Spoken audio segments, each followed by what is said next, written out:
Live.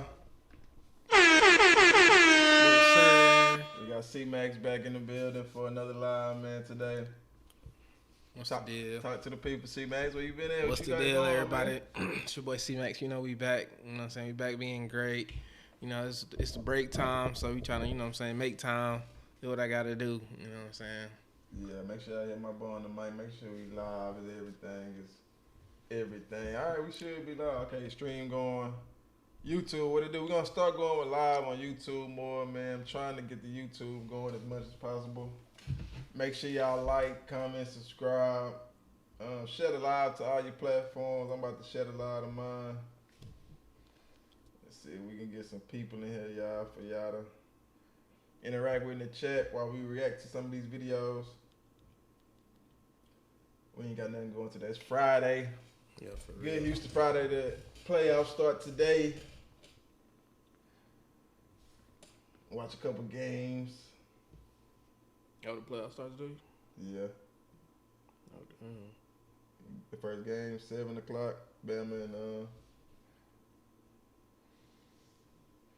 Roadside. Bama, what's the name?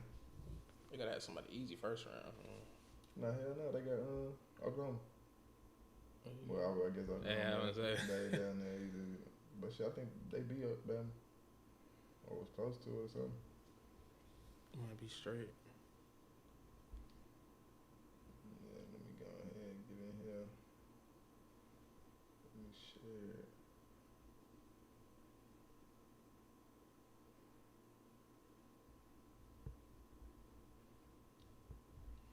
All right, let's go ahead and get to reacting, man. I think that's what we got to do there. Get in. Oh, y'all gonna see the analytics. Man, you been seeing the queso situation today, his daddy? Okay, so no. You don't know what I've been happened? seeing it because of your videos for sure. My videos, but yeah, you know, he snitched on his son. Got his son sent to prison, all type of shit. Life. Well, basically, damn, you don't know what happened. All right, so basically what happened, you know, the Julio Fulio Okay. and ATK, they beefing. They shoot up his car with about 5 people in it. His stepson get, you know, unalived. Mm-hmm. So his son go back and slide on them. After they, like, as they finish sliding, it's an off-duty police officer in the parking lot.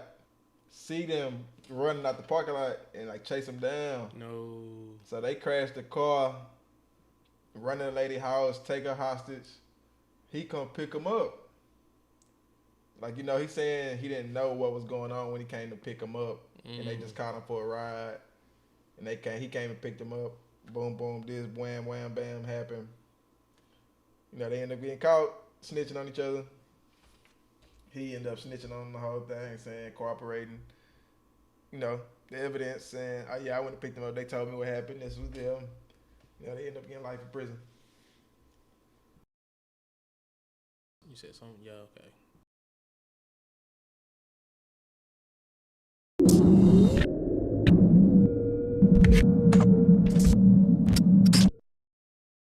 Boosie had a lot to say. I guess he wanted to write you and tell you, let them do their job, and you had a car shop. He gave you flowers. You know, he really liked that. Blue really liked that. When you seen the Boosie situation, how'd you react to that? Number one, I don't even know that nigga. That's number one. He said he knows of you He knows of me. through, I guess, his cousin. Yeah. You had a car shop? Yeah. His cousin had a car at my shop. They got burnt down? Yeah. And man, that nigga scared of Charleston White, man. What the fuck I'm thinking? I ain't worrying about no motherfucking Bootsy, man. I love this guy. What the fuck I'm worrying about Bootsy, man? My favorite rapper, Trick Daddy. That would have hurt my fucking feelings if Trick Daddy would have said something. Bootsy, he get on here talking about I'm like that, I'm this, that, I'm stepping and all this here, and I'm stepping this here, and I do this here, and I do that there. What the fuck is that? That's goddamn telling in a sense. You just ain't got me locked up, but now you done tarnished me in front of the jury. If I did want to go to trial, if you really motherfucking cared, Why you didn't try to help Queso? Why you didn't try to get no lawyers? You ain't did nothing. But he got to say what his consumers want to say. He got to say that. That's what that makes it sound good, you know. I done been in Louisiana with his DJ, that big nigga who always be walking around with a bodyguard. I guess he is bodyguard. A couple more dudes. I'm talking about I've been there with myself, seen this with my own eyes at the breakfast bar, and they couldn't even pay for their own breakfast. Damn. I seen this with my own eyes. Boosie's people. Boosie people. They couldn't even pay for their own motherfucking breakfast. Ain't nobody told me this or none of that. I seen that. And you know, honestly, they probably can pay for their own breakfast. Right. Boosie is probably just obligated to pay for all their meals. If they on tour, it's coming out the business account. So this should all be paid for. Like, you know, we at work, you know. So we haven't been paid. Like, all these meals should be expense paid through the business. Maybe that's what the situation is. Maybe they expecting that money. So you can't always just judge like, oh, Boosie not paying his workers. Yeah. They can't afford breakfast. Come on, bro. That's fucked up. I mean, that's messed up. Yeah, how your security guard can't afford breakfast? How he not eating? He gotta eat. How you gonna fight? Yeah, he gotta eat. Be the most energized person on the team. If your team ain't eating, you ain't energized. Y'all ain't working. He just saying that because Boosie said what he said against him. You know, now he gonna come out and say, "No, I see. That's the most you got to say back." Respect what Boosie say because of his situation, and he stood up in his situation. But Boosie had the right support to walk. See, your lawyers can, you need motherfuckers in the street to move too for you on cases like this. And he had that. He had his lawyers, they handling the courtroom. But you got your people out here that's handling like what they need to handle it. And he had, I think that's his cousin, he is a preacher now or something like that. Donkey or something. He had him walk the fucking little kid that he had killing all these motherfucking people out here. What, that boy was 12, 13 years old? If he didn't, he got off on the murder charge, they should have hit him for fucking child endangerment. Let me ask you this, because we definitely got to have a part two. Is this a lot to touch? Do you fear for your life? Hell no. Really? For what? I mean, a lot of people are upset that you put Queso in prison and them keyboard gangsters, man. Or just like, yeah, this is recent. This just happened like a couple months ago, last month, 2 months ago. He just get out here doing interviews with Vlad and Say Cheese. Now, you know, he getting his money. Breaking down what happened through the whole case. But, you know, everybody just can't believe him for snitching on his own son. So that's the whole, I guess you say, lure about this whole situation. yeah, but dang, man. Fear for my life. Man, that's ain't the first time that my life's supposed to be in danger. I've been doing this shit all my life. Fear for my life? Nah. I'm Muslim. I believe in the decree of Allah. I don't care. I could walk out here and walk out there and stomp over the concrete and fall and die. I believe that. God got that already written when I'm gonna die.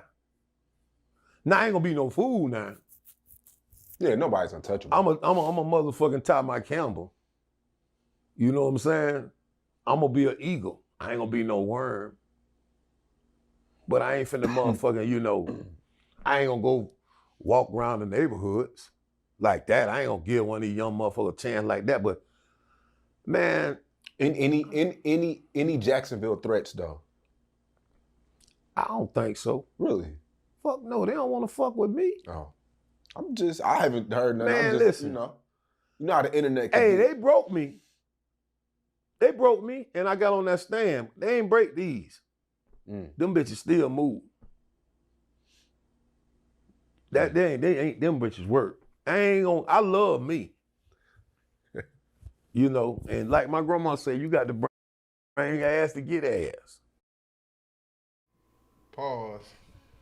You gotta bring ass to get ass. I don't know about that one, OG. That nigga got some hell of a He saying. got some saying. That nigga be saying some shit. I'm gonna be an eagle, not a worm. I'm taking that one now.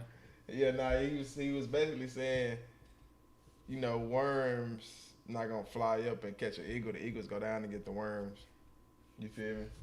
So he said he's such a big dog that whatever the little niggas think they want to do because they feel some type of way about what happened, they not gonna be able to get to him because he saying he got too much pool money, whatever you want to call it. Bro, doing say cheese interview. That's what. But queso, is that the? Am I getting my mistaken? Who? I gotta see who that is now. I feel like I ain't tapped in. Queso is. I gotta see you. This nigga. Okay. Can't listen to the music there. Mm-mm. But yeah, he was basically same niggas beefing with Julio and them. Jacksonville, Trench shit. You know, all that same hoobity blue blah blah. Dumb shit. All right, what should we react to next, bro? Pick the next video. Damn, bro. Chat, y'all can pick the next video. If y'all got something y'all, oh shit, I done feel. Y'all got something y'all want to talk about in the chat, let me know. Should we do the mansion owners? Let me see. Let's do that. You want to go straight billionaires? From the trenches to the billionaires? Yeah, all let's right. balance it out. Imagine being a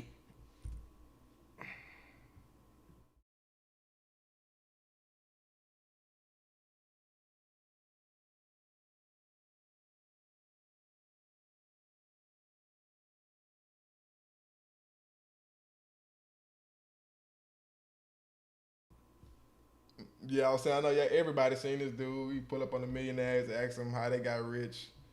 I really be getting a lot of game from these people. I don't know if this is like premeditated or like, you know. Oh yeah. Some of them be like booked. You could tell like because the promotion, like it be for promotion. The billionaires pay to get on there probably just to promote their whole personal brand. I watched when they was in Houston one time. I thought that was live. Mm-hmm. They did. I just seen the one with the Texas owner. He chased down the Texas owner. What's bro name? They didn't get the high five from Bob McNair. Yeah, Bob McNair. Shout out Bob, man. I ain't gonna say about Bob. Shout out Bob, man. Yeah, Bob on there. Your boss.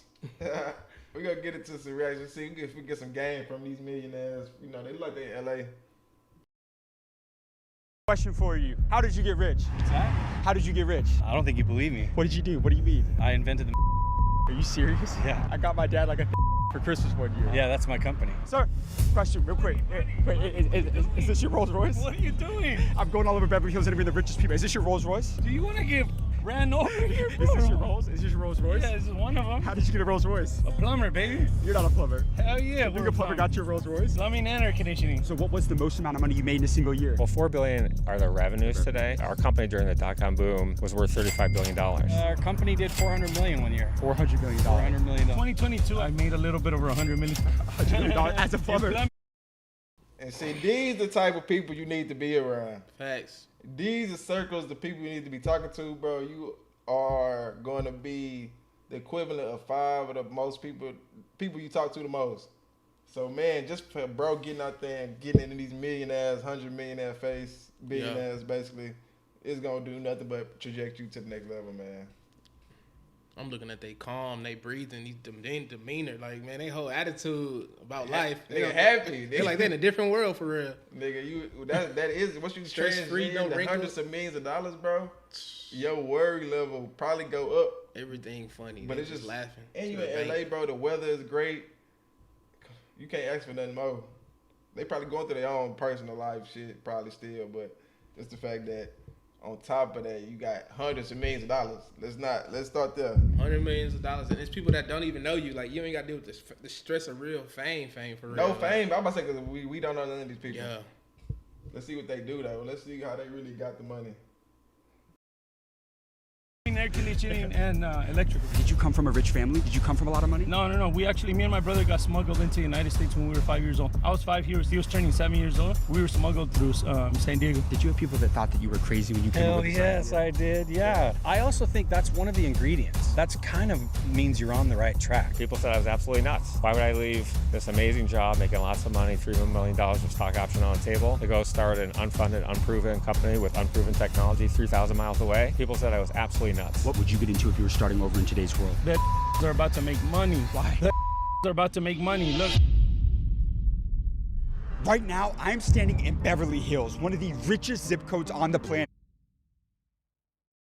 I ain't gonna lie, bro be throwing me off with his intros because he be so enthusiastic and so like The energy, bro. the energy. But I guess I'd be that's excited too. I'd be excited to talk to these people too, though. but that's what make his content. That's what you see, the energy in his push, his brand from the beginning. He always been enthusiastic about what he doing.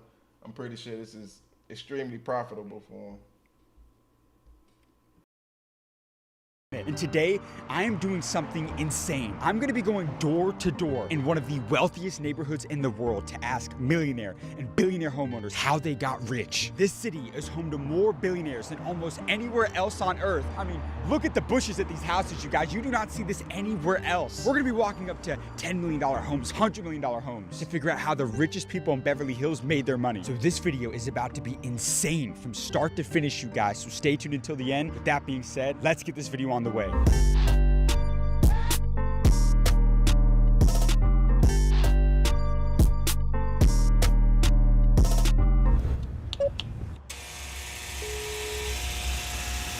right, gates open. How you doing, sir? Hi. Got a question for you. Why are you filming? So I grew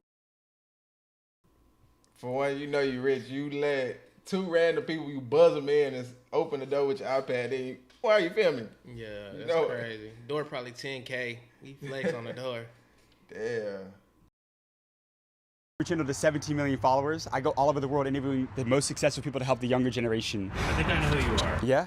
Yeah, but you can't door knock in Beverly Hills. We're in inspections right now. You're in inspections? Yeah, and you can't door knock in Beverly Hills.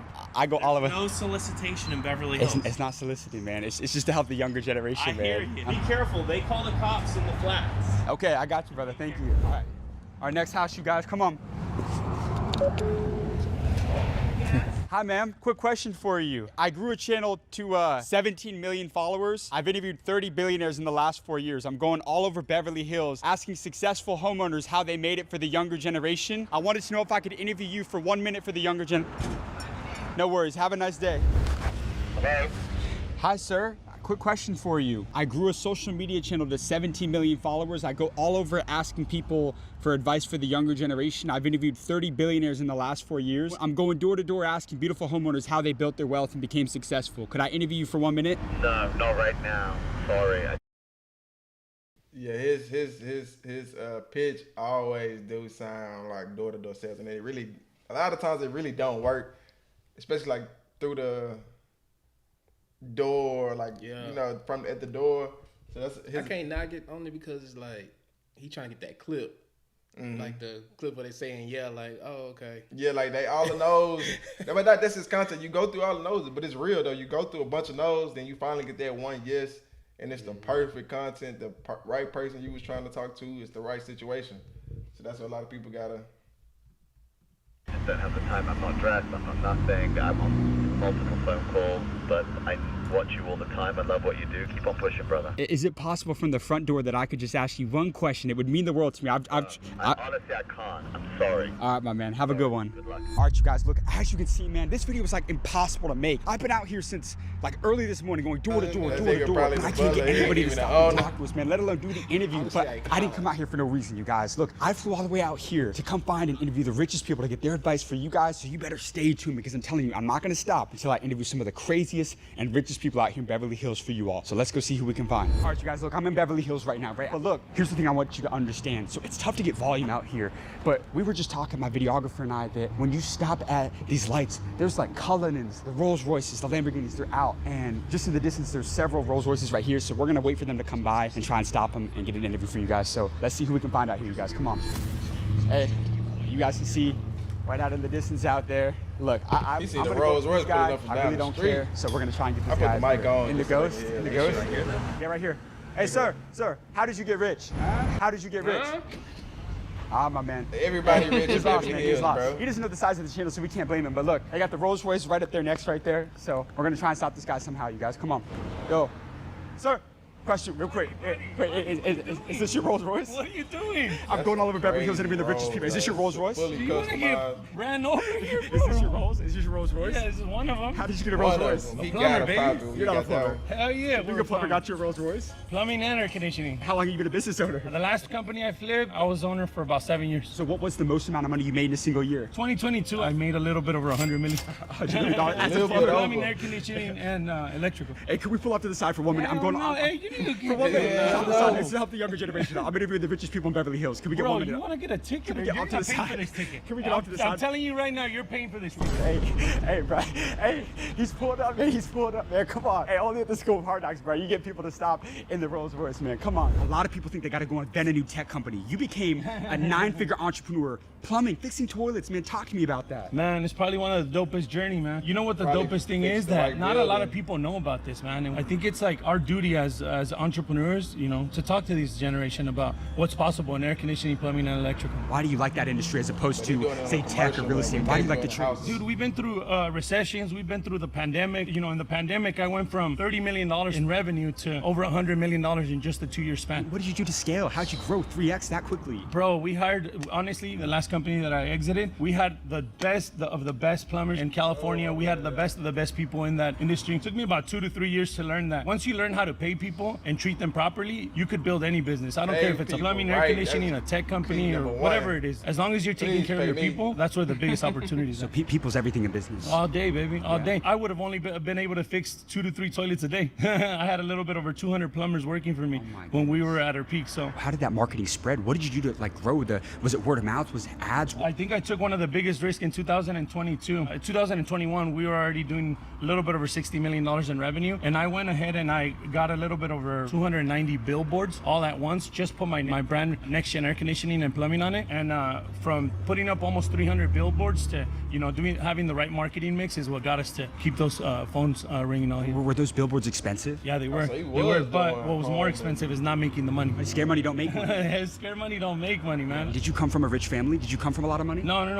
Me and my brother got smuggled into the United States when we were 5 years old. I was 5, he was turning 7 years old. We were smuggled through San Diego. But you didn't let that define you. Hell no. Why not? What do you mean? Hell no. What was your turning point, man? What did you see that made you want to go out there and build an absolute empire, a $100 million company? I saw other people doing it, and I'm like, Clog in they're the not toilet. smarter than me. They don't work harder than me. Your They whole don't have fence, anything 5 special. people We're on all one human. toilet. And if I could do it, 5 years old, I didn't even know how to speak English. feeling So if good. I could do it, the Yeah, they got opportunities are endless, man. air conditioner People running that all day. doubted you in business? All day, man, all day. Some of those people were family members. Some of those people were close cousins and friends that I had for years. And they doubted me, but guess what? We just did what we had to do. At any point in time, did you almost go broke? Did you almost fail? Hell yeah, we were in debt, $8.2 million in 2020, right before COVID hit. We were in, the company was in debt $8.2 million, but I knew that we were growing at such a high pace that the company was always going to be worth more than the debt. So you weren't afraid to go take on debt. You took on debt. Hell no. There's only 2 ways to grow a business, and that's capital or debt. You choose which one you want to do. Some people, if you have $1 million, of course it's going to be easy to grow any type of business. Or you could grab $1 million in debt, and it's the same thing. What part of trades right now would you get into if you were starting over in today's world? The biggest opportunity right now is the electricians. They're about to make bank. They're about to make the most money. The next $100 million company is coming in the next year in the electrical business. I promise you. Look, private equity already came into our business. They bought all the solar people. They bought all the air conditioning people. They're about to buy all the electricians. AI cannot exist without electricians. They're about to go into a mass hiring spree of electricians. If you have a pulse and you have a brain, you could make $200,000, $300,000, $400,000 your first year of being an employee. That's game right there. Yes, hell yeah. Imagine being 19 years old and somebody telling you, hey, I don't know what to do with my life. Hey, go join the electricians or go into trade school. Your first year, you're going to make $100,000, $200,000, $300,000. Imagine if they would have told us that 20 years ago or 15 years ago or 10 years ago. They keep wanting to put us in college and put us in debt. They don't teach us in school. No, they don't teach teach us. us this. What's your name? My name's Ishmael Valdez. Wait, why don't they teach us in school? No, they don't want to teach us in school, man, because they're programming a bunch of employees. me the Man, money. you gotta get out there. I'm going to challenge you right now. Take me back to the most life-changing conversation that you ever had. What is the greatest piece of advice you ever received throughout your career? Give me the best advice you ever got from a mentor. In order for everybody to eat, somebody's got to sell. Listen to what I said. In order for everybody to eat, somebody's got to sell. Sales is the most pivotal part of the business. You got to learn and master sales. Once you learn and master sales, everything else could be taught and learned. But if you can't learn, step number 1 in the process is sell, sell, sell. If you can't learn that, don't worry about step number 2 or step number 3. And did you use an LLC when you started your business? Hell yeah, we used the corporation right when we started the first business. How important was it, the entity structure and building? Man, if you don't know how to structure the company properly, how do you expect to scale it? So the foundation has to be there. The foundation has to be there in the business in order for it to scale. The scale will never happen in the business if the foundation's never there. Let me tell you this right now. I talk to a lot of billionaires, and they always say that the reason why companies fail is because they don't set themselves up for success from the beginning. I used a company called Busy to start my business. And that turned into a multi-million-dollar business. And it protects you. Making sure that you're shielded properly as a person, right? You want to protect yourself as you keep growing your wealth. That's one of the most pivotal parts. And also with the entity structure, you save so much money as well. Amen. How old are you now? I'm 38. If me and you died tomorrow and you had one more message to leave with the younger generation, what would that be? Look, the best thing that you can do is when you're betting, bet all in. You never want to be in the middle. I'm going to write a book later on when I retire, maybe in a couple years from now. It's going to be called Never in the Middle, because you never want to play the middle. Either you're 100% in or 100% out. If you're not 100% into whatever you're going to do, guess what? You're going to fail, no matter what, because there was a million times that I wanted to quit and say, hey, you know what? This is too many employees. We had thousands of employees already. You know what I'm saying? And there's days that you want to give up. And if you're not 100 million% committed to the goal, or you don't have the vision, or you don't see it, you're going to fail. You got amazing advice, sir. Thank you so much for your time. I gotta ask you. Wow, you guys are killing it. I gotta ask you. I connect with all the millionaires and billionaires I interview. Can I get this your might contact? have been set up because he has too use the much same old game. toothpaste, Like, you're not brushing.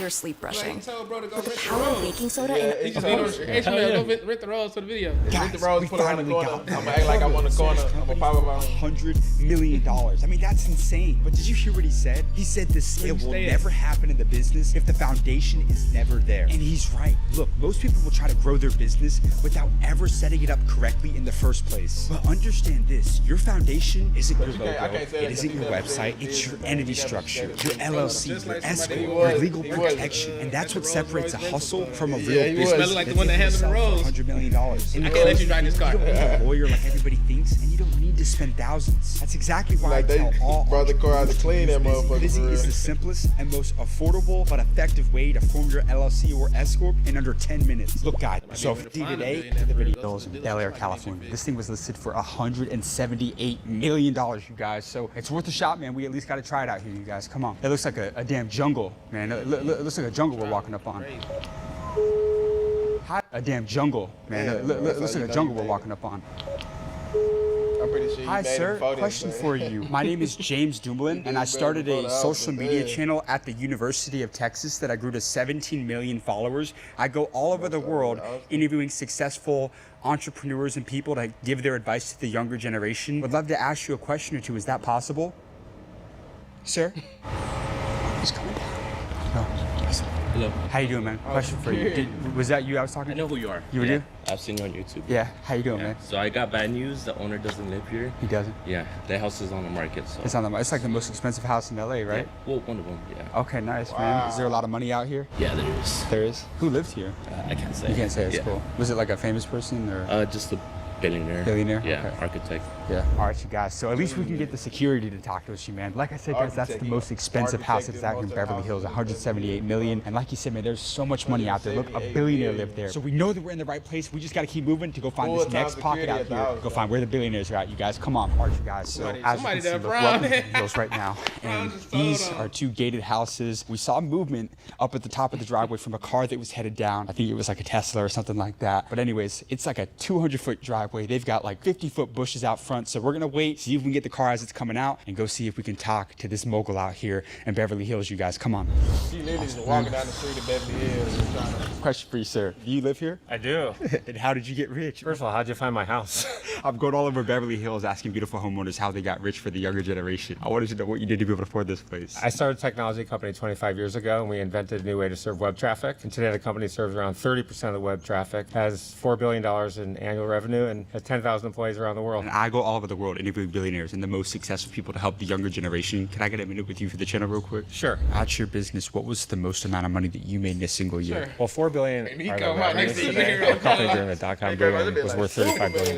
What What was your turning point getting into the tech industry? I'd always wanted to be a founder of a company. I looked at the tech industry in 1996. I saw all these people start tech companies on the cover of Business Week, and I thought, you know what? I want to do that. Instead of going back to business class, I'm just going to start a company. I left an amazing job working for Ford 400 guy, left $3 million of stock options on the table to take a risk, bet on myself. Started a company in Boston, no funding, no CEO, and commuting 3,000 miles to work every week. Do you think everybody's built for entrepreneurship? I do not. I think that it really takes a lot, and people think it's very, very sexy, but it really takes long hours, 100 hours a week if you're going to do it right. And a lot of people just don't want to make the sacrifice. You can learn to be an entrepreneur, but not everyone has what it takes. What does the future of tech look like over the next 1 to 2 years? It's all AI, period, end of story. Why? It helps make our life more efficient, easier. I stopped going to Google now. I use ChatGPT all day long, probably do 100 searches. It's increased my efficiency probably 3 or 4 hours a day. Do you think if business owners aren't leveraging AI, they're going to get left behind? I do. The key to AI is knowing how to use it. You can go all day long, you can do simple searches, but you really have to educate yourself on the searches, what you're looking for, and just keep drilling down for what you're looking for. It's an amazing tool, but people should educate themselves, even take classes today on how to most effectively use it to improve their businesses. Now, talking about going from being an employee at a Fortune 500 company to building that business, what was that first kind of actionable step that you took to kind of, put that business together? At the end of the day, some people have golden handcuffs, they have an amazing job, and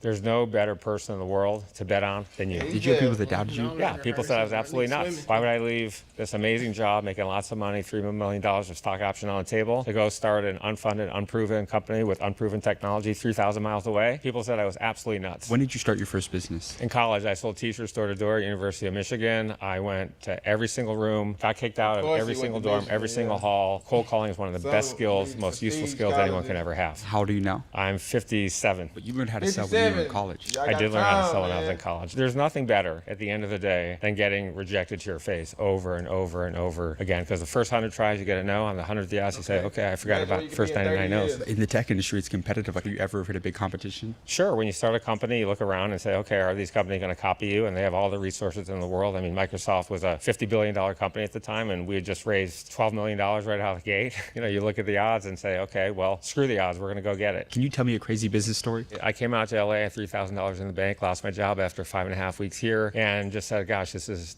terrible. So I wrote letters to a whole bunch of people. I researched the top CEOs in Los Angeles. I wrote 300 letters. Each one took 5 hours to write. And everyone said, these people are never going to meet with you. Your idea is stupid, total waste of time. And you know what? You got to trust your gut. At the end of the day, these letters made a huge difference. I got 80 meetings out of 300, and one of them landed my dream job, working for one of the most successful business people on the planet. I want to recall one of those conversations that you had from taking a lot of those super successful people out to lunch, having those meetings. Was there a nugget or a wisdom, a piece of business advice that you received that kind of always stuck with you to this day? 1,000,000%. I'd gone through, I had written all these letters, I got all these meetings, CEO of Disney, Viacom, CEOs of public companies. And then I go to Detroit and I meet this guy, and he said to me, what's happening in these meetings? And he said, well, what do you mean? He said, do you ask for a job? And I said, no. And he asked me why not. I said, I don't know. They're meeting me and I feel bad they're taking their time. And he said, Randy, let me tell you something. I sold life insurance for a living. People don't wake up and say, I need life insurance today. He said, you got to ask for the order. And it just went. The bell went off in my head, and I asked for the order, and I got a few orders, and I took the best job. Closed mouth does not get fed. Closed mouth does not get fed. You got to go get it. How important have relationships been to you throughout your career? Relationships are critical. You have to build relationships long term. You got to start very young, and you got to stay in contact with people. Every 6 months or so, send them a letter, send them a note. Hey, how are you? Just thinking about you. And some of the most successful businessmen I know, they'll take an hour a week and do nothing but just pick up the phone, send notes, and say, hey, how you doing? Just want to see what's going on. One of the other critical things that I think a lot of people miss, they're on these phone calls, emails, and something that nobody does at the end of it. Even if you want something from them, you should always end a meeting saying, what are you doing that I can help you with? Nearly nobody does that. And when I ask that question, everyone says, gosh, no one's ever asked that before. So in other words, you got to look to add value to them. You always should look to add value to somebody. If you want to build a relationship, it's not a one-way street. So even if you're asking somebody for something, you should ask them how you can help them in return. That's how a lot of relationships are built. It's been critical in my career. That's game right there. It's game changing. Who's the richest person you've ever met? Steve Jobs. Steve Jobs? What did Steve Jobs teach you? Nothing. Apple was one of our first customers and was our biggest customer. And he was at a table at a hotel that I was staying at far away with his family. And my wife said, Steve Jobs is over there. You're going to go talk to him? I said, no, why not? He's with his family. And she said, the old Randy would have. So I was up out of my chair. I walked over there. The family's sitting there. No one looked up at me. And I said, excuse me, Mr. Jobs. He looked up like this. And I introduced myself. And I told him the company that I founded, they were our biggest customer. And he looked at me and he said, you must have made a lot of money.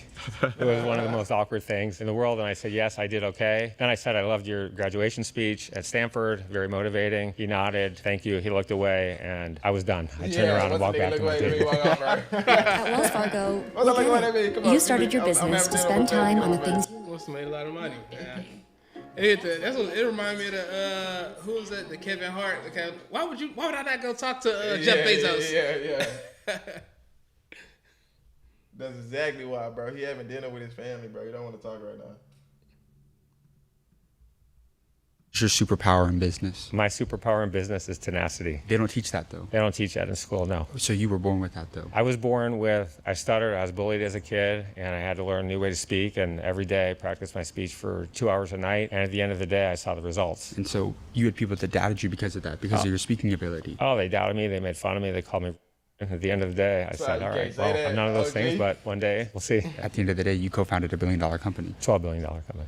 Wow. How old are you now? 57. What's your name? Randall Kaplan. Randall, if me and you died tomorrow and you had one more message to leave with the younger generation, what would that be? Never give up. Bet on yourself. Persistence rules the day. Prepare more than anybody else. I call it extreme preparation. You spend 25,000 hours from kindergarten through college, and yet most people spend only 15 to 30 minutes preparing for a job interview that will largely determine how they live. You got amazing advice, sir. Appreciate you. Thank you so much for your time, and I You're really amazing. appreciate that. All right, you guys, so we got him. We get him to stop and get out of the car right outside of his compound, and this man built a company that is now valued at $12 billion. I think he said his name was like Randall Kaplan or something like that. And he just gave us a beautiful interview, man. My biggest takeaway, though, is he brings up the tenacity you have to have. Or how about the advice that he received from that billionaire? He said he never doubted it for a second. Look, you cannot doubt yourself. You have to have more belief than anybody else, because the man who believes he can is right, and the man who believes he can't is right. That's everything. Great interview out here, man, but we got to go find our next homeowner to go figure out how they got rich. Come on. All right, you guys, so what I'm learning about filming this video is it's way easier to get these people leaving their houses in the car, going to and from places, getting them on the go. Because at home, man, they don't want to talk, and maybe they're not even there. So we got to go to those places where there's high concentrations of people going to and from out here in Beverly Hills, you guys. Come on. Excuse me, sir. Sir, I got a question for you. How did you get rich? What's that? How did you get rich? What's this for? I'm going all over Beverly Hills interviewing the richest people to help the younger generation. I want to know, how did you become wealthy? I don't think you believe me. What did you do? What do you mean? I invented the massage gun. Like the massage gun? Yeah. Are you serious? Yeah. In what year? 2008. 2008? Yep. I got my dad like a Theragun for Christmas one year. Yeah, that's my company. That's your company? Theragun. It's Therabody now, but yeah, that's my company. I'm the founder. How much money did you make selling massage guns? Our company did $400 million one year. $400 million. $400 million. Could I interview you for 1 minute real quick? I grew a channel to 17 million followers, interviewing the biggest business owners in the world. Sure. How the hell did you even invent the massage gun, man? Like this is such a niche business idea that you came up with. How did you invent this thing? I was in a motorcycle accident. I'm a chiropractor, and I was in a motorcycle accident in 2007, and I just was trying to find something to help myself. A lot of people don't know this, but it was made from fixing pain. Necessity is the mother of invention. I needed something, and I made something, and I never thought in a million years that it would do what it's doing, but helping people was the key thing. Anyone that has a Theragun, anyone will come up to me and be like, oh my God, thank you so much, because of what it does, how it makes them feel. And they want to share it with people. Like, you got something for your dad. Like, I love that. It's a great story. So you turned your pain into a multi-$100 million business. Yes. Did you have people that thought that you were crazy when you came up Hell with this yes, idea? I did. Yeah. I also think that's one of the ingredients. If you're doing something, if people watching this are doing something, and you have your friends and family challenging you, like, what are you doing? That's kind of means you're on the right track. Right. Now, you invented the massage gun, but I'm sure you probably had a lot of people try and copy you.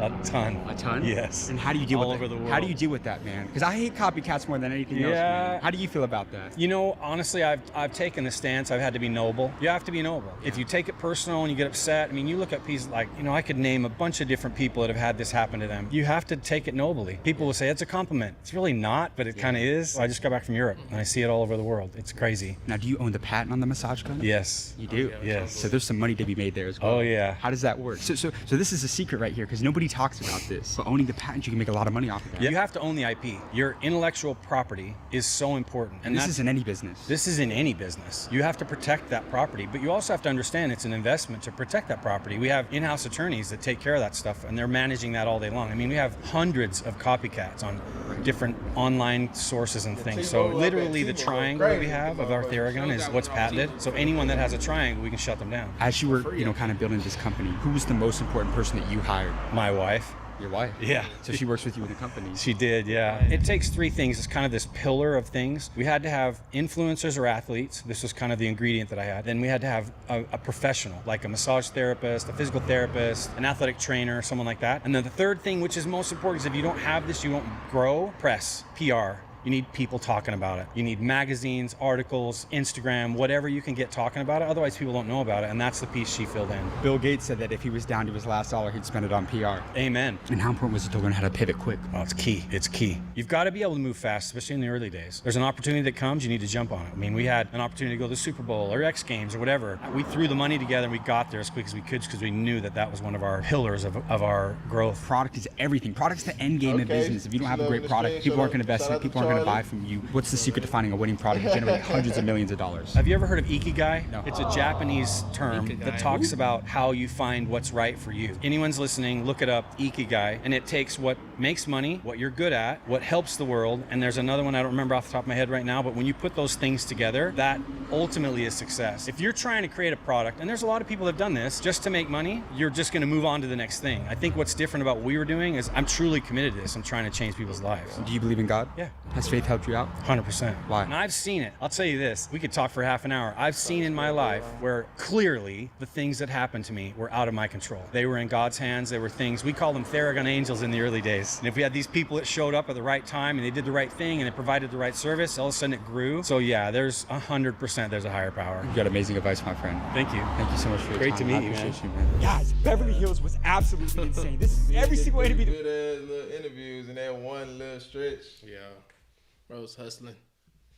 And one little day with his quarter zip on. He with quarter zip on them people. Quarter zip, no matcha. Hey. See, this is when we gotta elevate our lifestyle, bro. I'm talking about elevate. I want to say elegant and elevate our lifestyle to some elegant shit like this, bro. This is what we talking about, bro. This type of shit you need. Are you feeling do. good? I've been quarter zip all week. You feel me? Quarter zip all week at work. 5 days in a row, quarter zip. Friday, you want hoodie on them? Hoodie. Yeah. School out. Put a hat on today. Nah, I do be going quarter zip during the week too. All right, pull over. Yeah, that one hoodie. Quarter zip. We going quarter zip during the week too, like a motherfucker. Quarter zip coach. Gotta have a coach fit. Max Popovich.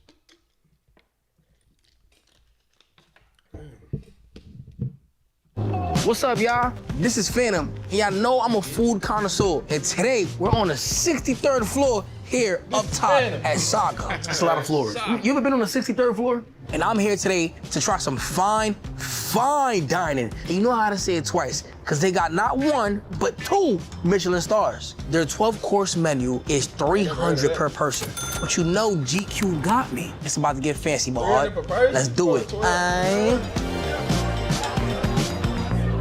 That's a lot. I wouldn't pay that, bro. I can't say that's a lot. My ears popping. For me.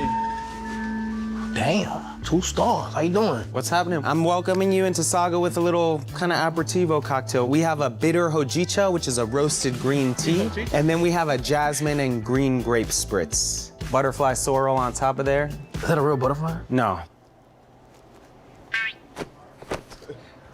Oh, yeah. Oh. I'm trying to figure out which one I like the most. This one or this one. Oh, what's up? What's good? How you doing? I'm well. Chef Charlie, you cooking a meal today? Okay. All right, Jalen Ramsey, the chef. Damn, this is Joe Harrison. I'ma holla at you, my boy. Is it good? You tell What do me. they make here? Huh? What do they make here? Like what kind of food? Yeah. Ask the chef. I bet. To start off the pairing this afternoon, we have a junmai sake. Junmai sakes are 100% made of rice. Yamada nishiki. Do you speak Japanese? A little bit. Skoshi. Me too. Yeah. Konnichiwa. Awesome. Japanese alcohol. That's what it is. That's fine. Made of rice. I bet. Thank you. Shout out to Saki. What's up? How you Good, man. How you doing? How you doing? No menu, no nothing. Just getting straight to it. Yeah, let's get straight to it. So if your first bite, you have a little cornbread and caviar, a little bit of chicken confit and jalapeno, golden, etc. Cornbread and caviar. Yes, sir. I like what I'm hearing. Enjoy. I need utensils. Oh, is it just hands? What? Yo, Chef Charlie! Is this with the hands? No, you enjoy with your hands. Did you wash your hands? Yeah, I washed my hands. Facts, I did. Yes, I did. You got a flower on it. Ever since that first caviar moment, I'm kind of like a caviar guy now. You know what I'm saying? I do that now. I ain't gonna lie, bro. I'm not eating no caviar, bro. I don't care how much money I get, where we at, who we with. I'm not doing it. I don't care. Caviar, it might be a So like what's the other shit called? What's the shit the circle shit? Bitches love it. Bitches love the shit. They chopsticks. They love the sushi. Sushi. Oh, no, I'm not eating no sushi, no caviar, none of that, bro. Y'all can comment. Damn. I gotta have cooked sushi. Caviar on the top. Caviar. Nothing raw. That ain't really sushi though, you guys. Damn. Some quail eggs, but caviar, I don't know. Cornbread is always tough. You know what I'm saying? Especially with the caviar. You pairing two amazing things. I'm about to put a caviar on the bacon, egg, and cheese and see what that feels like. I was next. So one more bite. Basically, it's like a little salad, a little beet. $300 and bro, the food portion is this small, bro. This what they had me fucked up. I ain't gonna lie. Truffle and a crispy nori cup. Damn, the cornbread, fire, right? Caviar, fire. Like, what made you like? And my grandmother used to make jalapeno cornbread growing up, so that's why we put jalapeno inside of it. Where you from? Detroit. Shout out to Detroit. Hey, man. All right, I'm gonna try this out. I ain't gonna lie, this shit is pretty. It's like a garden in my hands. It's a lot of greenery, though. You know what I'm saying? Oh, bro. Chip? Okay, healthy. Expensive nachos. Everything's just small. Just small bites. Yo, chef! He gonna hate. He gonna kick me out. I'm gonna kick it out. Like, I can't be doing that. Like, you know what I'm saying? I have some respect. So is it all like small bites? You know what I'm saying? Like. No. You start with 3 small, and then they get larger as you go. Oh, it gets bigger. Yeah, as you go. Hi, man. Konnichiwa. I swear I only eat vegetables when I do these videos. But I should be eating more veggies though. Like, veggies are good for you. How you doing so far? Doing amazing. More flowers. What is it with the flower? It's like a solid. But I think it adds like some beauty, some femininity to the food. I think it's also funny because most guests are like afraid to eat them. People are always like, "Can I eat this?" I'm like, "Yeah, of course." Is this a violet? Is it called? Violet, yeah. Violet. Is every dish a different type of flower? Not every dish. Usually, like on the larger plates, it's a little bit less flowers. So this is your last finger bite. Oh my God, I thought about this the last meal of the day. Fam, we just started. I'm about to, okay. Isaki tempura with a little bit of tartar sauce. Thank you. Okay, soft. Like a bumblebee game. Twinkie. There's nothing like exclusive access to unique experiences worldwide. Expensive Twinkie. Cool, iPhone 17. Bro, T-Mobile ad. You get 4 iPhone 17s on them. Wait, who's taking the picture? At T-Mobile, get 4 iPhone 17s. Drewski, I ain't gonna lie, Drewski got some brand deals, bro. Yeah, Drewski going crazy. From Instagram skits to all them brand deals, it's crazy. Oh, wow. Oh, wow. Oh, my mouth is watering. Hold on, again. Oh, man, that's fire. Damn, only one of them, though? Taste test.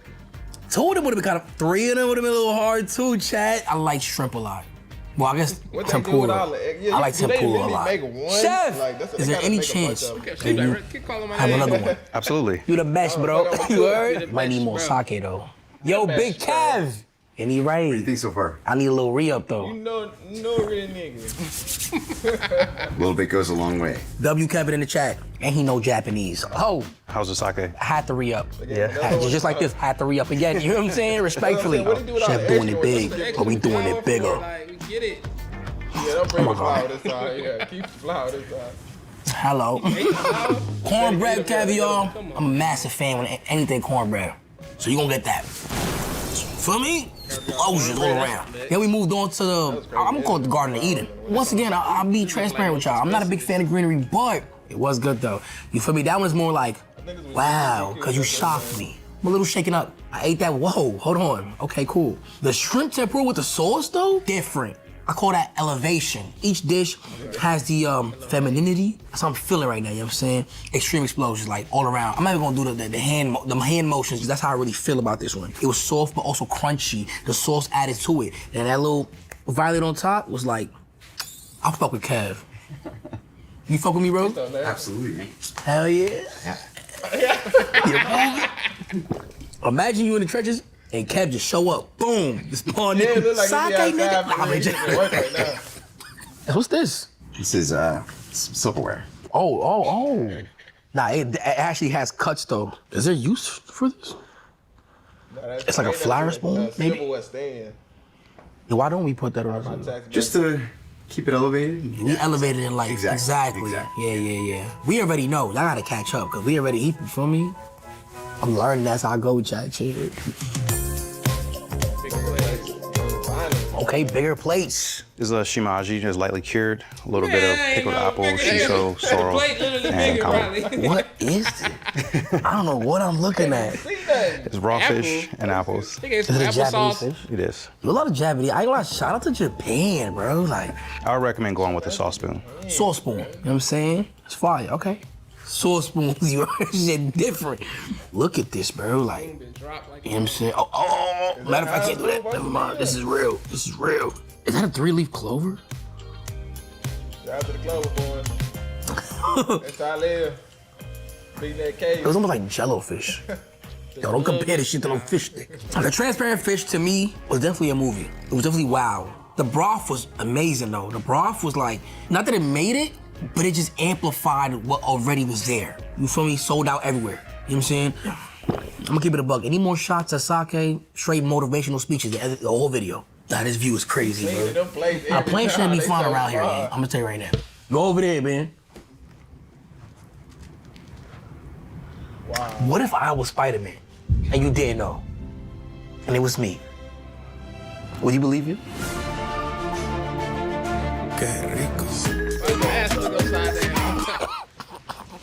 Man, that next shit gotta be fire.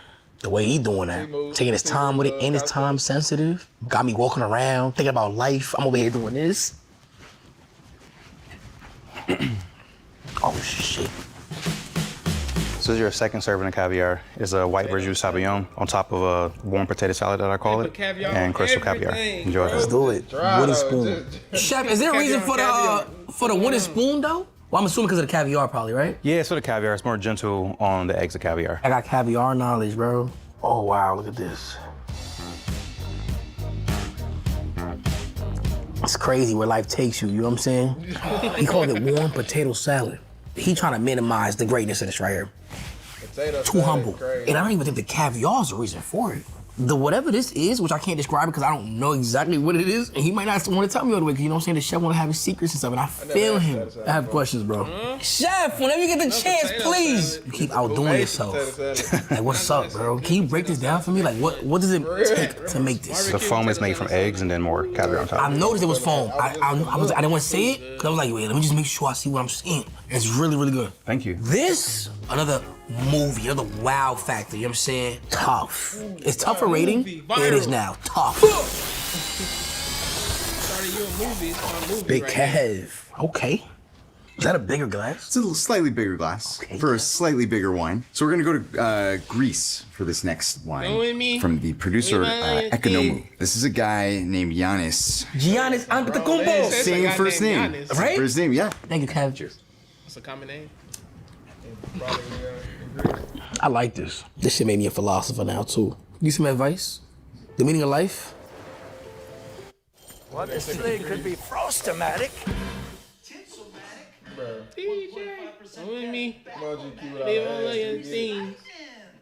gotta make the money back. We get it. It's $300 for the plates, but GQ need that. Come on now with the ads. I know y'all gonna make it back. They gotta pay for the cameraman. 10 things I can't do. The editors. So stop asking. Just keep doing. Alright? Go outside every day and live your fucking life. And I'm sorry I'm cursing, but you know what I'm saying? Life is not all. Alright, let me shut up again. I'm over here farming. Yo, what's that shit? No. Yo, go on my phone. Go to my Twitter. Go to my profile. I tweeted out some fire shit the other day. Go to that one, and then go to the fucking Wendy's, dude. Is this from your mind? Go to the Wendy's. Don't ask no questions. Everything that happened to you before led you to the person you are today. You were created on purpose, for a purpose. You dropping gems today. Y'all see the chef get happy as fuck, gang. I ain't gonna lie. Hokkaido scallop is lightly cured and seared, a little bit of sea urchin on top, and a Vadovon French curry sauce. Can you eat sea urchins? You're about to. Underneath the scallops and the sauce is also fennel 2 ways. A fennel what? Say again? I've never heard of that. Fennel. What is that? Where's that from? Fennel. Kinda in the onion family, kinda not. Okay, wait. Fennel. Let me throw some of the sauce on top of the scallop. Do I just eat the scallop in one bite? I don't even know. It's kind of slippery. Yo, had a punch of spice out of nowhere. like a punch of spiciness. Like I low-key feel it right now. It almost feels like it's melting in your mouth, literally. Let's go ahead and try to broth up a little bit. Oh, this is where that spice is at.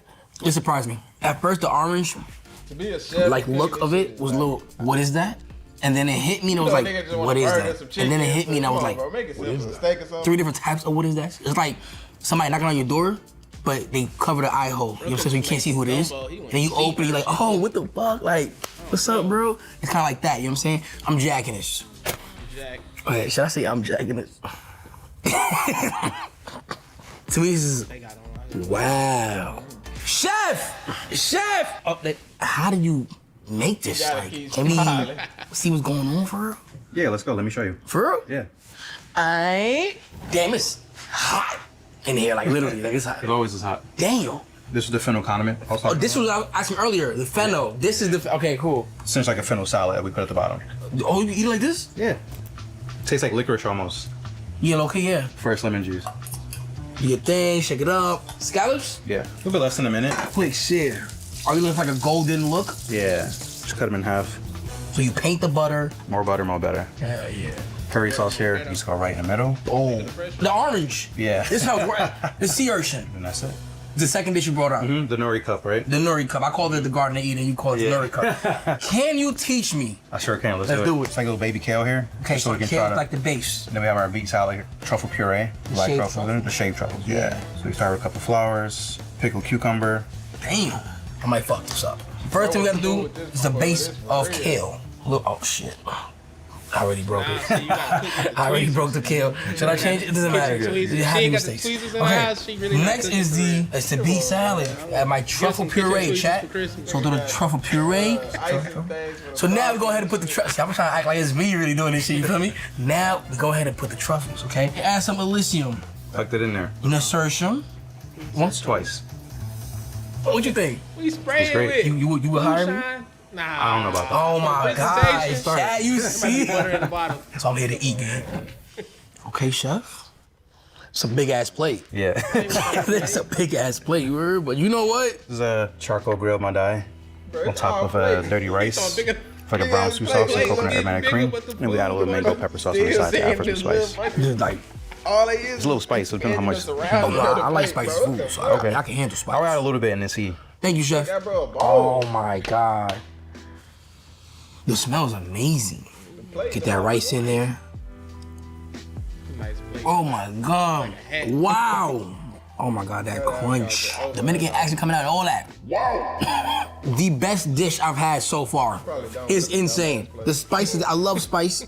I also love rice. Even the rice by itself, tough. Cause he said this is a spice, but like, I feel like oh, he wasn't lying. I'm getting kind of like the cold sweats now. But I still like it though. You got some milk? He don't need no milk. That's the new rating, word. Start clapping this shit for no reason. Yo, we need a rating that like you get up and it's mad people, we just like start clapping. The chef come out, we start bowing and shit. This shit about to make me cry again. This shit's so hard, bro. All of it together. Elevated. You know what I'm saying? Elevation. You know what I'm saying? Elevoir. You know what I'm saying? I made that shit up just now. New word. Elevoir, you heard? The night is calling. Reach for it with Zin After Dark. Oh, bigger glass.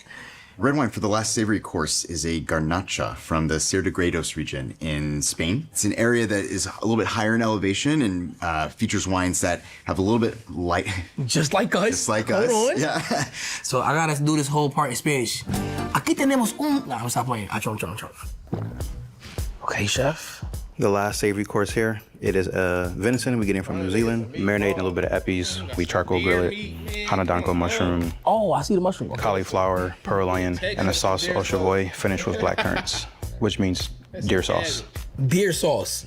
Deer sauce, you heard? I had squab for the first time last episode. I knew it was gonna be good. We're trying shit. We're elevating, okay? We're literally on top of the world right now. I'm not a big fan of mushrooms though, but I'm still gonna try it. Look at that. Oh, okay. The mushroom has some sauce on it. At the most, you might see me eat it on a pizza. Maybe. But this isn't pizza. Mushroom is mushroom everywhere for me. Let's pair it with the wine. Kevin! I know you're tired of me saying that already. Not at all. Vertiente de las ánimas. That's correct. Hostia, pero es que a veces hay que recoger unas cosas, ¿ves? Es que cuando tú te... Es que, profesor, la casa de papel. I'm outside! You don't even know what I'm saying right now, right? I had no idea You what speak Japanese, I speak Spanish. Hello. This isn't deer, though. Can you eat deer? This is deer? No, this is deer sauce. It's not, I'm not eating deer. But nigga, what is deer sauce? I just ate deer? She like, I'm eating deer. Well, no, he said deer sauce. Guys. Nah, what? Damn. This to me is just fire. What sound does a deer make? Do they make sounds? They just run. Bambi. Is she not a deer? But I would never eat Bambi. But Bambi's cousin, though. I can't say what I want to say, because Peter gonna beat the fuck out of him. If I see a deer on the highway, I'm speeding up, nigga. That's crazy. It's the wine doing it. So for the next course, to just transition you into sweet from savory, we have our take on Moroccan mint tea. In the glass is some fresh mint with orange blossom water. And then in front of you is alfajor cookie. Thank you, Harrison. Cheers. You're a professional, nigga. Oh, man. This activated something just now. Oh, this is the transition. There's nostalgia here, okay? My grandma's living room, in a weird way, kind of like Vaporu. You know what I'm saying? Like vapor rub. You know, you know. Now you see it. Now you know. Hi. How you doing? All right. For you, we have something that is inspired by New York fall floor, ginger mousse, spice pear sorbet, and some maple brown butter tuile. On the Canadian flag, is this like the... Right? Yeah. Yeah. Yeah. Okay. All right, just wanted to make sure. All right, thank you. Shout out to my Canadians in the chat. Oh, crunch. Okay.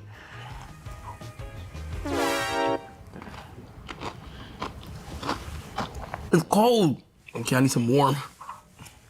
Oh my God. It's like freezing. Like, bro.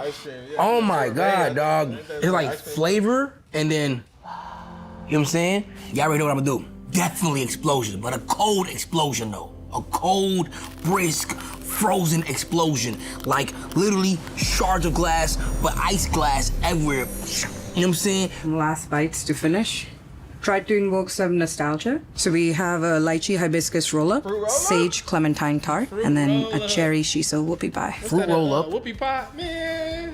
That's what I used to be on the commercials for the VHS.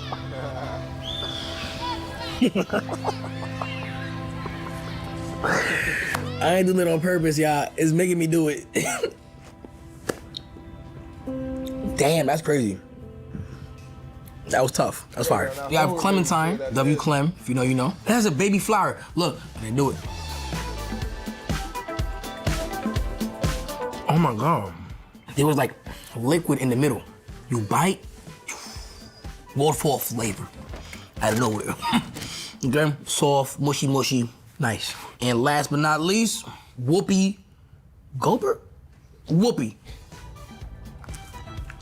Oh.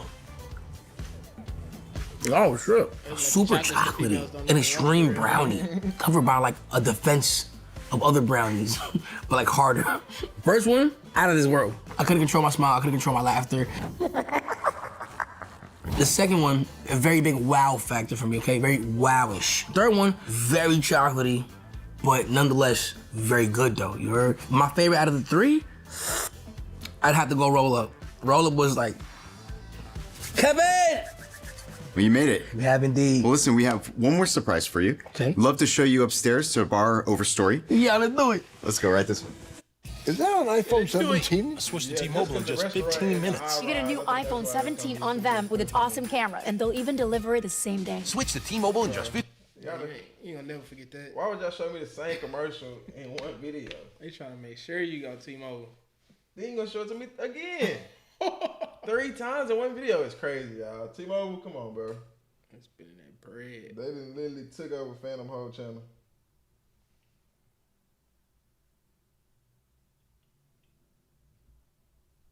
Over Story. Right above Saga. I heard you like tequila. I like tequila a lot. Like a lot. Yeah, yeah. Like a lot. That finishes you off? Like every weekend, like tequila. I love it. Non-stop, you heard? I got a tequila cocktail I think you're gonna like. It's like a variation of an old fashioned. It's called the terroir old fashioned. Terroir is like everything about a place, right? So this drink is based on specific ingredients from very specific places. Kind of starts with a little teaspoon of a kind of herbaceous liqueur from France. Herbaceous liqueur from France. That's called yellow chartreuse. And then I have a little burnt agave. It's really caramelized and really intense. Oxidative wine from Jura. This tequila is infused with Palo Santo, a wood. We finish it with some sea salt that we make. It's from Fort Tilden. Home base? Home base. A little overstory stamp on there. That's fire, low key. That ice glistening. Honeycomb that we make here, and I'll throw on top of there. This is that Tilden salt. So this is what gives that New York terroir, bro. Where you get this big ass honeycomb from? We gotta make it, dog. Come on. Take a bite, take a sip of the drink. That's real? Damn, it's just fire. That ice big as hell, that shit splashed. Fire. Hit him in the mouth. Thank you, right? Of course. Solid. That was solid right there, my boy. Solid. That's it. Yeah. It's elevation, baby. It's elevated. Yeah, elevate to elegance. Different man. level. You know what I'm saying? We're gonna keep saying that elevate to elegance is the new movement we are pushing, man. What else, man? Then you know when you get to when you elevate to that elegance, you take your girl on a trip. But my chat's the funniest chat. I'm not gonna lie. Like my chat be making me crack the fuck up. I'm glad we became. I'm talking about Britta. But we need to make one of them. Them little subscribe fans. I need one of them, y'all. Too toxic. Someone said ask him if he has. No, I don't. I lied. Wait, no, did you hear him say that? Yeah. On a honeymoon. You heard me? Because you asked me why I had my phone. The guy was like, "You're not allowed your phone." So he went, "I need my phone because somewhere about." And I was just looking and thinking, "Oh my god." I said I have diabetes. I need to check my insulin. Insulin levels. And he was like, "Okay," and then just told you to put it. Huh? He was like, "Fine." Like, after. Yeah, I was about to say, I haven't heard nothing they said the whole time. I was so confused. Hola, ¿cómo estás? Cheerio.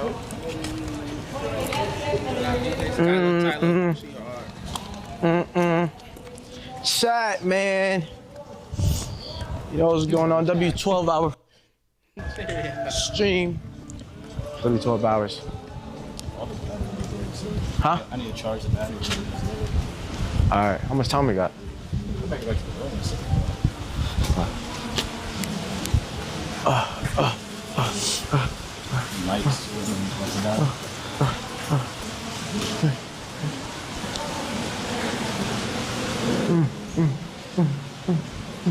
Quick, all the board. I think they eat to burn the battery, So I'm not ending. All food, all drink. You gotta go that way.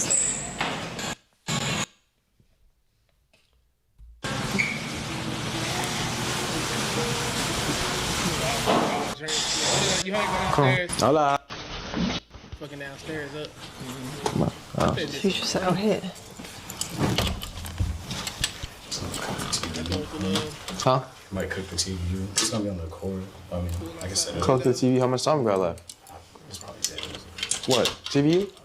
Well, yeah, because the battery. And then the pack was required all the way. Okay, let me see. We're at 89%. What is it, charging? Or is it? Yeah, it's still charging. Good.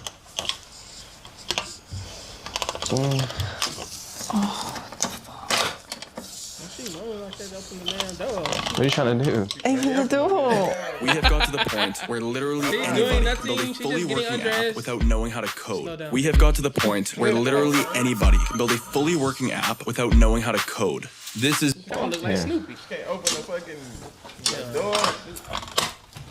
Like the UK, baby. Oh, thanks. He got an aura. He know look. No, she ain't got a lie. Oh, so nice. You just sunbathing? I'm not gonna sit here. Don't. It's cool. It's cool. It's cool. It's good. I know, it's good. Like, no, I'm telling you, we're gonna be straight. I'm gonna set it up.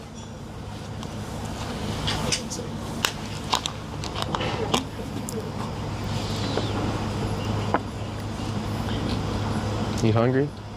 A little bit. Are you? Yeah, I need a vacation. So a little bit of Drop you. some super chats, man, so we can take a vacation. One more time? A little bit. A little bit? Yeah. Get ready and stuff. Hmm?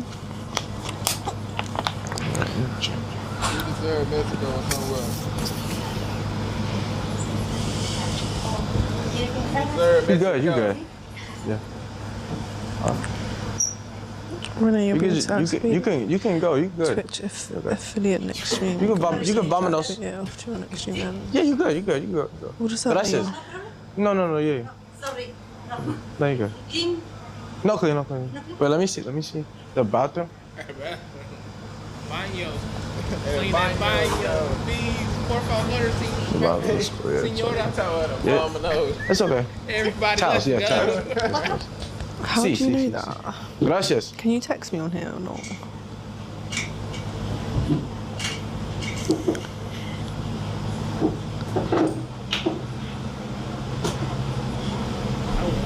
Like, they should just answer the phone on screen.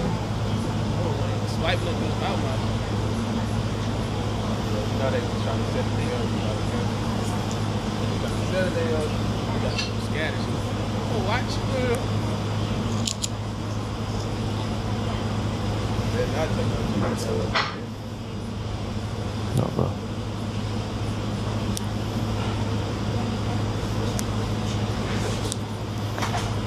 Sorry. Bye. There you go. And you clean 10 minutos? Clean 20 minutos? Clean? Yes. Yeah. Gracias. Gracias.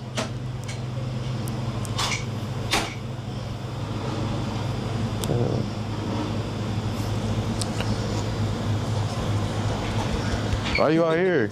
What? Why are you out here? Because I just want to sunbathe. You sunbathing? Mm. So who's that dude? What? Tell me that dude. Tell you about that dude? Yes. Why do you care so much? What do you mean, why do I care so much? Cause. You care so much. This was Why? If she asks you that, you need to care, my brother. I didn't ask you about all your girls. Come in here. And then when she flipping on you, justify. And then when she flipping on you, like, I don't ask you about you be doing this, so I can don't do get this. the logic though, lady. If he's slipping on his pimping, why you want me to slip harder? Yeah, bro. Lose you. Females, fellas, be aware of these females. They trying to run mind games on us reverse psychology. We started that shit. I'm already bad. Why you want me to be worse? That's like when females see you go through your phone and you say, I want me to go through your phone. Why you want to go through mine? That's because you know you ain't going through your phone. I want the flies to come in here. I know, but obviously if I want to take you serious or anything, I gotta know what's going on. You know they fake married him, bro. What you talking about? I don't think it's important to talk about. How? What? How's that not important? Because it's not. It was before you, so like, why do you want to know? But that doesn't matter though. What do you mean? Bro, you just said like, you're over here like, talking like all this other saying, oh yeah. Bro, I'm a little, if you're over here messing with people and all this, I don't know. That's why I'm saying like, you don't understand what I'm trying to get to. You feel me? Like you have to tell me, because if I don't understand, then I look shaking people's hands and all this other meeting people or whatever. And you know, I don't want to.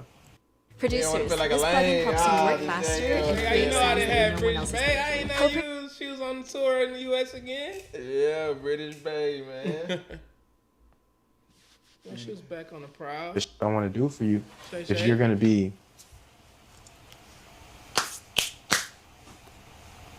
I'm spinning Think it, that you I ain't keep know laughing. everything that's going on. Why do you keep laughing, bro? Serious, man. Because you're just starting to annoy me, bro. Oh, what do you mean? snap, bro. You're Nice, what you mean? I don't know why you want to know about him so bad. I didn't ask you about all the girls you've been with. Bro, this is fake. Like, Yeah, what are but- you talking about? Yeah, but I don't care about all those girls, so why do you care about him? But I'm saying, bro, you always like. Don't be insecure to You Shay. always be It's like not- going off on your phone, all that other shit. You got a screen protector, all that. It's like, what the like, you think that's funny? Like, she as sneaky. shit. You can Not tell, cool, yeah. bro. You can I tell. never It's been her no first shit. time in America. Not first. Yeah, I think it's her first time in America. It's too much for her. She laughing. She trying to distract you, brother. Yeah. She not answering, like responding to what you saying. She just trying to. She might. The Shay, she might be going, bro. Not might. She is. To my phone, you want Face ID? What do you want? It's not about that. It's just like, bro, it's just a respect. Like, bro, you're always on some other shit, bro. I don't feel like we're on the same page, bro. Like, all this shit people are telling me about, oh, you mess with so-and-so and all this other shit. It's just like, I don't know. That's okay. What? It's aggy. It's weird. It's like, you're not getting what I'm saying?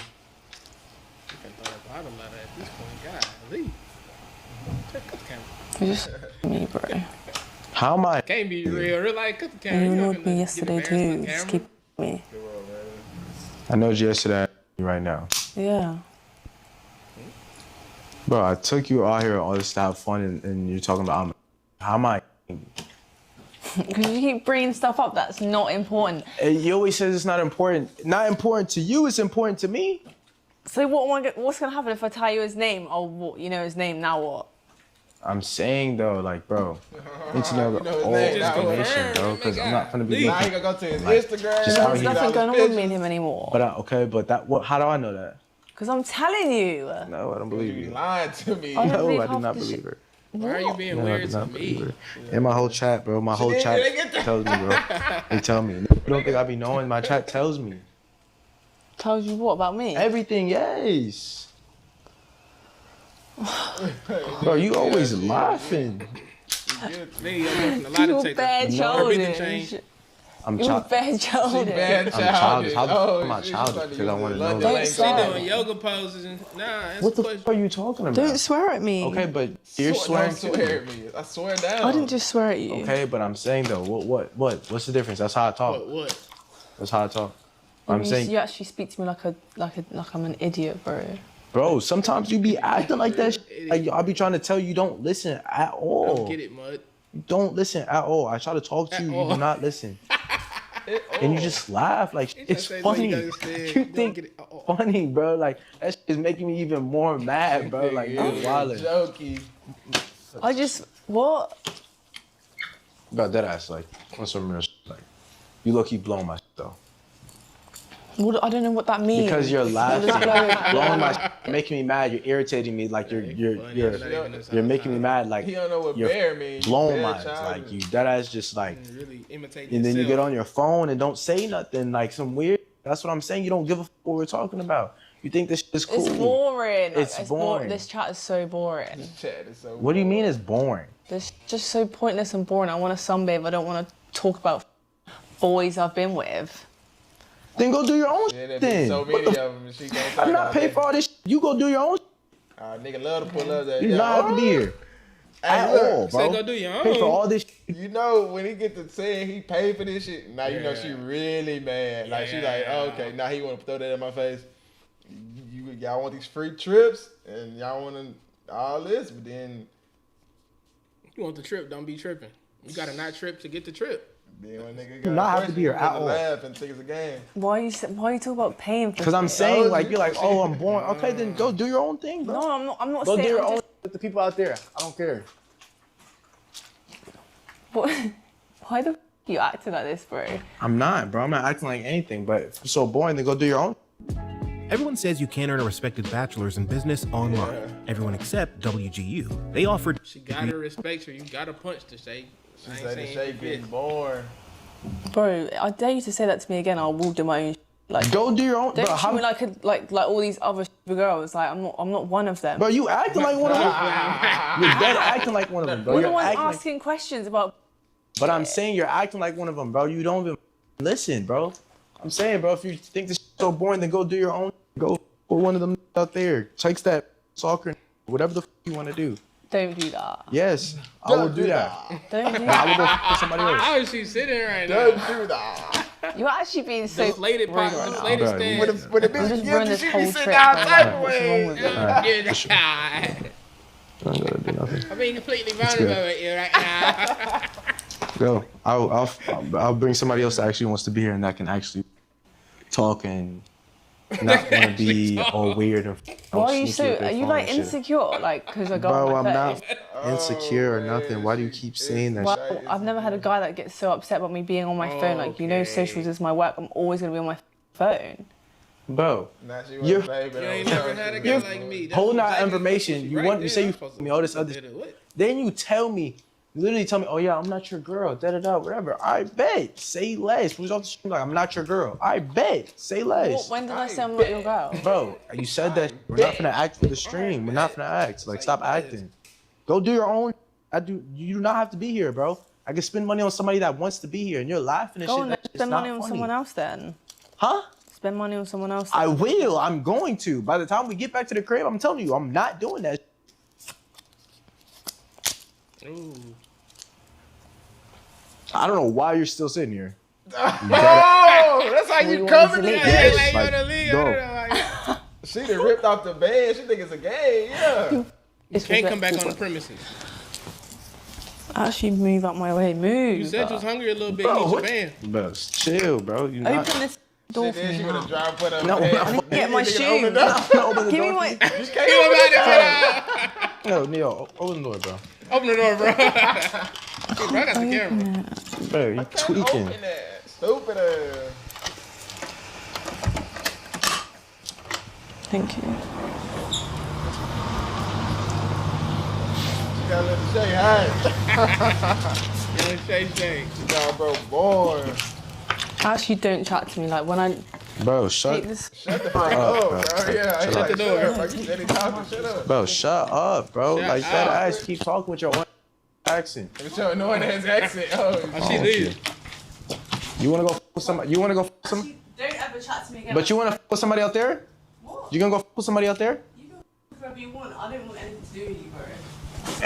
And bro, shut your ass. And I hope your ass stay here too and get. Oh, you know, I'm not gonna cap, bro. I'm not with that. Transfer Piss is me the crazy. fuck off. Hell nah. I don't give a what nobody's saying in this chat too. Bro, y'all tweaking, bro. Y'all just right here every time y'all right here. Every time, bro. If she's texting and being sneaky and all this other, being like, oh no, let me know situation. If I want to take you serious, why the would I not want to know Like, about it's your? just like hard. You moving to go. I'm like, I'm getting it nicer. You supposed to get more calmer. You not matching the energy. You not. yeah, then he's like, it's the fact like he gonna bring that up because he's spending money, like taking on trips, doing all this content with her. Pretty sure she not paying for nothing. She just there, like making money from it. Like she just gaining from it.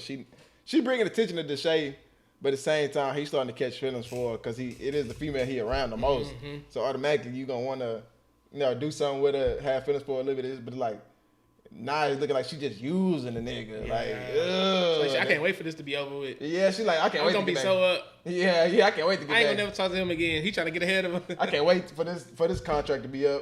Yeah, as soon My as- 30 day. Yeah, my 30-day contract, so I can go ahead, go react to my, go be How my should real we- nigga. if I ask you, you Yeah. being laughing and hiding it, and is that not give off sneaky, bro? If bro, if you want to, bro, tell me if I'm She wrong. ain't If do I'm no wrong, let me denying know. though. She ain't If never I'm say he's dating not- somebody, and say if I he's want to not- date he's not- somebody he doesn't and I'm mean asking about stay somebody, off she the don't man. want to tell me. She's She's like, straight. If you oh, tell him, no, then no, what? like what? Yeah, 'cause Doesn't she that mean telling like him, she this is still our want to possibly content, talk like, to this them? is for money. Yeah. That's what I'm saying. I'm not tripping. She I'm not definitely doesn't do this just overreacting. for Like, content, this is just money. I don't give a He's fuck funny. about her. I don't give a fuck about what none of that shit going on, bro. I don't care I about wouldn't that. really talk to the Not finna Shay, be doing like, with British bro, band, they not laughing dudes about in Brady. there, Yeah, whatever. they be laughing, Like, like, bro, yeah, there'll push always you be on the another lead. girl. Nigga. There'll always be another girl. I can find another British girl. I can find anybody, bro. It is not no problem, bro. I can find another British girl that's crazy, but you not So get out of here with your. I can find me somebody else that can talk. Somebody that can talk is crazy. Bro, you not finding no British girl, bro. You know how hard it was for you to find her, bro? And now you can't even keep her? I mean, don't want to watch Austin Powers right now. Golly, Shay J. Bro. British girl. I didn't think she was gonna do him like that though. That's why I'm like on the stream. It can't be real. I ain't letting nobody even say that on the stream. Yeah, but you can tell she come back. She ain't leave she ain't get a suitcase.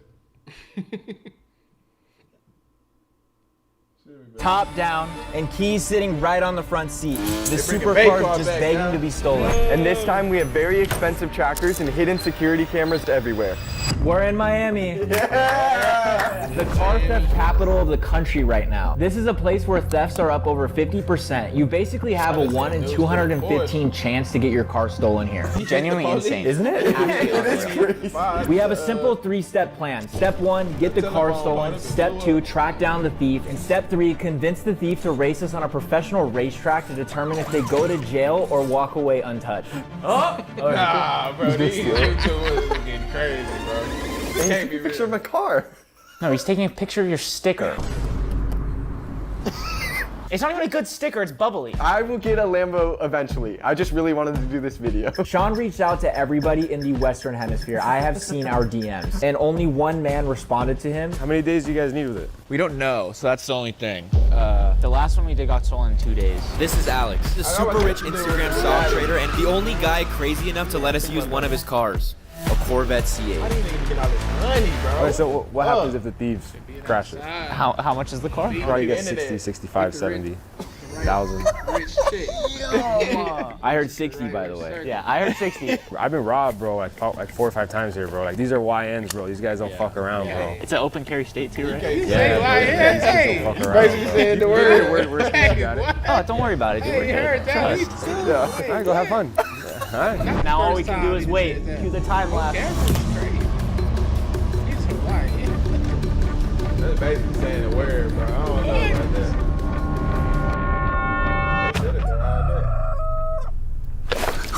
Rise and shine! Go away. Hi, Pookie. Day 1, no bites yet. We had a couple people actually get inside of the car, but we think that they were just taking Instagram photos. But nobody has actually attempted to steal the car yet. The wait continues.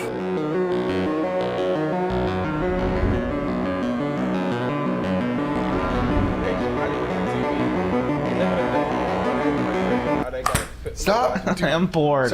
I'm so bored. This is really my life now.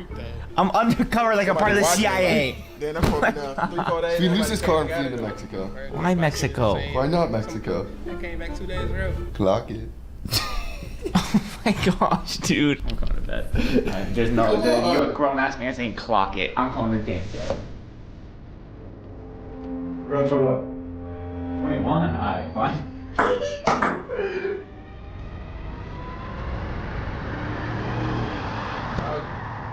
Oh, wait. Stay.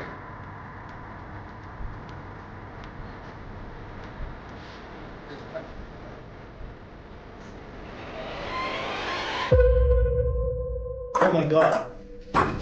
Wait, the car.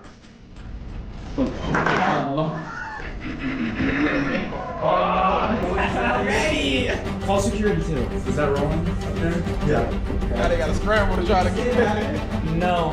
I saw like 2 heads in the car. Okay, hold on. Do you have the tracker? Well, sure. Tracker off. I have to go Track it off. I need to go, sir. Sean, you calling security? Calling them right now. And the tracker's working? I have trackers. Can you hurry up? Let's go. The car just now got stolen. We have to track it down. Okay, we have a camera. Is that camera charged? No, who cares? If it dies, bro. I don't even know if I have everything. Yeah. Hopper 2, baby. Creators, take these 3 apps I built to run my business made with Base 44. Oh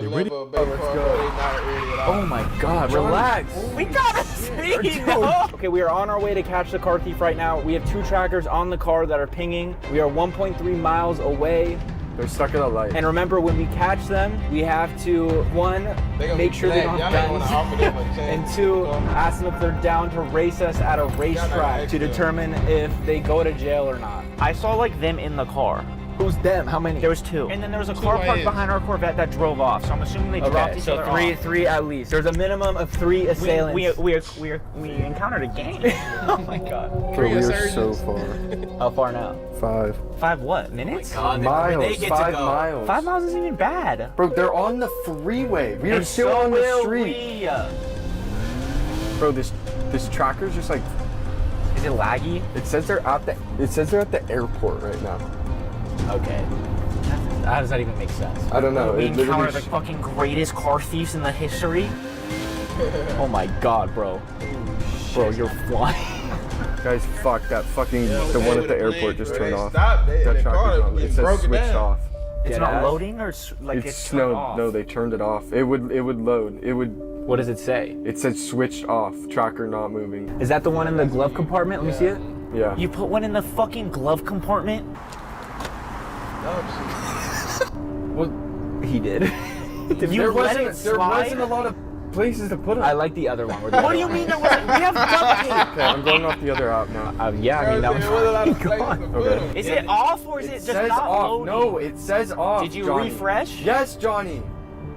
It says switched off. It would say not loading Bro, if it wasn't loading. I just got the worst feeling, dude. Yeah, okay, you're gonna really have to catch up now, Johnny. Yeah, Johnny, that's how you drive from now on. Right. That's how you drive. Left or right or straight. There's 3 options. Go straight. Go straight. Fuck. Pull over. It says stopped. The other tracker just says stopped. What do you mean it's like it's? It just stopped. It's not loading or it's completely It stopped. off. I already refreshed it. It says it's off. Can I see it? Switched off. I mean, there's nothing to see. I don't know. You go to the spot.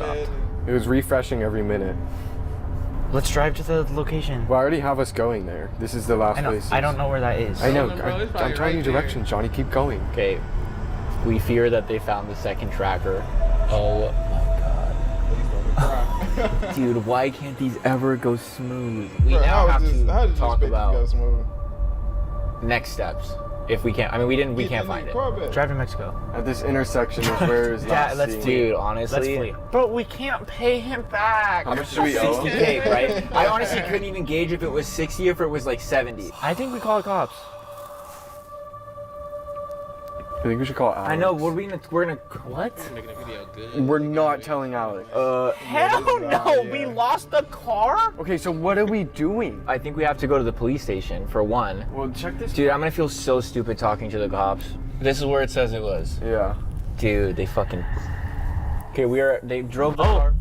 No way. Stupid. Are you lying? You really think that was a good idea? Yeah. How you guys doing? Have you guys seen a white Corvette pull in here at all? No. So focused in the game. Oh, it's okay. All right. Thank you. All right, take it easy, guys. Thank you. You don't want oxtail pizza rice, get the ball. What did he say? I don't know. That was. Please don't focus on the game. Okay. No soliciting. Why does it always go wrong? Just like. Both trackers. Are you sure you got good trackers? Why do you keep blaming me? Sam saw the trackers. The trackers are good. The other one was underneath the wheel well. They couldn't. I mean, that's insane. I don't know how. It's like they. Is that where trackers normally go? Should I ask ChatGPT real quick? Short answer: yes. Wheel wells are one of the first places thieves check for trackers. Here's why: they're easy to access, visually obvious, common knowledge among organized car thieves. They look mad organized, I'm not gonna lie. From the 2 seconds that I saw, they look mad. I wish I could see it. We have to bring the car back or we owe Alex. Hop that, open it, no, knew the keys is in there. That's crazy. Guys, we were genuinely, like, we thought this time it was foolproof. And I cannot. This can't be real. I think we just go to the cops. Or just tell them what happened. I think we have to call Alex. Can you stop saying call Alex? What other plan do you have, Johnny? We have to call Alex. I would rather chop my cock off than call Alex that we messed up. Hey, Alex! I lost the car. This is even worse. I have no money to pay you back. What is he waiting for? Do you think he take installments? Okay, hold on. Everyone close your eyes. Maybe magical 60,000 will fall from the sky from Johnny. Close your eyes, Johnny. We'll go to the police station. We'll reconvene. Guys, it's the next day. They just laugh. We're in a freaking Las no Vegas hotel right now. The last 24 hours have been absolute chaos. Let me catch you up. The Corvette is gone. Straight up vanished. We went to the police station yesterday for help and they were so fucking useless. So now we owe Alex $60,000 and we don't have $60,000. We have how much, Sean? $36,000. That's our entire bank account, by the way. So we came up with the smartest, dumbest plan of our lives. Well, Johnny came up with the plan. Sean is very opposed to this. It's not a smart plan at all, it's just dumb. The plan is to double our $30,000 at a roulette table to see if we can pay Alex back or if we face absolute rock bottom on this channel. After a few frantic phone calls, we locked down a private table in one of the only casinos crazy enough to take that bet, the Plaza Hotel and Casino in Las Vegas. Sean booked us on a same-night flight, we grabbed our bags, and now we're here. I have been reading a lot of comments about Output's co-producer and people asking what makes it worth it. I believe co-producer. Now you're caught up. Vegas. You feel that in your balls, Sean? The Lord is telling us, you will not lose.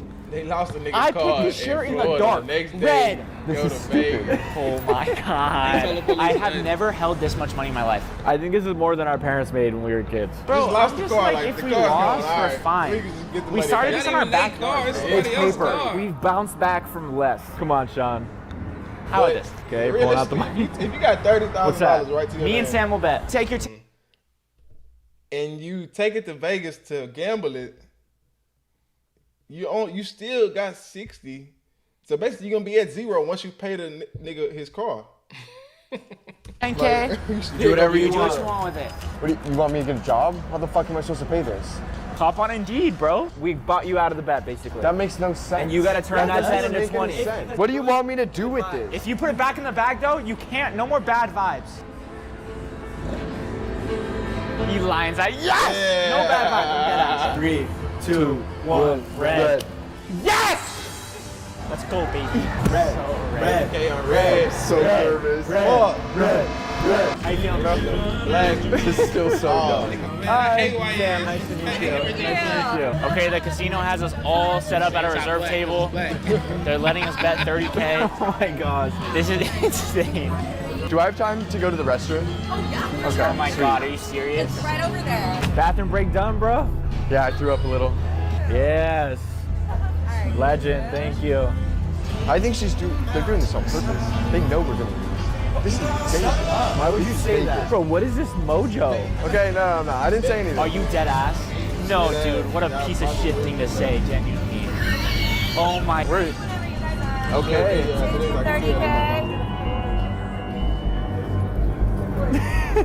Yeah, I could do that too, shit. You slide it, bro. It's your bet. Your bet. Dude, you're shaking. Red, baby. Right, red. Now we're locked in. Red. We're ready.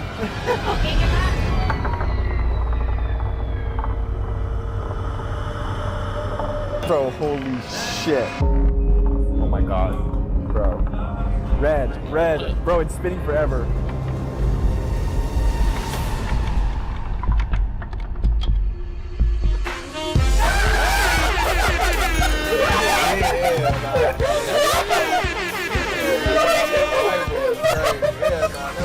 I fucking told you.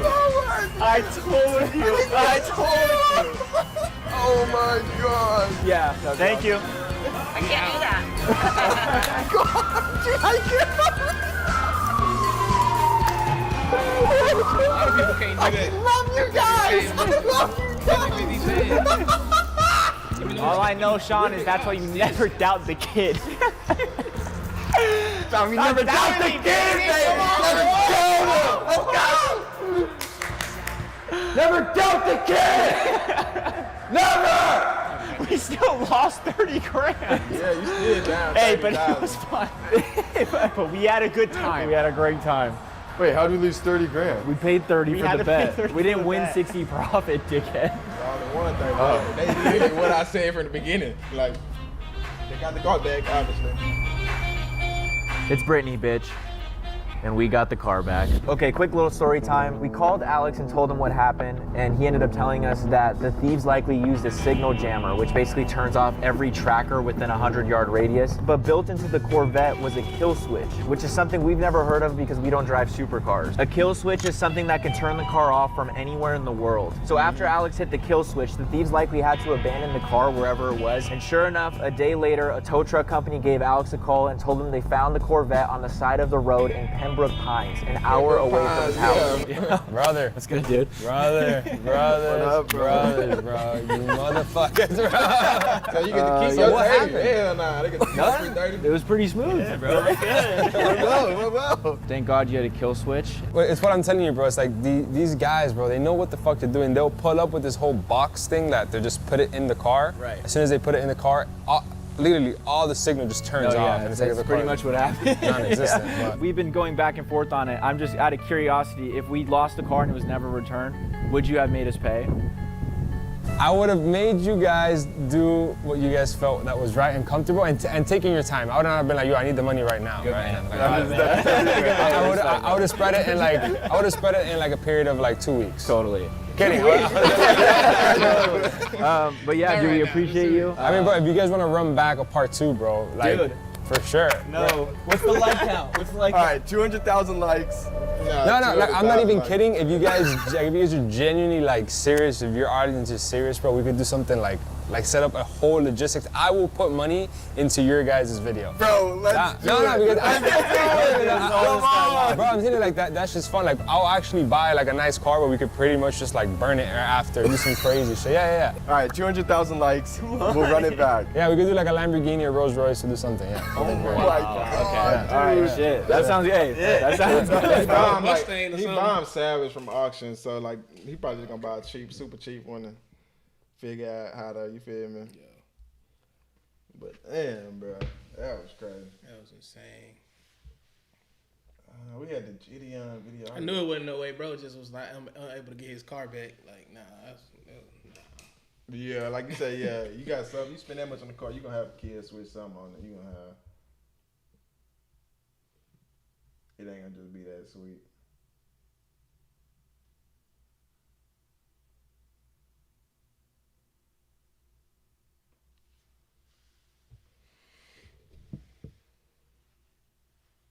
This swirl.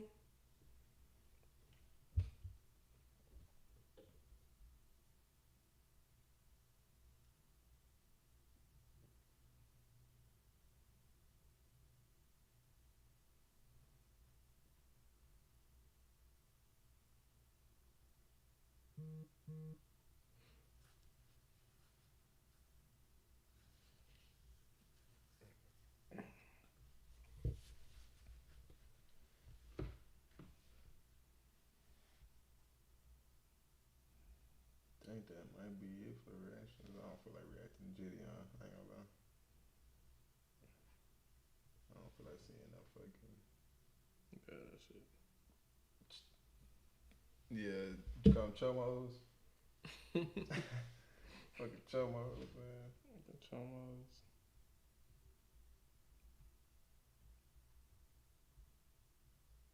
Oh, that's Jake and Joshua tonight? I think so. It's this weekend. They did the face off yesterday.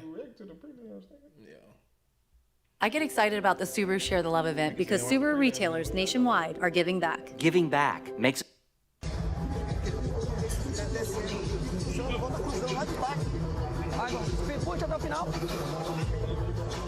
Breathe in.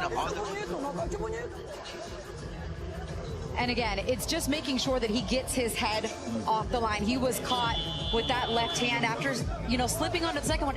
He didn't even dodge off the line, and that's how he got caught there with that shot. Antonio Filio is the trainer for Keno Marley. Mike Williams for Gift Davis Jr., fourth and final round.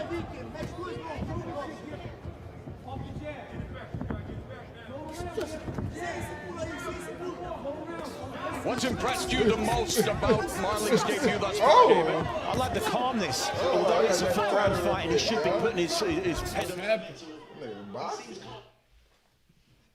It's on Netflix? I think so, yeah. Damn, I ain't got Netflix. You know I'm still that shit. I ain't gonna count. No, I'm still that shit. There's plenty of flicks on the net.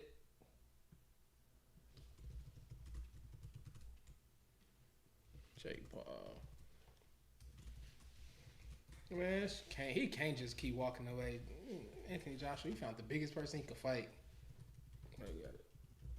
Literally knocked this man out.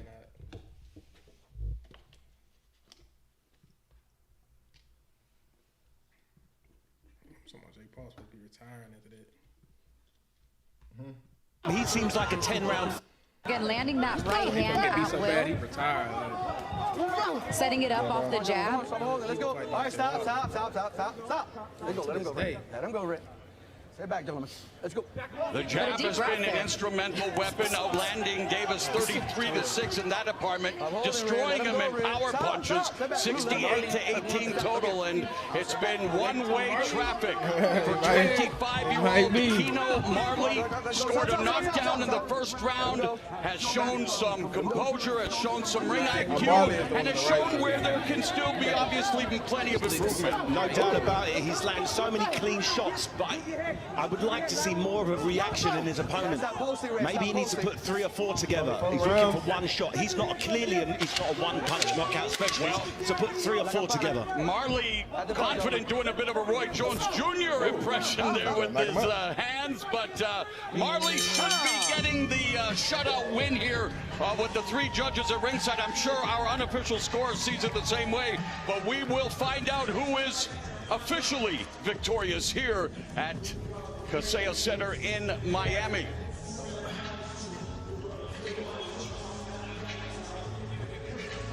What a great pro debut for Keno Marley. He showed a great variety of punch selection, but it was a right hand just like that one that found success all night. He was able to set it up off the jab, throw it as a hook, as a straight shot. Pretty much wherever he wanted to land, he had his choice tonight against Gift Davis, who likely lost every round. Every single round of this with a fight 10-8 tonight. round in the first. That is on Netflix. What? 95% of bettors are betting on Jake Paul to beat Anthony Joshua tonight. When they've had the pressure on him like what that. What the fuck? And it must feel good, you can speak to this from your own experience, to kind of just get that first one out of the way. It's so important. That first professional victory means so much. I remember I fought a guy. They don't trust shit. They don't trust, He bro. was very experienced. He had the most wins of any fighter in the UK at that time. Had 50 wins. He had about 120 losses as well. But he was tough and experienced. Did you make it a phone booth fight against Booth? I had to put the pressure on him. I did. Yeah, I did. And got the victory. I think it was round 2. But it was good experience for me, very good experience. I was happy with it. I got the victory, and that was the start of things to come. The younger viewers asking, what the heck is a phone booth?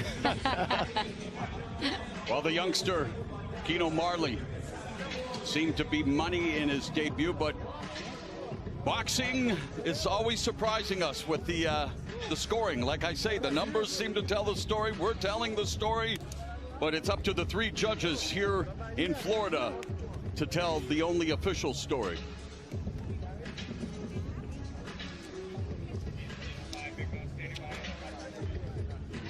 Ladies and gentlemen, after 4 full rounds, we go to the judges' scorecards at ringside. All 3 judges see the contest 40-35, declaring your winner by unanimous decision, Keno Marley.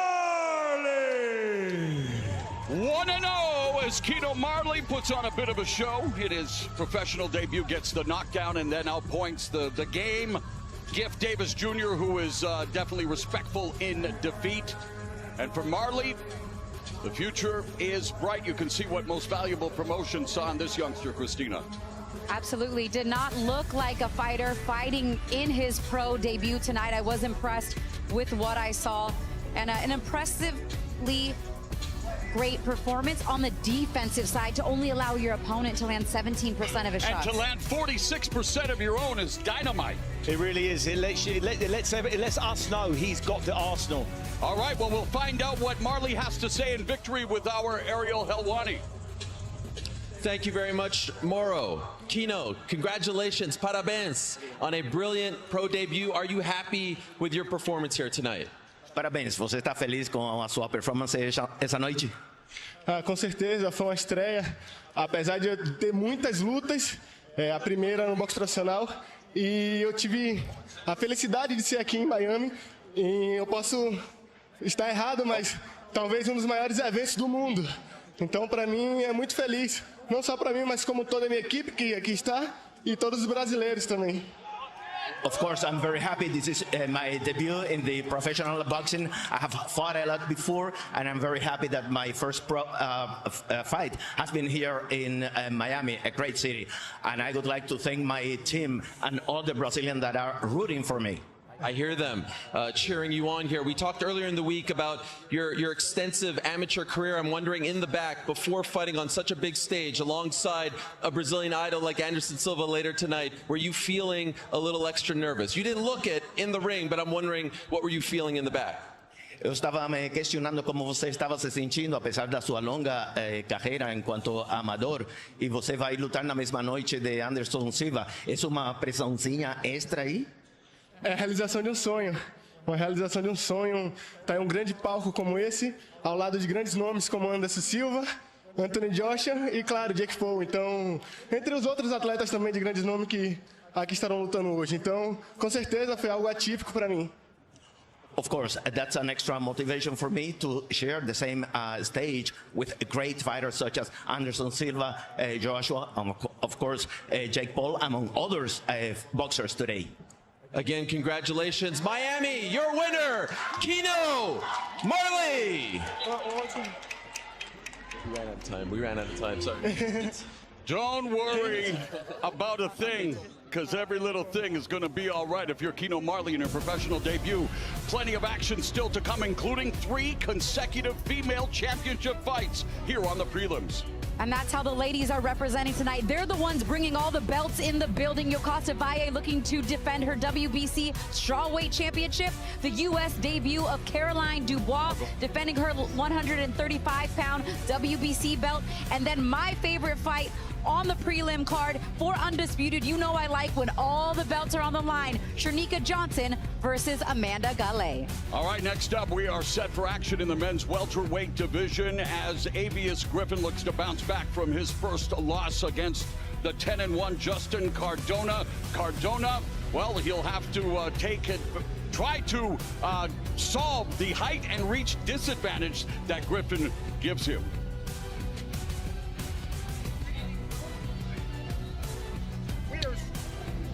We are scheduled for 8 rounds. If an accidental foul ends the fight, 4 rounds must be completed to consider it official.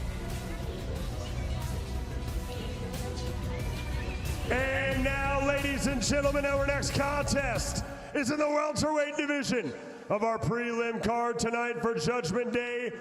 Jake Paul versus Anthony Joshua. Our next contest is in the welterweight division. Introducing first, fighting out of the red corner, please welcome to the ring, Justin Cardona.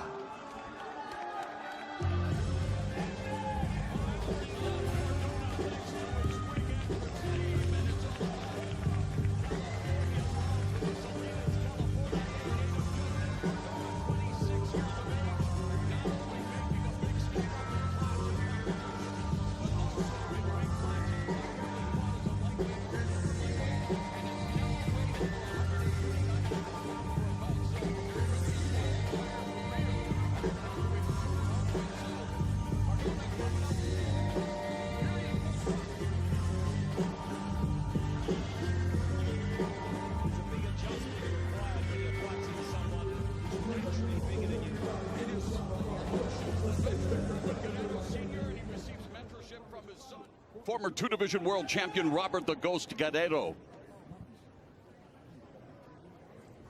And his opponent, making his way to the ring, please welcome Avius Griffin. 32-year-old Griffin, known as the underdog, and boy, has he ever been an underdog in life. Grew up the youngest in his family in Chattanooga, Tennessee, hardened early by family life. Boxing became his bond with his father, Alvin Punk Griffin, who introduced him to the sport at the age of 8. But his father died suddenly in 2016, just 2 months before Griffin's pro debut, and yet maybe for you as well, David. For so many people, boxing has been salvation, and it saved Avius Griffin's life. It certainly did, and I can attest to that. Without boxing, I don't know where I'd be. I don't know what I'd be doing. It was all I've ever wanted to do, and obviously he feels the same way, and here he is. You know, coming off that horrendous last round knockout loss. He's going to want to put the record straight here. And you know that he's got steely determination. His mental toughness has been hardened. He was wrongly convicted of murder. As a 4-0 fighter, he was released after serving 11 months. So again, a lot going on in his personal life, what he's had to overcome. But you know what they say, man, pressure can burst pipes. It can create diamonds, and that's exactly what he's looking to do here tonight. You know, tough road, but who said it was supposed to be easy?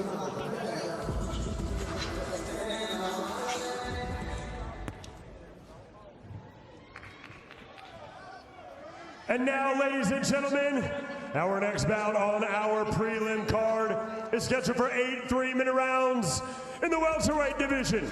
Promoted by Nikisa Madarian and Jake Paul's Most Valuable Promotions. Our 3 judges scoring this bout at ringside: David DeYoung, David Sutherland, and Michael Tate. And our timekeeper, Rick Villazon. And our referee in charge when the bell rings is Christopher Young. And now, ladies and gentlemen, 2 warriors, 1 fight. Who wants it more? Introducing first, fighting out of the red corner, wearing the black trunks with purple trim. He stands 5 feet, 7 1/2 inches tall. He weighed in at 145.6 pounds. Tonight, he enters the ring with a near-perfect professional record of 10 victories, opposite just 1 defeat, with 5 of those wins coming by way of knockout. And he fights out of Salinas, California, introducing Justin Stallion Cardona. And now his opponent, standing across the ring, fighting out of the blue corner, wearing the purple and orange trunks. He stands 5 feet, 11 inches tall. He weighed in at 146.4 pounds. Tonight, he enters the ring with a near-perfect professional record of 17 victories versus just 1 defeat, with 16 of those 17 wins coming by way of knockout. And he fights out of Chattanooga, Tennessee, introducing MVP's own Avius, the underdog, Griffin.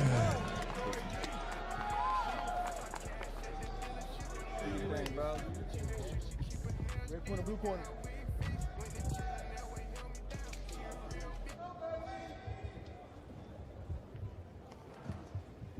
All right, gentlemen, listen. This is good. This is good right here. We see instructions in the dressing room. Get a tough, clean fight. And my commands of all time. Protect yourselves all the time. Touch them up. Scheduled for 8 rounds in the welterweight division. Justin Stallion Cardona against Avius Griffin. Cardona has 2 first-round knockouts. Griffin has 5 first-round KOs. And of course, the welterweight division, one of the glamour divisions of the sport. Some of the biggest fights in the sport's history has taken place in this division, and currently we have the likes of Mario Barrios, Devin Haney, Lewis Crocker, and Rolando Romero representing the top of the crop. Of both Griffin and Cardona would like to put their names in contention. Again, they're put on this stage for a reason, Christina. Your time to show up and show out. Absolutely, and for Avius Griffin in particular, I mean, he was 17-0 before that devastating knockout loss to a very talented Julian Rodriguez in his last fight. He was on track to hopefully get an opportunity to fight one of those guys. And after you get knocked out, you can become gun-shy. And David, it'll be interesting to see how Griffin responds to any kind of pressure that Cardona puts on coming off a KO loss. I know what it's like. At my 11th fight, I got knocked out, and it was devastating. But 2.5 years later, I became world champion. So don't write him off just because someone, particularly a last round knockout where you're winning the fight. you can't write him off. He has the ability, he has the skills, and he's just got to put it together consistently. It was kind of funny at the weigh-in yesterday. He tells Ariel Helwani, that was just AI. That wasn't real performance in my last fight. That was AI. I don't know what that was, but you'll see the real ABS tonight. Left hook, right hand, and Cardona lands a good combination. And that definitely wasn't AI. And boy, Jake Paul's had a lot of fun with AI on social media as well, promoting his fight as only he can. Jake Paul, Anthony Joshua, believe it or not, it is actually happening, and it'll be part of the main card festivities, the main event. And we get underway with the main card at 8 Eastern, 5 Pacific, only on Netflix, as Cardona utilizing some upper body movement. And Griffin is a little more tactical, a little more tentative, and again doesn't want to make a mistake that he made in the last round of the last fight. Understandably, when you're 17-0, you know, when you've got a long streak of knockouts, 16 knockouts he's had, you become overconfident sometimes. You believe in your power too much and you try to use it at the wrong times. You run out of steam and get caught from time to time. Yeah, 16 of his 17 wins, Christina, by knockout, but it live by the sword, die by the sword. He was knocked out in his last fight. He was, but I like that he's taking his time here. I also want to mention a new corner for him in this fight. He's working with Hector Bermudez. They put a solid game plan together. Different level of opposition is Justin Cardona than his last opponent, but I'm okay with him taking his time here. 30 seconds left in the first round, and Griffin pawing with the jab, unable to navigate the range. There he tagged him with a couple of jabs. As Cardona utilizing lateral footwork, he has to find a way to navigate the inside because he's giving up the reach, but there he does it again. In fact, Cardona has landed some eye-catching shots in this fight. Hasn't hurt Griffin, but has scored. I like what I'm seeing from him. He's countering. No! But back comes Griffin just like that, and it might be over. 3, 4, 5, 6, 7, 8, 9, 10. Just as the bell was going to ring, Griffin rung the bell of Justin Cardona, and Griffin continues his knockout ways as he improves to 18-1 with 17 knockouts. Last time he took an L, but tonight he bounced back. Shout out to Big Sean. Wow, big punch. I mean, from being knocked out like that to coming back and getting one of your own in your very next fight, nearly at the bell. What a way to respond. That was, he had got caught, and he catches Cardona on a counter. Spectacular knockout, and that's a way to boost your confidence back up, is it not, David? No doubt about it. I really liked what Cardona was doing up until that point. Literally up until the point he walked onto that shot. But that's where Griffin is very different from anyone else. He's got that knockout power with one punch. He put Cardona on inline skates. Look at him. I mean, that beautiful short check left hook. That was a beautiful, tight, compact place shot. As you're seeing it one more time, gets caught in the chest, right hand, and then the left comes right over the low right hand of Cardona. A perfectly placed shot, his best punch of the first round, one of his only ones he hit him flush, and it sent the smaller man in Cardona to the canvas. The underdog emerges as top dog in this fight, and this underdog has plenty of bite. All right, let's make it official with Big Mo.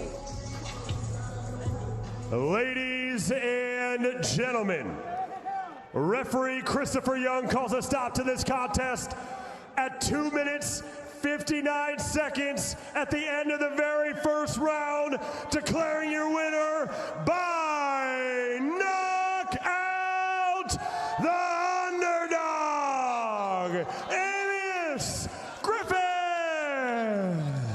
Impressive victory for Avius, the underdog. Griffin closes the show in impressive fashion. And he is standing by with Ariel Helwani. Mauro, thank you very much. Avius, congratulations. What a difference 6 months makes for you. Considering what you experienced back in June, what are you feeling right now after scoring this first round knockout? I just want to give a thanks to God, you know, for putting me back in this position, and thank the MVP for not giving up on me and giving me another platform to shine and do what I do best. And, you know, we just went back to the lab like I told y'all. We started from the base. We started slow. We went back to the mirror. We shadow boxed 30, 40 rounds, footwork, worked on a lot of different things, controlling the distance, and y'all did play the one round of that tonight. And we back and we better. It's not the guy who I wanted. We all know who I wanted. But yeah, so hopefully next year, 2026, MVP can line that up, because we're not ducking no wreck. Well, tell us, who did you want? You know I wanted Julian Hammer. He got lucky, and he won his last fight. Just to let the world know, I'll ask for the rematch fresh out the ring. He denied a rematch for 90 grand. He fucked up my Christmas. I'm supposed to be making 90 grand tonight, but he said no to 90 grand, not me. Yeah. I noticed you saying to everyone, I'm back, I'm back. Was there ever a moment after that fight in June where you doubted yourself, where you felt like you lost confidence? No, like I said before, man, I done took losses in life. That was just the first loss that you guys was happening to witness, and I done bounced back from several losses, and I told y'all to see me bounce back from another loss this Friday, and we did that. Well, your nickname is the underdog. When do we graduate to the favorite? Oh, no, it's a lifestyle, man. We're going to grasp on it. We're going to hold on to it all day. I just want everybody to, the definition of that is just striving off doubt. And if everybody can just strive off doubt and you can just use that as motivation, and you'll be what you want to be in life. Well, congratulations, my friend. Miami, show some love, make some noise for Avius, the underdog, Griffin. Griffin has a TTD, to the death mentality that fuels everything he does. He also sports a TTD tattoo, and he tattooed Justin Cardona to secure his 6th first-round knockout. And coming up at 8 Eastern, 5 Pacific, it is Judgment Day. Jake Paul versus Anthony Joshua. Paul built momentum in the modern age. Joshua was forged in boxing's crucible. Tonight, timelines collide. Youth versus experience. Disruption versus legacy. No algorithms now. No excuses later. Only fists and consequence. 8 Eastern, 5 Pacific. Judgment Day on Netflix. But still to come on our prelims, oh my, 3 consecutive women's championship bouts. We'll get to the first of our 3 championship fights, but first, it's MVP face-to-face. Jake Paul, Anthony Joshua. Week away from the biggest boxing event of the year.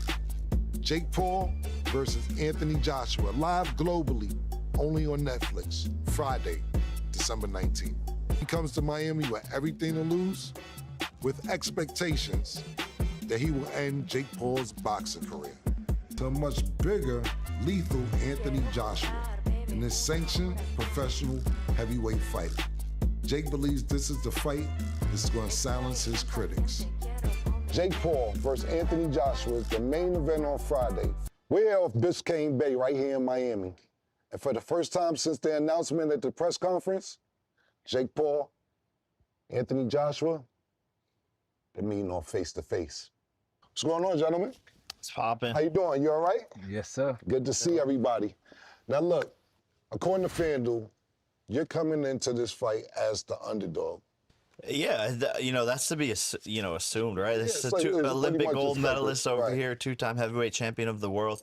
But I've been an underdog my whole life, man. I've had to fight for everything that I've gotten, earned my position all the time, and I've honestly had some of my best performances coming in as an underdog. And I don't really look at the betting lines and all, who's this favorite, who's that, because to me none of that matters. I know what I'm capable of and the work that I've put in. Anthony, I'm assuming you never had to make weight. Never had to make weight. Never. So I seen when they said that you came in, you're training hard. I actually seen you said that you're faster, you're stronger, and why didn't you do this way before? Do you feel better coming in at 245 than ever? I do. I feel great. Yeah. I'm blessed. I feel happy that this task was put upon me because I wouldn't have pushed myself to get to a certain weight. I would have just been doing what I do usually. Right. And I feel really good. So I think it was a blessing in disguise. Yeah, no, I don't agree with the decision or on his behalf, like he's taking away his best thing against me, which is his power. And we've seen him when he's a little bit lighter and there's just not as much thump on the punches, and I think that's probably the best thing he could have had is that extra oomph in those punches. But it's his game plan, whatever he wants. But to me, the weight doesn't matter. The weight's not going to make a difference. It's going to be the skills that win this fight, and I believe my skills are better than his, which is a crazy thing to say, but he's a very basic fighter, and he's gotten to where he's at because of the size and because of the power. So the skills are what's going to win this fight, and he's seen that with Usyk when he fought him, and so I believe it's going to be very similar to that. And now I teamed up with Team Usyk to improve my skills as well, so we got As you should. You definitely needed to change coaches. And we got skills as well. You definitely needed to change coaches, so I'm glad. Yeah, no, 100%. Yeah, he's been doing it for a long time, and he's great. And if you get caught with that one punch, or, you know, obviously he has a lot of power punches. If you get caught, of course, you know, he's going to defeat you, but I don't believe he can land those punches. And he lands them on the bigger, slower guys who are sitting right in front of him. Everyone's like, did you see Francis Ngannou, what he did to Francis Ngannou? It's like the guy's feet stuck in mud. He's just sitting there, didn't do anything, and just got fucking nailed with a big-ass shot. So, yeah, if I get hit with that shot, I'm screwed. But I don't believe he's going to hit me with those shots. You gonna hit him with that shit? 100%, and a lot more. You're supposed to come into this fight, according to the boxing rule, and knock him out.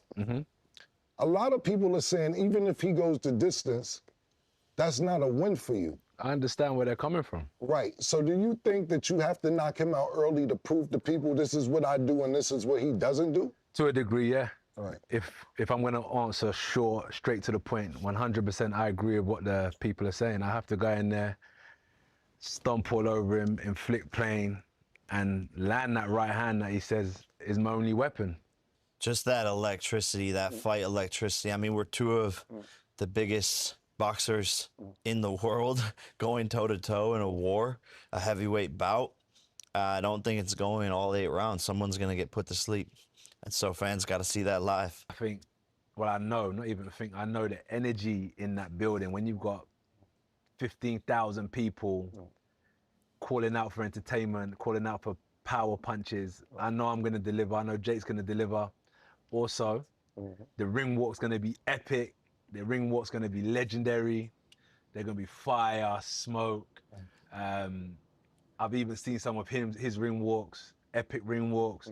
So the people in the venue are going to be in for a good treat, and they're going to go home and say, what an event that was. Is this just a money grab for you? It's everything. Okay. Ever since I come into the game, I clock the hustle. That's how I manage I'm not a YouTuber, a social media expert. I'm a fighter first and foremost, but I understood how to navigate my way through this industry. And from day one, I know how to make money. Before I come into boxing, I knew how to make money. So it's always been a money grab, 100%. And I think now, this generation are really showing you have to have your P's and Q's in order, get your money, and also work hard and leave the game with your brains and your money intact. I think that's important. So it's a money grab, it's legacy, it's a fight, it's war. That's what we're going to war for, is to get the goods. Some people are saying this just like a holiday bonus for AJ because he has bigger plans in 2026. Do you think that that's a mistake looking past you? Or does that motivate you? I don't think he's looking past me. I think his fans and the boxing community is looking past me, and some of the other people that are trying to do fights with him next year. But it's a massive, massive mistake. And I get why on paper people would look at this fight and say, oh my God, Jake's going to die. He's dead, 1 round, etc. But that's what I'm here to do. That's why I love it. Like, I have the world cornered. I have him exactly where I want. I have the boxing community exactly where I want. And when I beat him next Friday, it's gonna be me, the one that's fucking laughing. I see someone who is trying to perfect his skills, someone who is trying to perfect his boxing skills. So in boxing, you have fighters that box at long distance, mid distance, short range. Some fighters that brawl, some fighters that walk forward like Pitbull, that come forward with their hands up.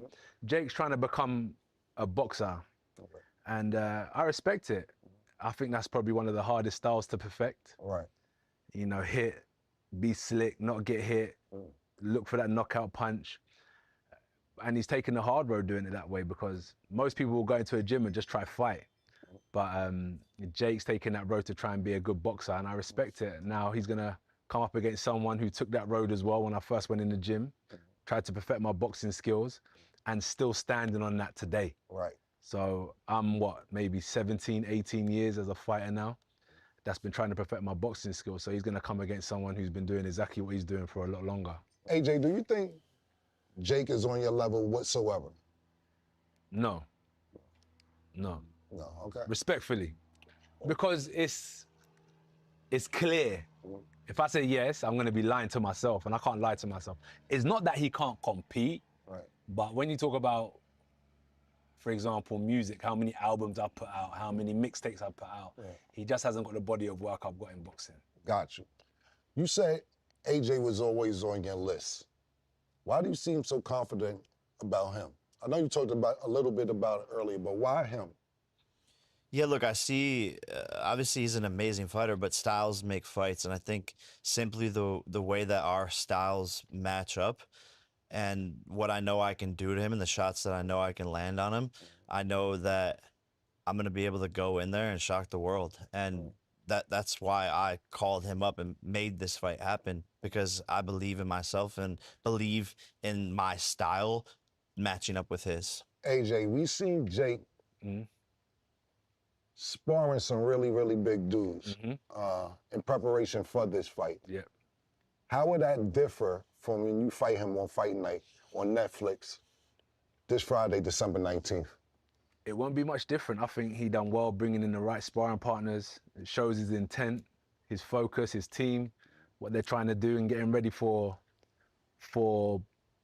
people that come close and throw hooks in, like Sanchez, someone like a Coley who boxes at distance, Anderson who's awkward, and maybe other people that we haven't even seen. But I think it'll be good preparation for the real thing on Friday. Okay. Yeah. All right. I didn't know if you respected his sparring partners or not. Yeah, they're good. They all right? They're good. They get money. Okay, cool. Jake, you was well into training for Tank before this fight got canceled. Was it much different for training for him, or did you carry some of that training into the fight for him? No, it was definitely different. I essentially just flipped roles. But what was unique about it is me being able to use the tricks that the little guys were doing to me against the bigger guys in sparring. And so it was really a 180, but I was able to use some of the things that they were doing against me. But really just had to start doing some more strength workouts and get some weight back up just with eating. But the way I see this sport is a quick audible, and you know, quarterbacks in the NFL face different teams every single week, and they have to adjust to different defenses, and boxing is no different. When y'all faced off for the first time at the announcement, your demeanor seemed to change. And you looked up at him, and then you were looking face to chest. Did you realize for the first time how big he was? Pause. No, yeah, no. I mean, I know he's a big guy. Pause. Yeah, pause that too. Looking into his chest is for the cameras, right? Just to show the size difference. And okay. That's the photo that went viral. So cool. You think he's scared? No. No? I know he thinks about it. But maybe that's just more from a point of view of I want to do well, but I don't think he's scared though. All right. What you think? You think he's scared? No. Oh, okay. No, but you know, there's a little bit of obviously anticipation for any fight. It's no different. You're always gonna have those slight little nerves, but I find that in the bigger moments I actually become more calm, which I don't know what it is, but just thinking through it and manifesting this victory, I know God's on my side, Jesus is on my side, and I can walk into the ring with no fear because I have faith in God putting me into this moment for a reason. You see with Jake, what I learned about Jake is, so when you look at the physicality stuff, and as you said, he's looking at my chest, I think Jake is someone where I got to beat him mentally because he's a mental person. This is my observation.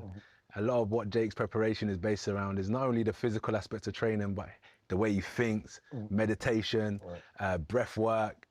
And if I can break his soul and I can break his mentality, then I've broken Jake. So this is why it's going to be an interesting fight, because I just don't look at it from a physical standpoint. I know the person that's in front of me, and I know that I got to break it. That's what I said, I got to take his soul. It's not just physical, I got to take your soul in the ring. Only person that can do that is God. I knew he was going to say that. Is he fucking with your brain?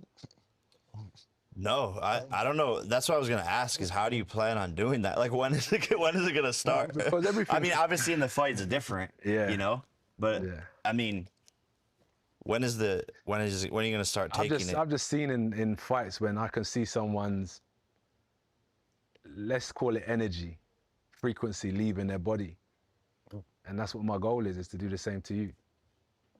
You have that instinct. You can see it. When you're fighting, you can just see a small glimmer of someone that's just about to start fading. And then you just keep exploiting that, keep exploiting that until some people give up.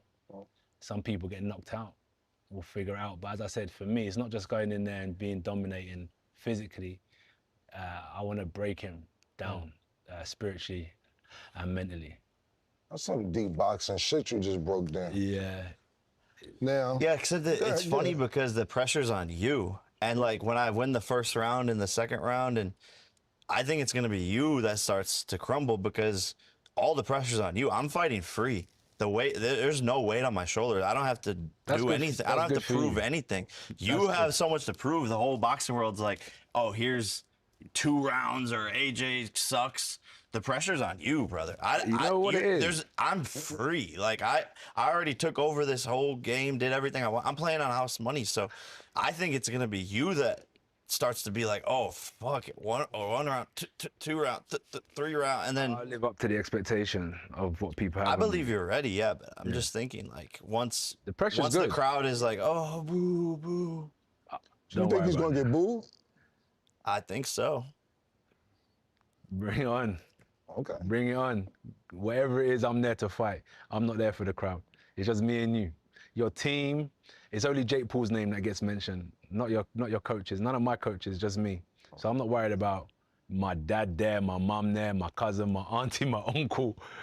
Oh, they can all stay at home. I'm there to work. That's just my mentality. I'm there to work. Are you scared of getting knocked out? No, I was watching the Ngannou interview, and they're saying the same thing. Different fighters, Ngannou and Jake, but same question. Right.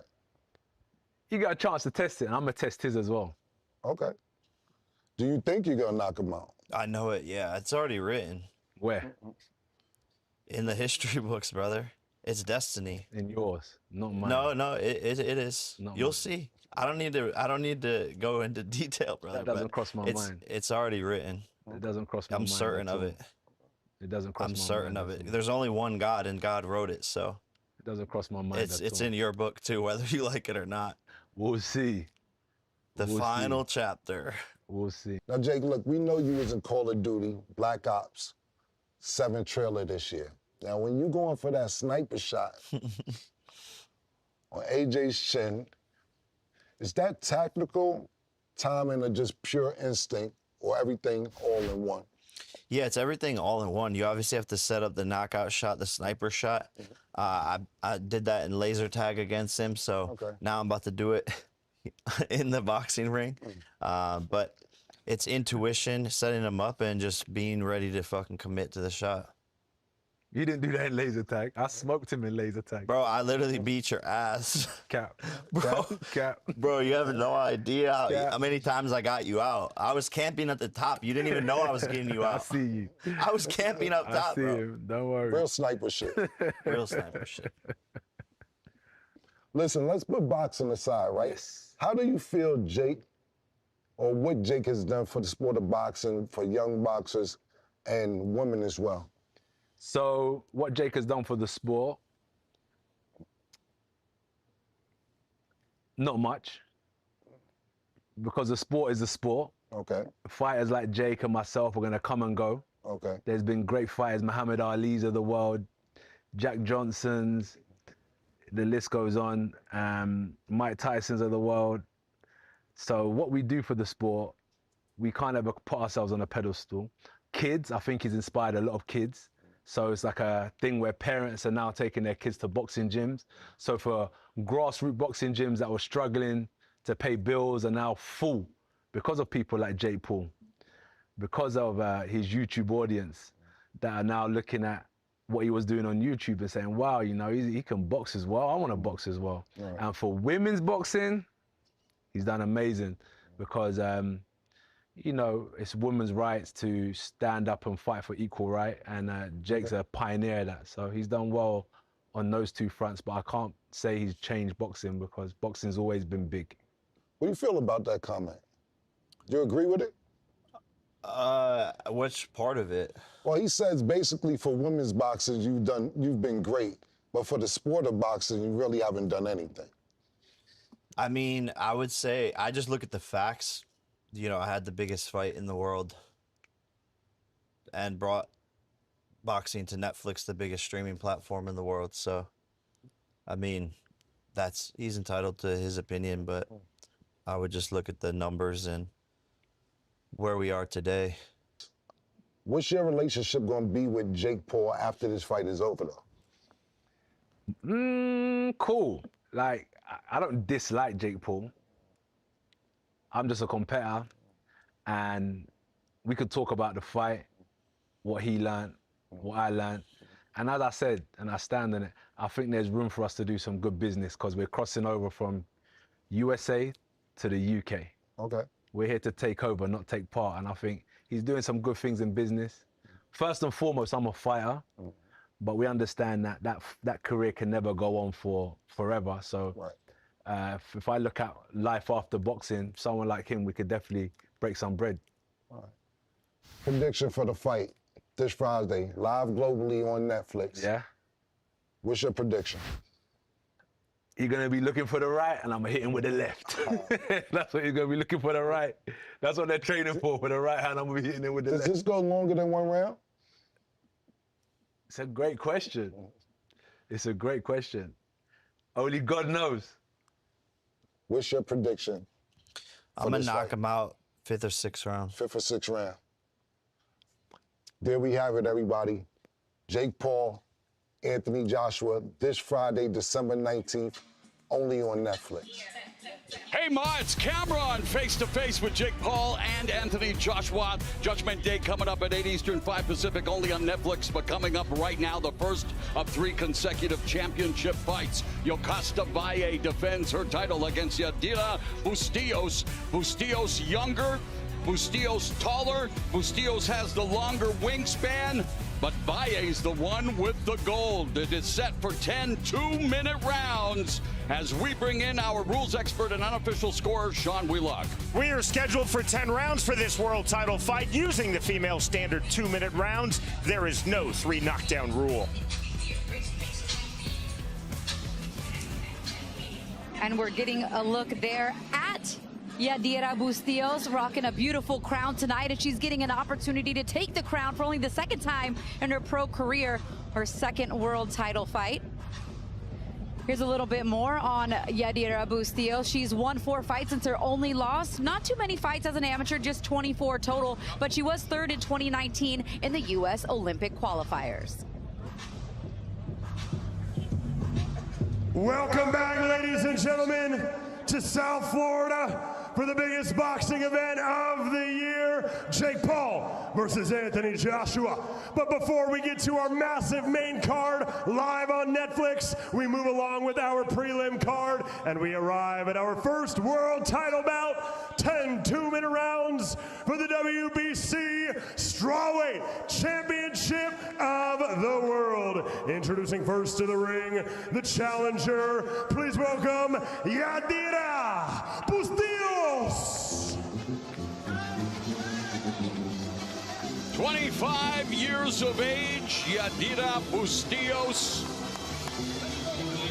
making her walk to the ring in anticipation of, well, making that crown a permanent one, or for holder in this weight class. For Bustillos, boxing isn't just a sport, it's salvation.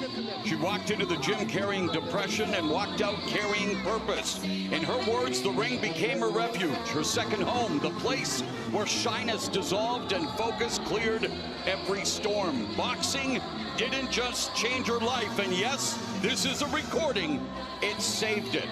And she is hoping that she has saved the best for right now, David, as this is an opportunity to take away the belt and earn a bigger fan base. She's fighting out of Las Vegas under Gil Martinez. This is her opportunity. This is it on a massive stage. This is what she's dreamed of. She had a chance before. She didn't quite make it. This is it. This means everything to her tonight. She's coming off a career-long 300-day absence. So she'll try to make sure that ring rust is not a problem early. And there's a look at Yokasta Valle, the defending WBC strawweight world champion. Here's a little more on Yokasta Valle. She's got more than just what she shows inside the ring. She's also been on Dancing with the Stars in Costa Rica. She's been on quite a run in her last 21 fights, losing all but one. And she is been a reigning champion in 3 different weight classes. And now, the defending world champion, please welcome to the ring, Yokasta Valle. And those 3 divisions that Valle has ruled have been from 102 to 108. She's a current 105-pound belt holder. Her record in widely recognized world title fights, 13-2 with 1 KO. The other champions in the division, my fellow Canadian Kim Clavel, and the unified champion Sarah Borman, who is responsible for Bustillos' lone setback.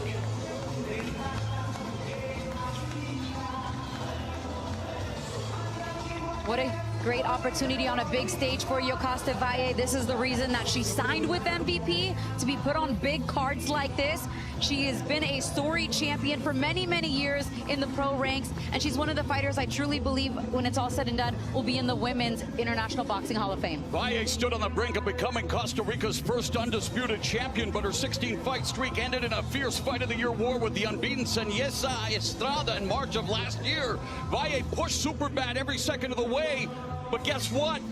This is a twist worthy of boxing's cruel poetry. Estrada retired afterward, vacating every belt Valle had chased. She gets another opportunity right now, and with the official introductions, here once again is Big Mo. Ladies and gentlemen, we arrive at our first world title bout tonight, live from the 305, Miami, Florida. 10 2-minute rounds for the WBC Strawweight Championship of the World.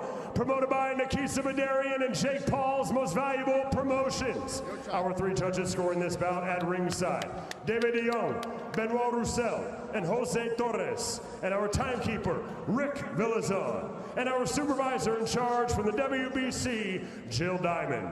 And our referee when the bell rings is Sparkle Lee. And now, ladies and gentlemen, 2 warriors, 1 fight. Who wants it more? Introducing first, the challenger, fighting out of the red corner, wearing the all-pink trunks. She stands 5 feet 2 inches tall. She weighed in at 104.6 pounds. Tonight, she enters the ring with a near-perfect professional record of 11 victories versus just 1 defeat, with 2 of those wins coming by way of knockout. And she fights out of Las Vegas, Nevada, introducing the highly ranked contender, Yadira La Reina Bustillos. And now her opponent, standing across the ring, the defending world champion, fighting out of the blue corner, wearing the green trunks with black trim. She stands 5 feet 1 inch tall. She weighed in at 104.8 pounds. Tonight, she enters the ring with an impressive professional record of 33 victories versus just 3 defeats, with 10 of those wins coming by way of knockout. And she fights out of San Jose, Costa Rica, introducing MVP Zone, the current reigning and defending WBC Strawweight Champion of the World, damas y caballeros, presentando a la campeona mundial, Yokasta Valle.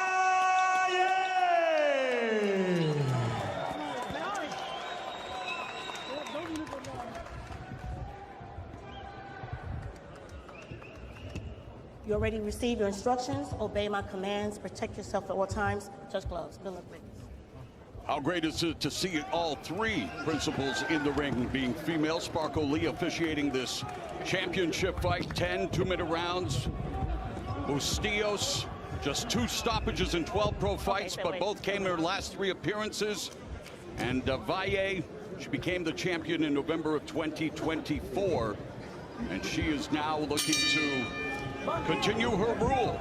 First of 10 scheduled rounds, again contested over 2 minutes, although later tonight live on Netflix, the co-feature Alicia Baumgartner, one of the best boxers in the sport, defends her unified 130-pound strap against Leila Baudouin in 12 3-minute rounds, more like the men. They're looking for equality, and boy, early on, Valle lighting up Bustillos. This is some of the reasons a lot of boxing fans like the 2-minute rounds, is because action's got to get going early. You don't have a lot of time to feel out, and Bustillos and Valle right now are getting started quick out the gate. It's more like a sprint. Those 2-minute rounds force the action from the very first bell. And we are used to seeing members of the Distaff division deliver the dynamite all night long. Women love to unload, and a beautiful combination there by the champion Bustillos, but Valle's also had success. They are going toe-to-toe and putting on a show here with just a minute left in what has been a frenetic first round. My God, they're chucking the leather. No feeling out process whatsoever. Yeah, defense what? Each of them have landed 9 punches according to CompuBox, many of them power shots. Bustillos outthrowing Valle right now, but again, it's all about who's the cleaner puncher. And so no feeling out process, no tactical approach here. It's one of my favorite things about the lower weight classes as well, men and women. The punch output is tremendous. The champion has to put her hands up a little more as the queen is landing some shots. Valle really needs to start thinking about the defense at some stage, but it's all offense for the moment. And they're landing some scoring blows upstairs. And there's a left hook, right hook to the body by the challenger Bustillos. Earning their money here in round number 1. Blue corner, you'll hear the voice of Jacob Najir, the trainer of the champion. She's just throwing herself into it, but you already know what she's just going to keep on throwing punches because she's taller than you. Just become smaller. Close up, close up. Don't give away the round. It's 2 minutes. You're a world champion in 3 divisions, okay? There's no reason to give away any round. You gotta work inside, low. When she grabs, when she clinches, I'm not looking around. I am the champion. Remember, I'm the champion. You're Casavalle. Yes, I am. So teach her that you're the champion. Don't give no moment. Don't give away any moment in this assault. Okay, it's 2 minutes, Yocasta. Go. Great job by John Nanad. A motivational speech by Najir in the corner, reminding Valle who is the champion after a very competitive, hotly contested opening 2 minutes, and they don't waste any time renewing hostilities here in round 2. Well, and according to the game plan, when we talked to Yocasta Valle, she said she wants to impose her aggressiveness, what she did there in the first round, and she also knows that Yadira doesn't have a lot of defense, so she just wants to be on the front foot for the most part in this fight and be the more aggressive fighter, but she's going to have her hands full because Yadira kind of had a similar game plan, David. Exactly, and she's the smaller fighter in the champion. And the champion's going to need to get inside and avoid those long-range punches. Yes, Valle with the big reach advantage, and yet, according to CompuBox, in terms of the power punches, which are the more eye-catching shots, Bustillos, the challenger, has the edge. What a beautiful right hand right there from Valle. And the right-left hand by Bustillos. Bustillos has this young energy. She's got that youth. 25 years of age. She's fresh. Their respective defenses are suing for abandonment. Under a minute left in the second. Wow. But they're putting together the combinations. It's not like they're just rock'em sock'em. There's quality there. Technique there, right? There really is. They're both putting together great shots, but I'd like them to try to avoid a few of the punches coming at each other. That was beautiful how Valle's got her head off the line, slipped under, and countered with 2 shots with her lead left hand. And I wonder what Bustillos was complaining about, because she ate a nasty left from the champion. And she continues to be frustrated by something. It may be the fact that Bustillos is catching her. She looks a little inexperienced there. She got caught with the shot and turned away and looked at the referee. I don't know what she was expecting to get back in response. Just because she's the queen, she's not going to get royal treatment. She definitely isn't tonight. Especially not as the challenger. Beautiful shot there from Valle, who's found more of her rhythm here, I feel like, Mauro, around 2. Yes. Challengers done a great job of round 2. Very high octane as we go inside the red corner. Oh, that's what they're complaining about, head clashes. Let's listen in, Gil Martinez. Don't worry about anything. You fight. Let the ref do her job. I have to say I didn't see it, but let's continue listening. You're still waiting too long. You're still waiting too long, man. Do you understand me? You're going to fuck this up again. Don't do that shit. Listen to me. Stop looking for one shot, feints, and combinations. When you get in the inside, I need you in your stance right away. If she holds one hand, work with the other hand. Do you understand me? I would hate to see Martinez when he's intense.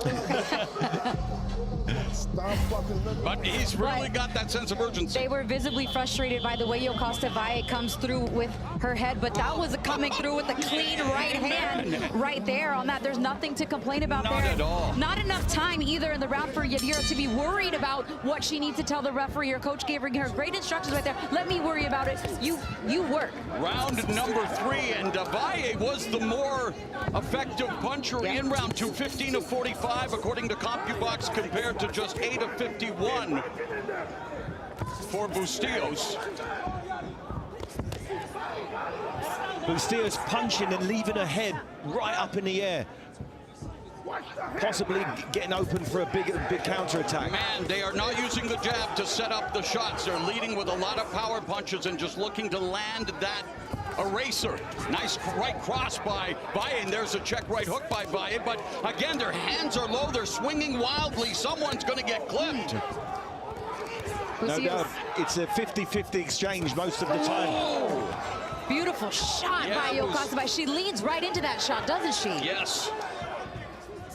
She loaded up on it, and Valle on her front foot and swinging wildly, David. The champion I mean, you don't want to sweat the technique if it's working and she's landing shots, but she's leaving herself open to counters. She is, but she understands that Bustillos' head is up there in the air, so she's throwing a big old right hook, not knowing where the shot is, expecting it to land.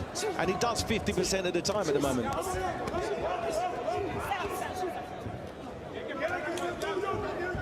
Half-minute remaining here in the 3rd round. And these two have sparred each other in the past, so they're quite familiar with each other. And when you stay, in and around your same weight class your whole career, especially for the women, the talent pool is not very big. You get familiar with these fighters who help you prepare for other fights, and now you're seeing them with different glove size and no headgear. Well, they're definitely not fighting like they are on friendly terms. They know that they've got to eat, and boy, when you're the champion, you get to eat a little bit more, and both of them eating shots throughout this fight. Oh, and there's blood. Yep, we got the cut. And Sparkle Lee will find out what was the cause of that cut. And it's boring. Okay.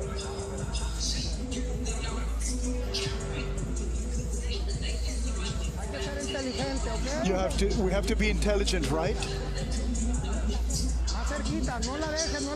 She's close, Don't give her any space. Don't bring your head up. Deep breath. Listen to me. You gotta back around. Stop worrying about the fucking headbutt. Don't give a. You gotta get in there and mix it up. But all right, let's take a look at likely where this cut happened, as I have a feeling it was probably from heads coming together, which has happened several times in this fight. Yep. And right there it does. And you see a kind of grimace on the face of Valle there, who is, for the most part, initiated a lot of these head clashes, the way that her style is. But that one was kind of 50-50 there. It was 50-50. No, nothing intentional there whatsoever. And of course, it happened before round number 4. And again, fight is official after the 4th round. Oh, as not a bad Steele, spot. no, not yet. It's not going into her eye or anything. And my goodness, Sparkle Lee admonishing the champion, but Pai just landing some cracking punches that Bustillos is eating and not really showing that she's been troubled by it. Although, man, they've got to start taking their toll. They have to. There's a lot of clean punches landed. The defense isn't there from either fighter. They're just all offense. And while the fans watching at home and here in the arena appreciate it, it's not self-preservation or adding longevity to your fighting career if you fight like this all the time. It definitely isn't. And as you can see, damage on both fighters' faces here. And Christina, it's still not, well, now she's beginning to rub at her eyes. So the blood may be with the sweat mixing in, starting to bleed into the eye of the champion. Yeah, Tony Rivera's going to have his hands full in between these rounds, working on that cut. It's not that it's in a terrible spot. It's just that they didn't get the right amount of, you know, Vaseline and pressure on it there in the corner. And right, that first head clash, it opened right back up. Plenty of pressure in this fight. And again, here in round 4, they are just swinging for the fences.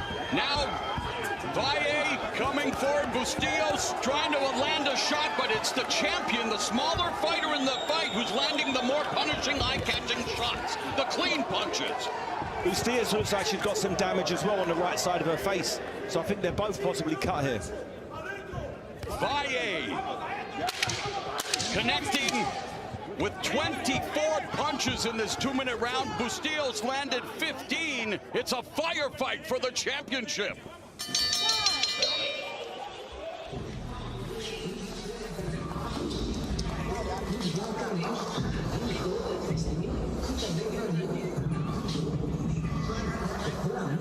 Listen to me. I need you to start rolling. You're not rolling. And stop letting her move you back. You understand me? Give her some water. Listen to me. As soon as she throw a combination, you gotta move that head because she keeps catching you with that hook. You understand me? Okay. Now, as soon as you get in, Yanni, I need your stance, man. Okay? And when she touches you. Really good action in that last round, and you know, right hands like that have been landing easily for Yokasta Valle because Yadira Bustillos is standing in the center of the ring the entire time, and there's some of the blood dripping back down again from that cut on the hairline. And if their heads continue to come together like they will, there's a cut on Bustillos as well. Blood's just going to continue to fly for as long as this fight continues to go on. Oh, it's been a blood and guts battle here as we begin round number 5, scheduled for 10. And again, these 3 championship fights on the prelims in the women's division contested over 10 2-minute rounds.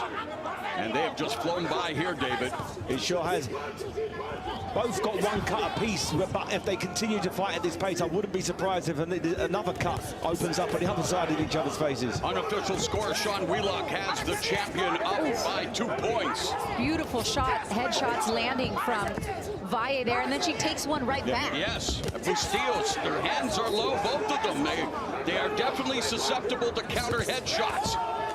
And just the accumulative damage. Nice defense finally being shown, and you heard Martinez in the corner telling his fighter, I want you to roll a little more. Roll, take some steam off those shots. Great advice from their coach. Very, very important to roll after you land your punches. No need landing a good shot and stepping back and admiring your work and getting caught. And there's the makings of a crimson mask for the defending champion, Yokasta Valle. 50 seconds left in the 5th. Her experience will help her through that. She's been in 36 professional fight. Exactly. This is her 37th professional fight. She's been cut before, so you know that will help her get through this. Something 30 they forgot. seconds left in the first half of the fight. I was like, they've abandoned the jab for both of them. They're just power punches and punches in combination, but neither one giving each other much space off the jab. No, and in fact, in terms of the power punches connected, it's relatively close. Although here in this round, we see the challenger having a little more success. The pace is cooled down slightly here. I think they're both trying to think about what they're doing slightly more.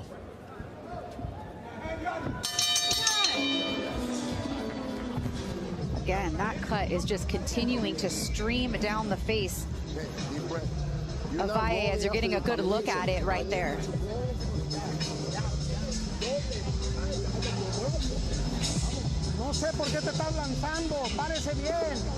I don't know why you're stopping. Stop doing it well. To throw those punches rightly. Okay, strong inside, straight, cross. This don't look the head.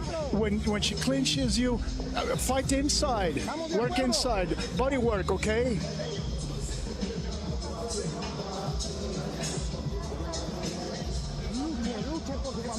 Fight for your family. Fight for your own. So we begin the second half of this championship affair. Yokasta Valle defending her strawweight title against Yadira Bustillos. Valle fighting out of Las Vegas by way of Costa Rica and Nicaragua. And I want to say a special shout out to my Nicaraguan friends, the Ricardos in Southern California, who are hardcore. They're watching the YouTube prelims, and of course, they'll be tuning in 8 Eastern, 5 Pacific for Judgment Day on Netflix, and it's Judgment Day for both of these athletes. They couldn't give any more in terms of commitment to their offense, leaving nothing left in the tank. I do think the majority of the cleaner punches, though, through the first half of the fight belong to Yokasta Valle.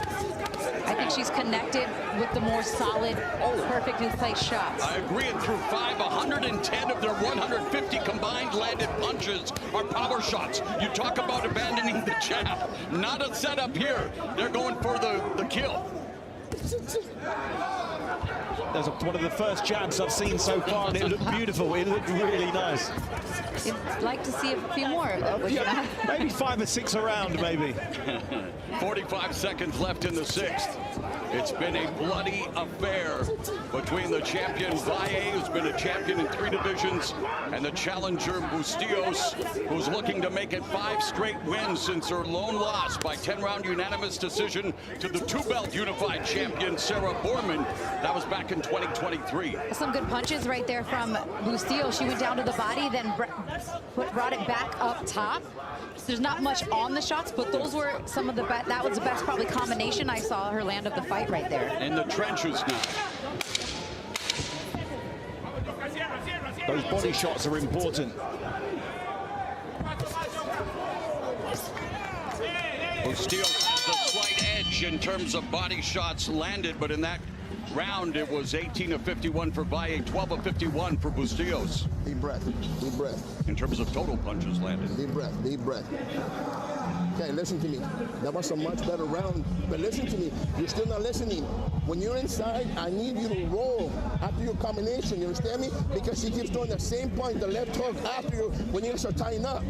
Do you hear me?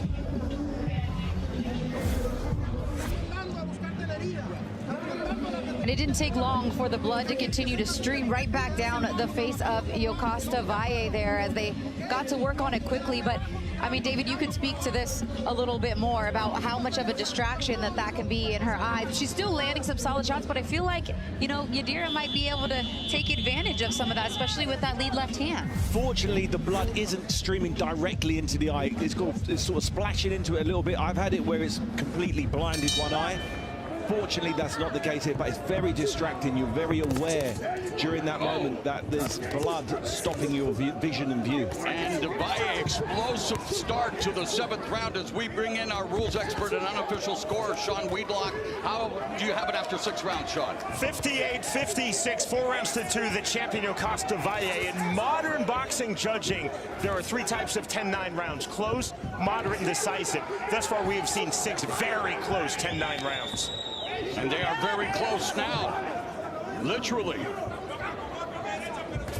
There's a jab from the challenger. She's got the longer stick, but again, just wailing away, not setting anything up. And again, David, you being a former champion fighting at the highest level, this is the highest level of the sport, but you know, in doing my research, there was defensive discipline that was attributed to the champion. I think when both fighters re-watch this fight over, they'll both know there's stuff they could have done to set combinations up. Meanwhile, everyone at home's like enjoying the action.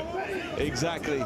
It's a fan-friendly fight for sure. Absolutely, a firefight. But not the type of fight you'd want every time for a long, prosperous career. I like that Bustillos used a feint right there. I would have liked her to follow it up with a double jab. Give herself some room to work in that mid to long range. She has the reach advantage, almost a 5-inch reach advantage, and you never know it by the way she's fighting. And of course, at this weight class, it's hard to get the knockouts. I mean, for the champion, 10 of her 33 wins have come inside the distance. For the challenger, just 2 stoppages in 12 pro fights. But again, those have come in her last 3 appearances. Some body shots. Bustillos has got the range and the arm length to keep her at the end of the jab. But she's walking into 50-50 exchanges, minimizing her advantages.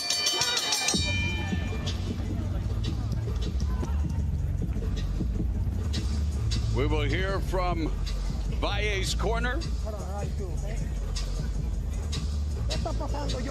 What's happening, Yoka? What's happening, Yoka? Hey, I'm the warrior here. What's happening? Why am I not throwing it body to the body like I should? Lean on your legs. Strike inside. What's going on with you? And look what happens when she gives herself a little bit of space. She lands a beautiful shot like that. That's more of what she needs to do. Like Sean said, this is a close fight. These rounds are very close. But when you give yourself the space to work like that, the judges can't help but give you credit for landing shots. That's why we show the tail of the tape. There is the discrepancy. You've got to utilize it, David. If Bustillos used 5 or 6 clean jabs around, that could change the judges' scorecard. Well, she's running out of time. It's round 8, scheduled for 10 2-minute rounds for Yokasta Valle's 105-pound championship. And we heard from Valle's corner wanting more body shots. Right now, they're even at 27 apiece. In the last round, Valle outlanded Bustillos to the body 6-3. They want to see more shots to the body.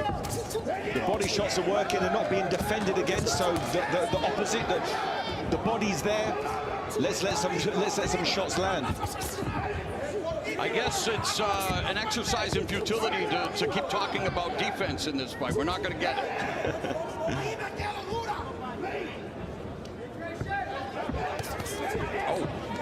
Again, good shots to the body there landed from and upstairs. Bustillos. But Valle is still standing tall, and that may be an issue as well. Tall with her chin exposed. Look. Sparkle Lee calls for the break. Oh, nice jab there by the challenger, Bustillos, but it's pot-shotting. And the champion's a better counterpuncher. She is, and I love how she slips under those shots. It's almost like she can see things coming a little bit better than does Bustillos. She's starting to listen to her coach. The coach is telling her to roll under the punches. That's exactly what she's doing here. And there's a brief look at an uppercut from Bustillos, and I think that punch is available for her because just how you said. Fighter, right, absolutely. If you're leaning in, you are susceptible to so many punches, and they're finally listening to her corner, doing some rolling underneath, but the champion picks her off with a solid left, and then the champion goes to the body. Valle clinching now with Bustillos. I think this is a really good round for Bustillos here. Bustillos is doing great in this round. A few more jabs. And the stats back you up, especially to the body. The body work's key here. Final 10 seconds of the 8th. We're headed to the championship rounds here in the women's strawweight division. Valle defending her title against the gutsy Bustillos.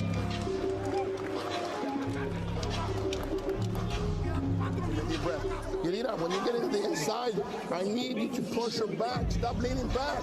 You step forward and give her water. I need you to walk her back. You understand me? Stop leaning. Let her put her body on you. Do you hear me? Deep breath. Deep breath. Blow. Water.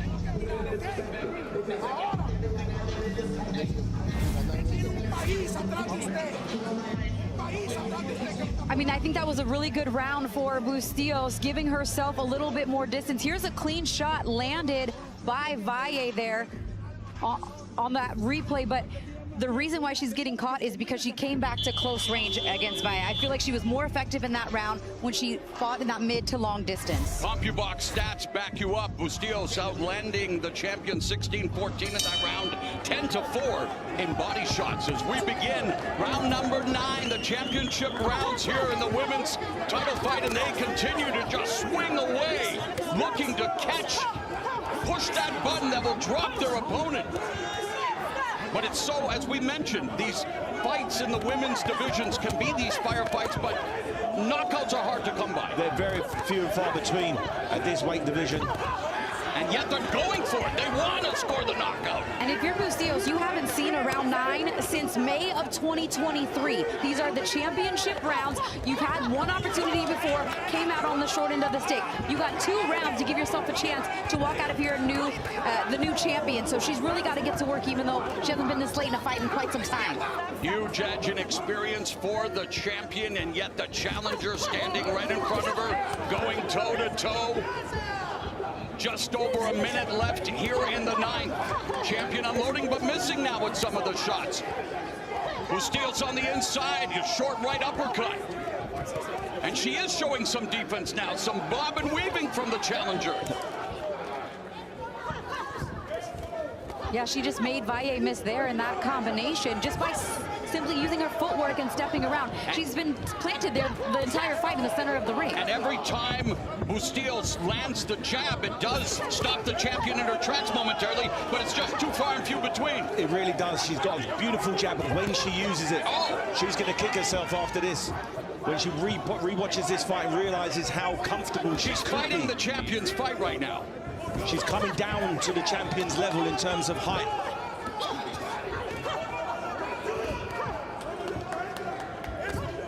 There's a jab from Bustillos, the 10th and final round, and the stats have the champion in front, but it's been competitive, and you never know what the judges see at ringside. We're going to hear from Jacob Najir. 2 minutes, Yonka. 2 minutes. You gotta fight. You gotta fight for your life. You gotta fight. I'm not. I prepared myself. A stadium is waiting for me in Costa Rica. Deep breath. Not Daddy, I need feints. I need you to do the step back and fire off on your stand back. You understand me? You landed a really nice overhand right and you let her off. Oh, beautiful right hand landed there by the champ. I mean, she gave her, this is her game, that inside game, and that's when she's able to land shots like that. Basically, in that exchange, Bustillos served her head up on a platter by just swinging so wild and missing. She's not, there's one thing to use your offense as defense, but she's not doing it. She's allowing herself to get hit right in the center of the ring. This is the last and final round. Round 10 for Yokasta Valle's championship. Our unofficial score and rules expert, Sean Wheelock, how do you have it going into the 10th and final round? 6 rounds to 3, 87-80 for Yokasta Valle. I think there's a misconception that aggression wins rounds. In fact, you have to have clean, effective punches with that aggression. You're seeing most of the aggression from Yadira Bustillos, but Valle continually landing that jab and that overhand left. Bustillos taking the cleaner shots, the more eye-catching shots have been landed on Bustillos. Yokasta Valle would love to defend her title again in Costa Rica, but she's got to hold on to her belt here with just over a minute remaining in the fight, and you see the numbers beginning to close the gap, especially in the power punch department, of which we've seen many. Right now, the champion has a slight advantage overall, but again, remember, each round is judged individually. They sure are. And in this last round, Valle's landed the eye-catching punches. The judges that are looking for clean, concussive punches. There's lots of exchanges, but they're both landing. I give Bustillos a lot of credit. She's fought the majority of this fight from the center of the ring. I don't think that was the ideal game plan for her, but the experience is showing through in these last 2 rounds for the champ, Yokasta Valle. They have thrown over 1,000 punches combined. Surprise, surprise. 15 seconds left in the fight. Valle with the edge in total punches landed, but they are dead even in terms of power punches. What do the three judges see at ringside? It'll become their job to determine who walks out champion.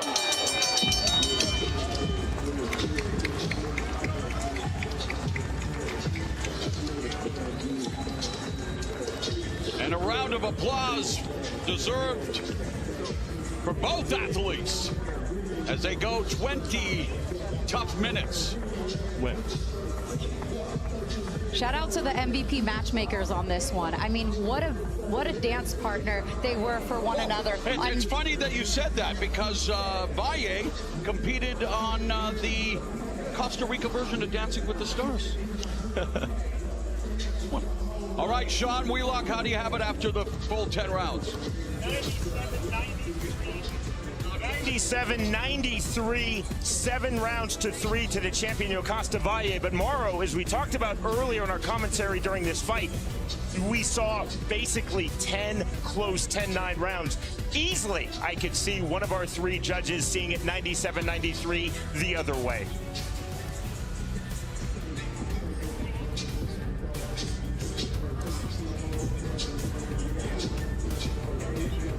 As we take a look back at this thriller, the first of our 3 championship fights tonight, and this one was all action, pillar to post. They threw caution to the wind when it came to defense. Much of the punches were thrown in combination in the center of the ring. Yokasta Valle was at her best when she was fighting on the inside, looping those hooks. She fought through a cut early. Yadira Bustillos herself suffering a cut later on, but it was when Bustillos gave herself some room to work, she was able to land some body shots like that. She didn't do enough of that for me tonight. I know that's not her signature, you know, working in mid to long range, but it would do her some good to watch this tape back, like you said, David, and give herself a little bit more space. You know, both fighters believe women's fights should be 12 3-minute rounds of title fights like the men, and yet I think they're grateful that this was just 10 2-minute rounds the way they fought. I'm not sure if it's possible to fight 12 3-minute rounds like that. At that pace. Good fight. Salute and much respect to both of these ladies for stepping up to the championship level and delivering a great performance.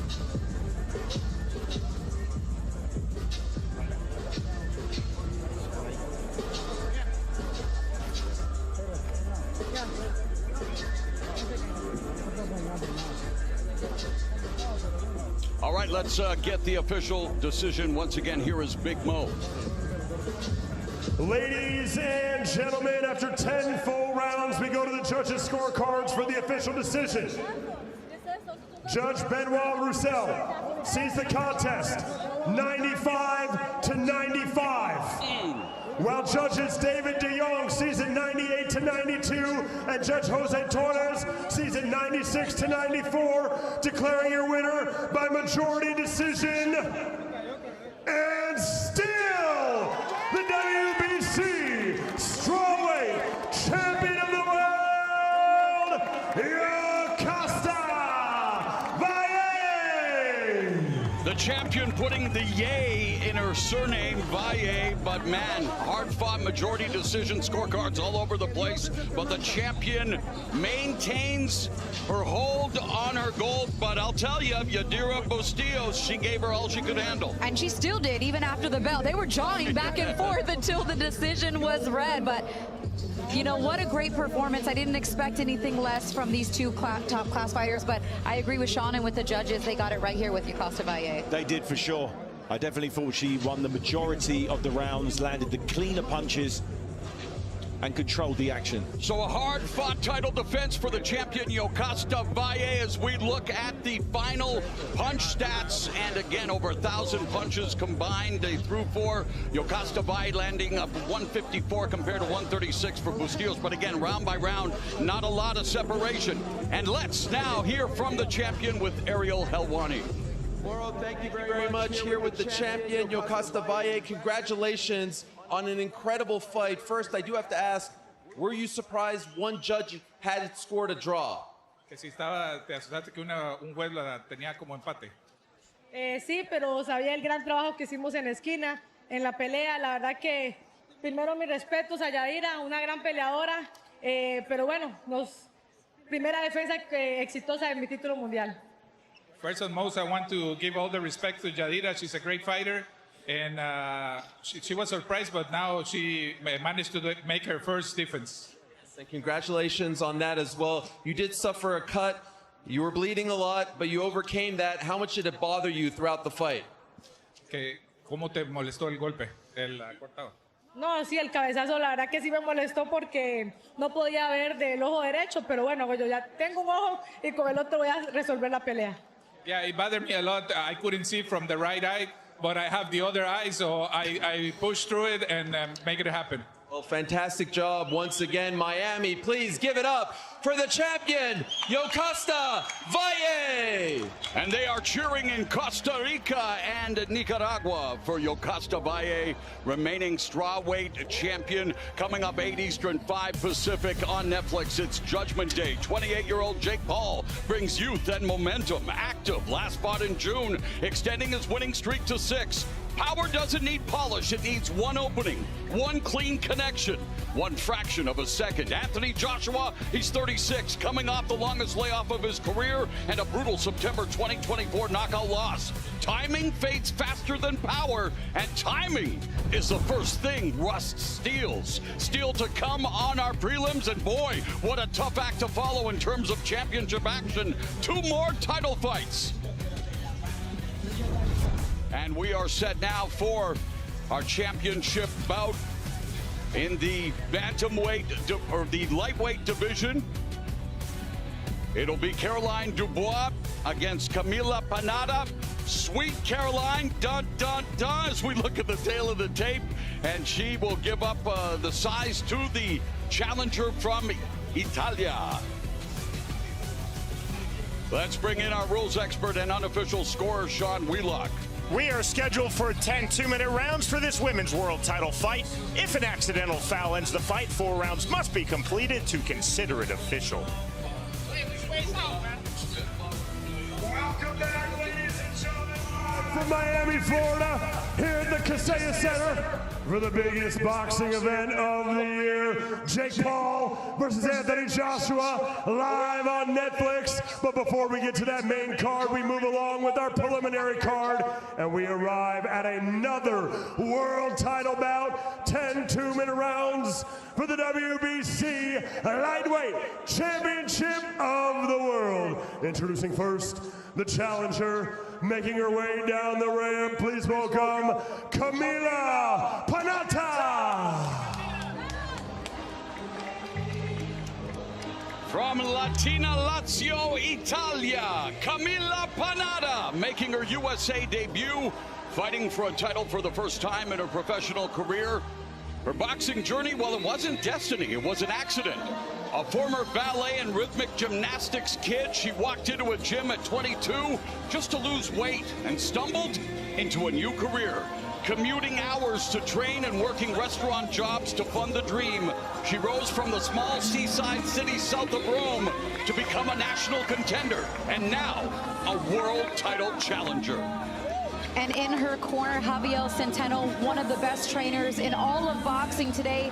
They have such a great rapport with one another, and I know he's got his fighter ready for this world title opportunity. Panada moving up in weight. Her last 5 fights have been as a featherweight, that's 126 pounds, or at a catch weight of 128. She last fought as a lightweight back in August 2023, a 6-round draw against Alexia Dimas Duenas. She now looks to become a champion at 135. And now her opponent, the defending world champion, ladies and gentlemen, Sweet Caroline Dubois.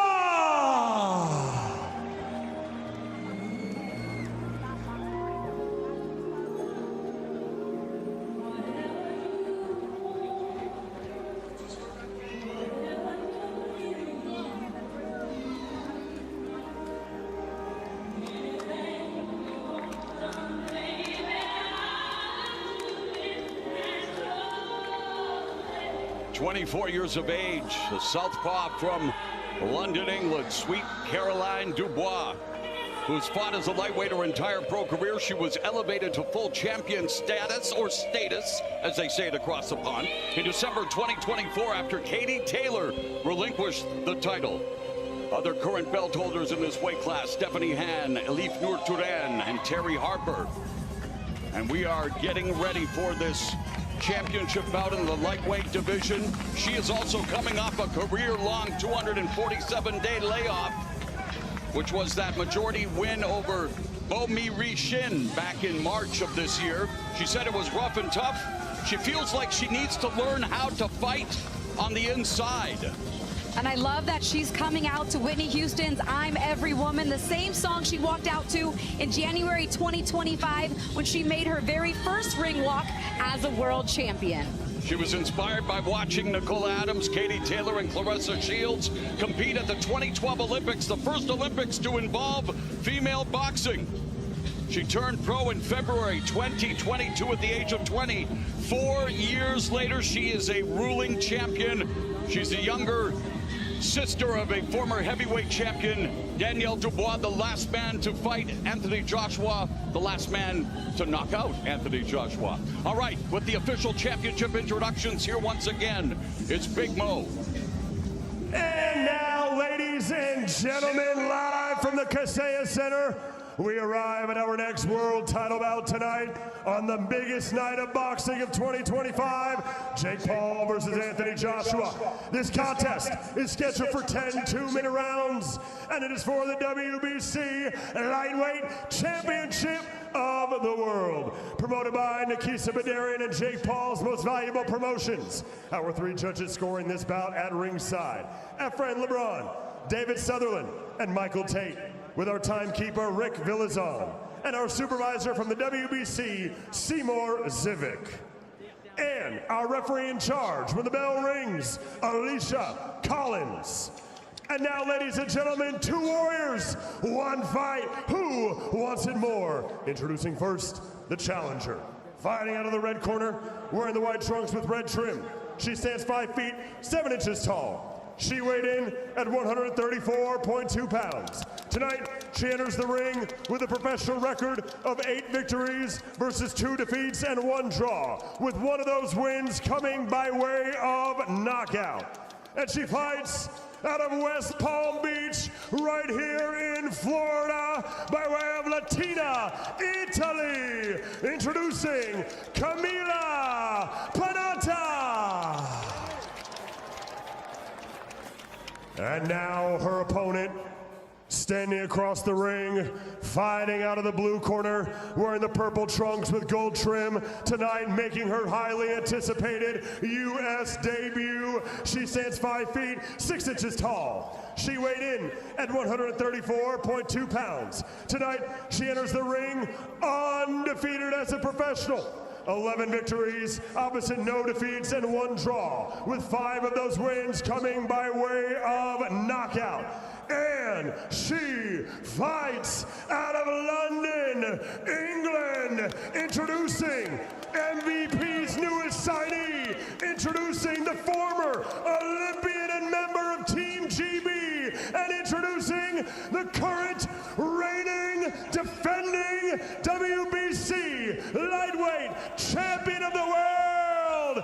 Ladies and gentlemen, sing Sweet Caroline Dubois.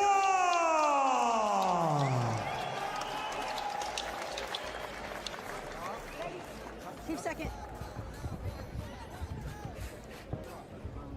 All right, ladies, you received your instructions in the dressing room. Protect yourself and obey my commands at all times. You're good here and up, and you're good here and up. Go ahead and touch them up, ladies. All-female affair as Sweet Caroline Dubois defends her title for the first time on American soil. Both of them making their American debut, and a Mamma Mia already in order for my fellow Italianos who are watching, supporting Miss Panatta. Bell in round 1 scheduled for 10 2-minute rounds at 135, and immediately they take to the center of the ring, and already that jab popping. The challengers head back like a Pez dispenser. Camila Panada moving up in weight for this fight. Typically fights around junior lightweight 130 pounds. This one contested, of course, for a world title up at 135, but an opportunity that she couldn't pass up to snag her first world title. Southpaw versus southpaw, David. It's a nice combination. Dubois, very experienced, would have fought as an amateur internationally. Lots of southpaws, Eastern European southpaws. So it's not going to phase her. If anyone, Panetta was going to struggle with the southpaw style. You'll see takedowns like that on Monday Night Raw on Netflix, but not allowed here in the sport of boxing. Just over a minute remaining in the first frame, and yes, you can see again. The Olympian fundamentals are there. There's the step in and step out, getting away from the jab of the southpaw challenger.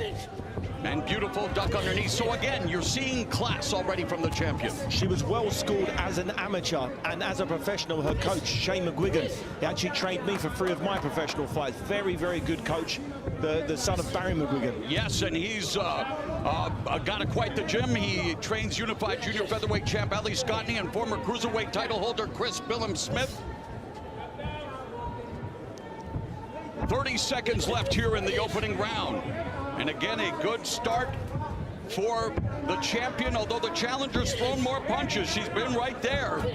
It's just the technique, the cleaner movement, the fluidity, and the combination from the southpaw champion, and immediately steps back to avoid the counter. That's perfect range. That shows her discipline. That's exactly where she should continue to fight right there, landing clean, crisp shots from that mid-range. She seems in full control here.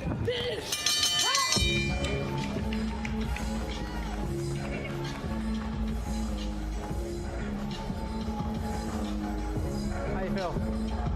Keep your head moving. Keep your head moving a little bit. When you're dropping back, you're out of reach for your jab, okay? Keep in range a little bit more, okay? And it's nice and speedy start, right? You see her elbows coming out wide when she throws every shot, so just get off those lines, okay? You're going double jab backhand, so just slip that jab, stay underneath, okay? McGuigan kind of saying what we're saying. He likes her fighting at that range, and that's how she's able to land beautiful, crisp shots like that lead right-hand jab out of the southpaw position. Just the 1-2, just how it's taught. Keeping it simple, and when she threw that jab, she took her head off the line and avoided Panetta's jab. But the tackle is not how it's not. That's not how we teach it, right? No. First round, the champion 7 of 22, the challenger 4 of 25, according to CompuBox. As we begin round number 2, and Dubois, one of 11 children, started boxing at the age of 9, and she pretended to be a boy named Colin for the first few months, as Katie Taylor shares a similar background. I mean, it took so long for women just to be accepted in the sport of boxing. We talk about the 2012 Olympics being a watershed moment for women's boxing, and now with what Most Valuable Promotions is doing with women's boxing, here we are in the midst of a championship triple header on the prelims. And 2 great fights. All of the title fights are female fights, which is amazing. Look how far that women have come in the sport of boxing, and even in sports, period. Sports, period, of course. I mean, watching women's sports on the platform and delivering the type of, performances at the highest level that they have, but what MVP's been able to do with giving women like Caroline Dubois, who they just signed, a platform like this in her MVP debut, I mean, this is exactly what they're asking for, opportunity. Being seen globally, making her American debut, as is the challenger, and Panada just standing right in front of her, but the defense, the movement, the composure of the champion. Hey, there's a reason she's known as Sweet. Dubois has got amazing skills. She lands her shots and she takes her head off the line. She cuts angles. She's doing all of the things you would want to do if you want to control the action. And you control rhythm, you make rhythm, break rhythm with the jab. And we are seeing a very educated jab from Dubois thus far. And Panada's just kind of flinging hers out there, right? Yeah. And it's not that every jab has to be thrown as hard as it does. It can be a rangefinder. It can be a way for you to work your way inside. But I think she just needs to step a half an inch in a little bit closer to make that jab not such a wasted punch every time. Exactly. And Dubois' little step out of range. What I like about her footwork, she lands her shots, and soon as Panetta comes in, she either she counters straight away, or she drops back 6 inches and comes back for her own shot. Yeah, comes looking for that full counter. Yeah. And in the red corner, Juan Lugo is Camila Panada's trainer. Use your legs to get close and then punch. Yeah, twist the jab. But then first. What a great start here for Caroline Dubois. She's been just as offensively sound as she has been defensively. I really love that she's been able to get her head off the line and avoid flush shots like that, and then land that beautiful left hand from that southpaw position. A lot of time it's either all-out offense or too much defense. She's got the perfect balance of both. She picks her spots, puts the pressure on when she wants, lands the clean shots, and then it's straight back to defense.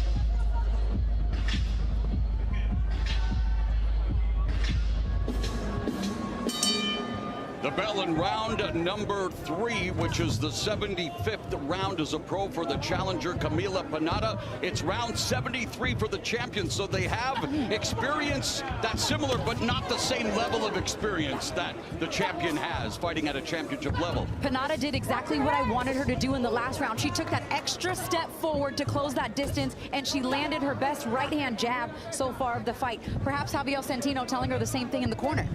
Must have done, but she's ate about 3 or 4 clean jabs from Caroline in this round.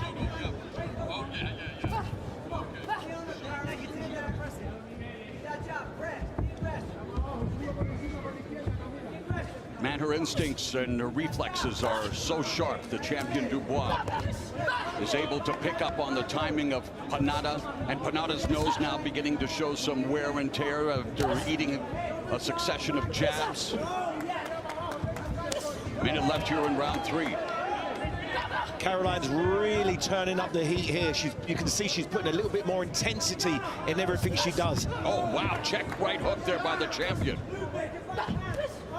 Man, Pannata's eating some nasty shots, Christina. She is, and Dubois is doing a good job avoiding them while still staying somewhat in the pocket. Just a slight head movement back allows her to be in perfect position to counter, like she did with that shot you just called, Matt. Yeah, that very check right hook. responsible defensively. She's pressured. Well, look at the jab, right hook, jab again, and using angles a la Vasily Lomachenko, punching while moving. But she's putting the pressure on without putting the pressure on. She's putting the pressure on with her movements, not so much with just all the punches. Just double jab.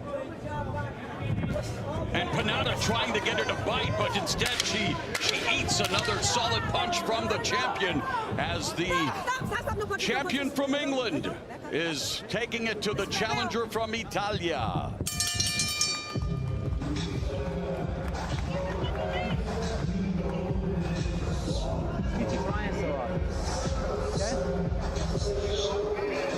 Try and take her out with one shot, okay? Touch your way in, okay? She's shielding up when you get close, okay? Move your head, she's giving you the interest to get in there close. As soon as you get in, bang, bang, bang, okay? Just squeeze, put the money on the third shot, okay? Don't go big on the second shot, don't go big on the first, okay? 3 rounds done. I love the instruction there in the corner, and she's executing exactly what her trainer's telling her to do. Take that little step back, land that jab, but continue to put on that pressure, and she does, even timing Pannata perfectly when she comes in head first. I mean, that was just a perfect jab, defensively sound, slipping under. I mean, she could have even maybe came back with one more, but that time Pannata was smart, take that step back. Really good stuff here in the U.S. debut, in my opinion, from Caroline Dubois. Definitely not shrinking under the brightest of lights. She's an Olympian. She's a champion. Has that pedigree, of course, the younger sister of a former heavyweight champion, just like our analyst, David Hay, who is a former heavyweight and cruiserweight champion. And talk about what is impressing you the most here as we begin round 4 of this 10-round affair. I think it's the fact it doesn't look like she's come out of second gear. And you're talking to champion, of course. She's not. She doesn't look like she's trying. She's just flowing in there. She's landing the shots, avoiding what's coming at her, wow. and winning the rounds decisively. And you see the punch totals landed. It's a huge edge for the champion, and it all starts with the jab, Christina. It does. It's my favorite punch in boxing. It sets up every combination, and not only the jab, she's landed, what, 51% of her power punches, Mauro? Like that, if you're landing at over a 50% clip, yes. You're in good shape. Yeah, usually, I mean, if you're landing 40% right power, that's amazing, but 51%? Yeah, nice night at the office. So accurate. And again, always moving after throwing punches. And always reflexes. Dubois never leaves her head in the same spot after she punches. Misses that sweeping right hook. Panada, who is taking some damage to the face but remains game, steps in, but doesn't set up.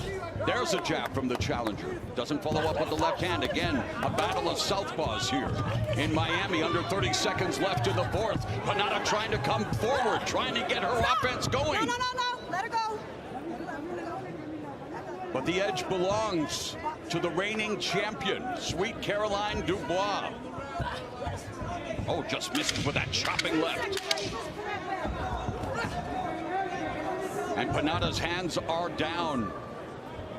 And we will hear from the champion, or the challenger's corner. And of course, we got a great corner there with Javier Centeno, Juan Lugo. Look at her feet. Look at her feet. That's the way you're going to continue working. Remember to breathe. She's already getting tired. You see, her mouth is open. She's leaning on her back foot. Remember, breathe, then attack low. You see, when you go in with a jab, you open up everything. Continue working behind your jab.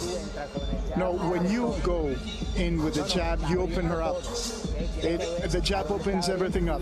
You're going to see where is it, what openings you're gaining, and then punch there, okay?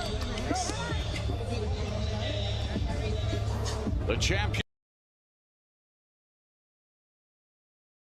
7 of 37 according to our punch stats. We begin round 5, and immediately the jab of Dubois goes to work. The challenger on her front foot, though. What adjustments does Panada need to make to try to find some success here, David? She needs to try to get her jab working and avoid getting countered with those shots. Maybe throw some feints. She doesn't seem to be feinting her way, and she's punching sort of flat. All right, let's hear from Ariel Helwani, who spoke to Dubois' trainer, Shane McGuigan. Coach, how's she doing? Yeah, she's doing right. You know, she needs to put her combinations together a little bit more, but you know, she's looking for the perfect shot, and this girl's awkward. You know, she's out of distance, and she's awkward and a bit novice-y almost, and I think Caroline, you know, is looking for too many big ones. Thank you, Coach. Good luck. As good of a fighter as his champion father was, he's becoming quite the trainer. And have you worked with him? Very good trainer. And what you're seeing Dubois do here is exactly what he teaches. You know, land your shots and avoid getting hit back clean. Oh, there's a body shot from Dubois. The jab from Panada lands, but Dubois again utilizing her footwork, utilizing angles, doing what you are supposed to do as a professional boxer. Yeah, she seems to be in just such a good rhythm. Everything's coming out so fluid. She's able to see the shots coming back. She's varying up her punch selection. I mean, it's just a really, really solid performance here for the champ. It really is, David, from a technical standpoint. I know tonight is about the entertainment factor, and always we look to entertain, but in terms of technique and in terms of what you want as a role model for a fighter, Sweet Caroline Dubois putting on a show, putting on a clinic. This is a boxing clinic. This is exactly what you'd want if you want to become a world champion. Landing clean combinations. She threw a big left cross there, but she anticipated Panetta dropping her head down and threw the shot, and Panetta ducked into it. We are through the first half of our 10-round championship affair. I have the champion pitching the shutout as we listen in to the corners. Stop letting her back you up. Okay, push her back. Okay, push her back. Dictate the pace. Okay. Yeah. Top of the breath. Don't look for the perfect shot. Loading up. Okay. Fair when you're putting your three, but do it on the front foot, Caroline. Do it on the front foot. Pop, pop, bang, bang, bang, bang. Okay. Put them together. Okay. Every time you hit, you're stunning her. You just need to put together. All right. All right. Down and climb up her. Start low. I really like the punch selection here in this round for Caroline Dubois. She's been headhunting quite a bit in the beginning. She finally goes down to the body with that beautiful right hook. And I think she stepped back to look at it too, right? I think she liked what she did there from the southpaw. We're hearing from Cardi B, and Dubois making money moves already here in this title fight, her American debut. The challenger, though, again, we call the fight as fairly as we can, and it's been a dominant performance by the champion, and it speaks to the levels, the class in the sport. Just because you're a professional fighter, there's still levels to the sport. There is, and this is world-class boxing at its highest level. The combinations, the punch evasion. I like fighters who land crisp punches and do not take clean punches in return. Well, our rules expert and unofficial scorer, Sean Wheelock, has it, as I do, a shutout for the champion. Indeed, Morrow, 5-0. 50-45, 5 rounds to none for the champion, Caroline Dubois. I felt that Camila Panada had a very good opening 60 seconds, but in retrospect, I think Caroline Dubois was trying to gauge her timing. She did that now. As you have said, this is clinical, this is technical, super clean 1-2s from the southpaw. And sweet defense from the champion on display. Just over a minute left here in the 6th. Beautiful body shot from Caroline, and she throws one. I think she's really started to understand the headshots aren't getting the job done, so maybe we've got to chop the body. Under a minute left in the 6th. Just beautiful work by Dubois, circling around the ring, still using ring generalship, all starting off from the jab, right? Yep. She's been established that punch, hands down, and textbook. Yeah, it's just been beautiful. You talked about it earlier. Skills pay the bills. Oh, amen. And she's got them in abundance, and we're seeing that tonight. And it's fully on display. And the challenger gets dropped with that compact right hook from the champion. Kudos to Panada for getting up after a punch like that. And with just seconds left, Dubois gonna try to finish up Panada with the power of the punch. And wow, time running out. It'll be interesting to see what happens in round number 7. You gotta go in, but you gotta go in. Lift your right hook up. You're looping it. Stay low, catch it. Listen. Catch it. Let's take a look at that beautiful shot, just timed perfectly. We just talked about skills paying the bills. Well, she took that shot right to the bank, dropping her opponent for the first time in the fight. I mean, that was just as clean as it gets.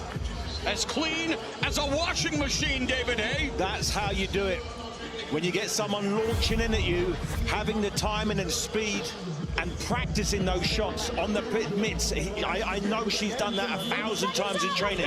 And you got to respect the trainer, Shane McGuigan. Here we are raving about the shot, and he's still saying, yes, impressive, but you're still going around, you're looping it a little bit, so always teaching. Shane's a perfectionist. He wants things as good as they possibly can be, and that was as good as it gets. Yes, amen. Round number 7, and let's see how Panada responds to being dropped in round number 6. And I gotta say, there's plenty of fight still in the challenger. She's not gun shy, but she's eating shots cleanly upstairs. She now knows that she can be hurt badly from one shot, so that's going to put her in a different mindset. Caroline Dubois has 5 knockout wins out of her 11 previous victories, and boy, Dubois almost, well, doing it's interesting, Panada throwing more, but Dubois huge edge in terms of punches landed. None bigger than that one in that last round, but I think Panada's doing the right thing here. She started off this round just fighting off the jab, trying to get her rhythm. That knockdown came very close to the end of that round, yes. So still trying to shake maybe those cobwebs out a little bit, doing the right thing, working off the jab here. Final 60 seconds of the 7th. Interestingly, Dubois has been loading up with that big left hand, and she hasn't had that much success. The shot she had the most success with is a shot it was an instinct punch. It was a short left hook, sort of a counter left hook, where she wasn't loading at all, and that had the most amount of impact. Which is probably why you said that she's thrown it 100 times, because of how fluid it came. Yes. Panada trying to bully the champion here, trying to find some way, but look at her, the marks on her face, a mouse now underneath her left eye. She's eaten plenty of jabs, got dropped by a right hook, and just the defensive reflexes of this 24-year-old sweet Caroline Dubois is something to behold.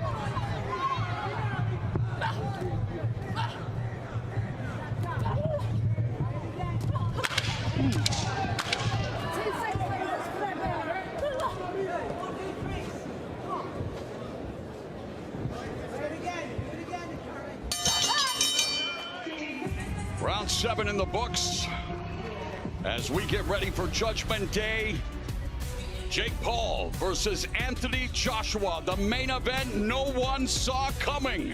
It comes your way, the main card beginning at 8 Eastern, 5 Pacific. Thunder on the water. Will we see thunder in the ring? It is the Kaseya Center. A Saturday, or make that a Friday night. Saturday night's all right for fighting, but Friday night's just as good as we kick off the weekend here. Live in the 305, and yeah, the home of the heat.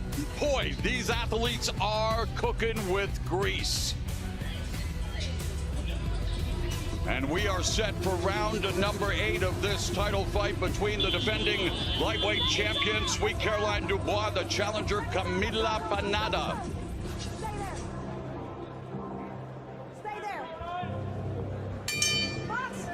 In that 7th round, there was only one body punch landed, and it was to Dubois. So we're seeing a lot of headhunting, and that's why. I mean, that chopping left hand lands again for the champion, but they've abandoned the body work, David. Do you agree? Yeah, Panetta needs to change what she's doing. She's kind of stuck in the mud here.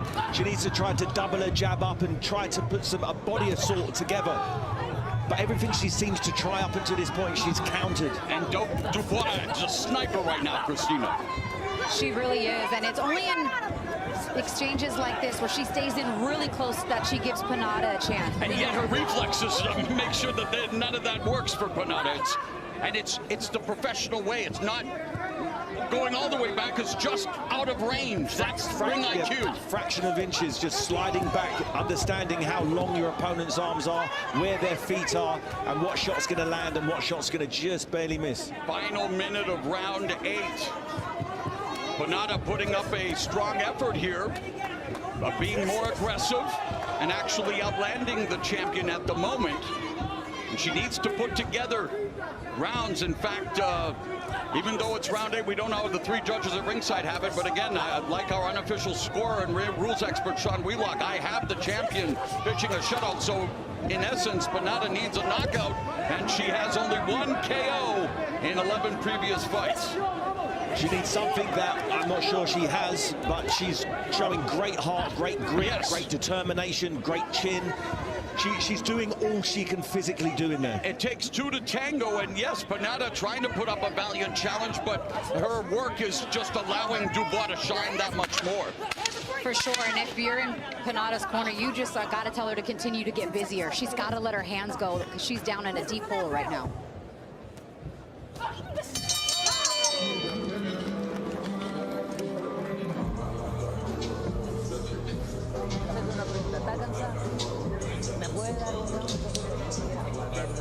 Look,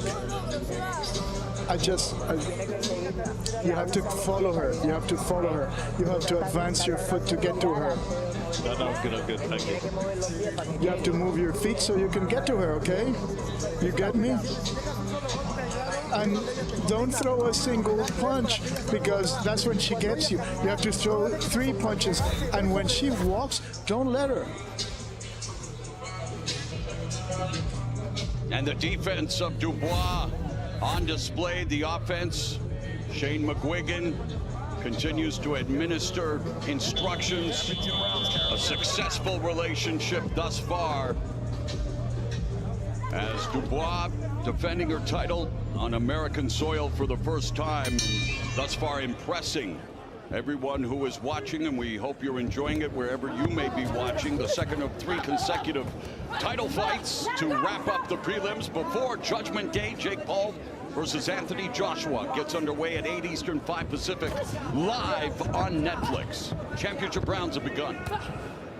Beautifully timed jab right there by Dubois to start the round as she slips under the hooks of Panada, nearly landing in her lap here at ringside. But Javier did tell. Don't toss her.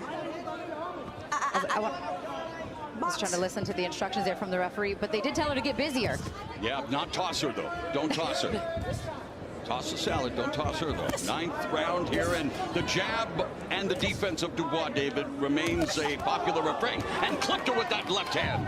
She's got it all, she really does. The better the opponent, the better she'll shine. Just resets beautifully and continues to land. Lead left hand lands. And there again, avoiding the return fire. Pennada got in a good right hand to the body and came back with a good right hand over the top there. I mean, that kind of stuff, you see it in little flashes, but she hasn't been able to put anything consistently together for an entire round. No, it's the footwork, the movement, the technique, the reflex, the instincts. It's all Dubois. If Dubois was half as good as she was, maybe those punches would be effective, but she's in a different level, clearly. And obviously has designs on becoming undisputed in this weight class. We talk about the other champions, Stephanie Han, Elif Nur Turan, and Terry Harper. Her second championship fight. She's 1-0 with a draw, make that her third widely recognized title fight, and it's been an impressive performance for Sweet Caroline Dubois.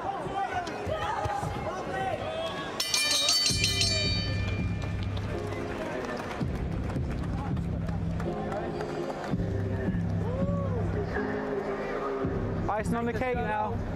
Icing on the cake. Go and stop her now. Okay? Come on, put a show on.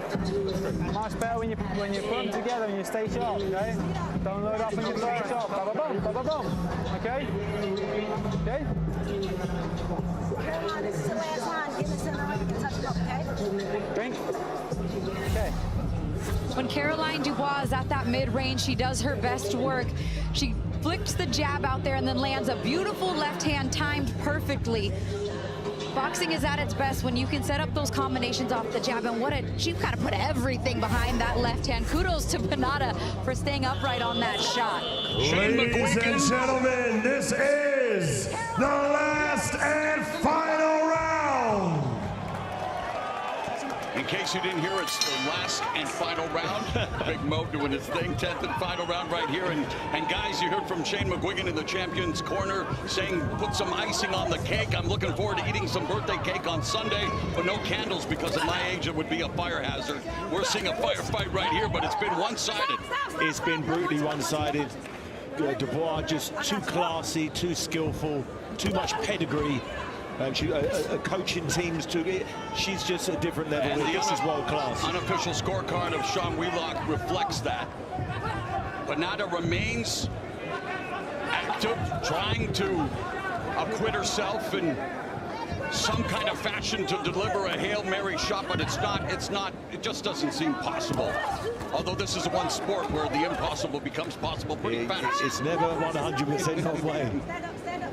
But Dubois now, she's putting the ice on the cake. She threw a nice left cross and rolled underneath. Very classy. Like Yogi Berra and Lenny Kravitz so eloquently said, it ain't over till it's over. Less than a minute left in this fight. Beautiful left hook. Oh, yes, another left hand upstairs by Dubois. Now Pennada lands a combination. A shutout in your third world title defense. I think it's time to look at the other champions, as you mentioned, Mauro, earlier, as we take a brief look at what could be ahead, because that's a talented, rich division, and I could see her right up there with any of those other belt holders. Shout out, I've been doing this 40 years with many different broadcast partners. The first person to refer to me properly is Mauro. Thank you, Christina. And we will refer to champion as Sweet Caroline Dubois with just 17 seconds left in the fight. It is all but academic from here. Kudos to the challenger for staying in these 10 rounds, but domination by Dubois.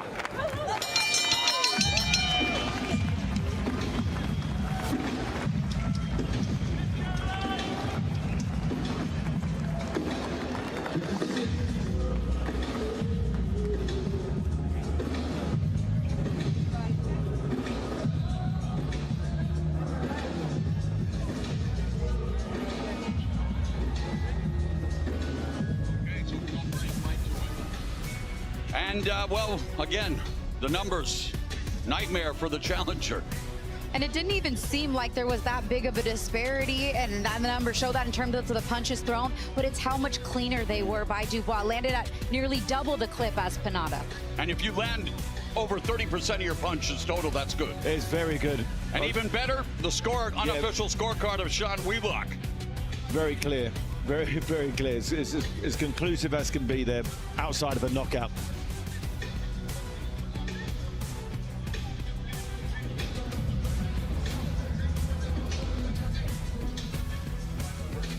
So as we await the official decision, reminding you that coming up at 8 Eastern, 5 Pacific here at Kaseya Center, live on Netflix, it is Judgment Day, 4 fights culminating with the main event that shocked the world even before it started. Jake Paul versus Anthony Joshua. But right now it's time to find out. Well, I think we already know, but let's make it official with Big Mo. Ladies and gentlemen, after 10 full rounds, we go to the judges' scorecards for the official decision. All 3 judges see the contest 99-90, declaring your winner by unanimous decision. And still, the WBC lightweight champion of the world, Sweet Caroline Dubois. If you know, you know. Sweet Caroline Dubois putting on a show. The 24-year-old retains her title, and she's going to be talking with Ariel Helwani.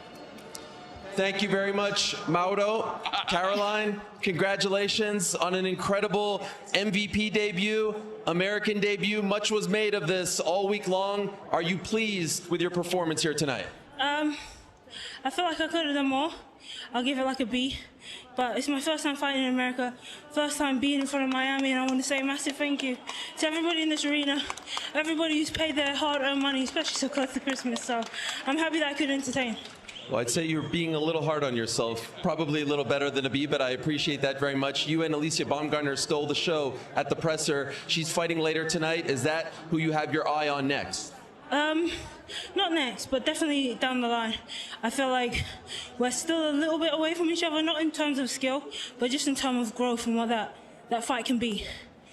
Well, enjoy this one. Enjoy the holidays. Miami, make some noise. Show some love for the champ, Sweet Caroline Dubois.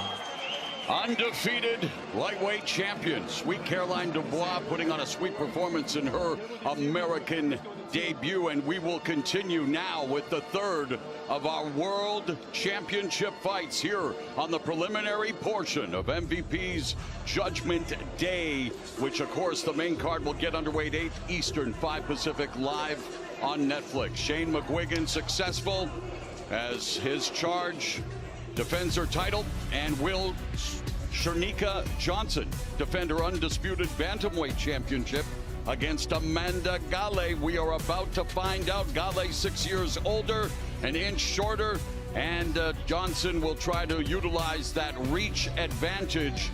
But Gale, undefeated and looking to become undisputed champion. Johnson's going to make sure, or try to make sure, that does not happen. And let's bring in our rules expert and unofficial scorer, Sean Wheelock. We are scheduled for 10 rounds for this world title fight using the female standard 2-minute rounds. There is no 3 knockdown rule.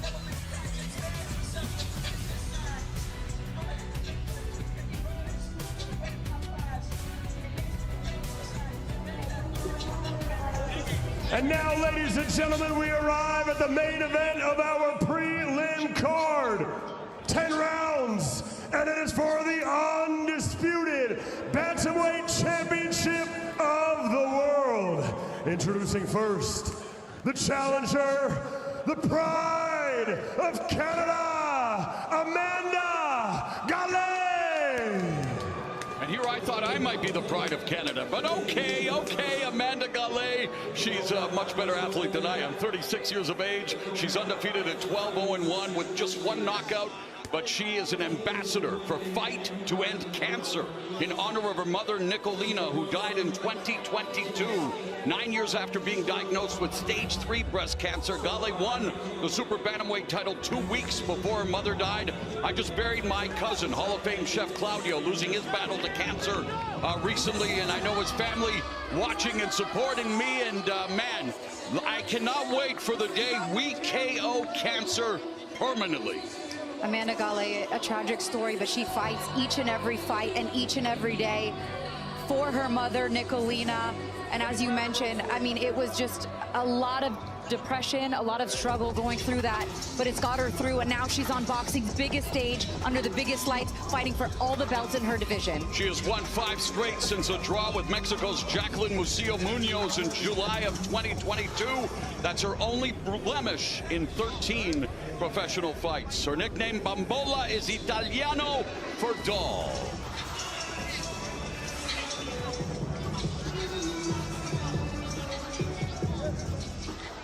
And her opponent, the defending undisputed champion from Australia, Shanika Johnson. We've got a few rounds.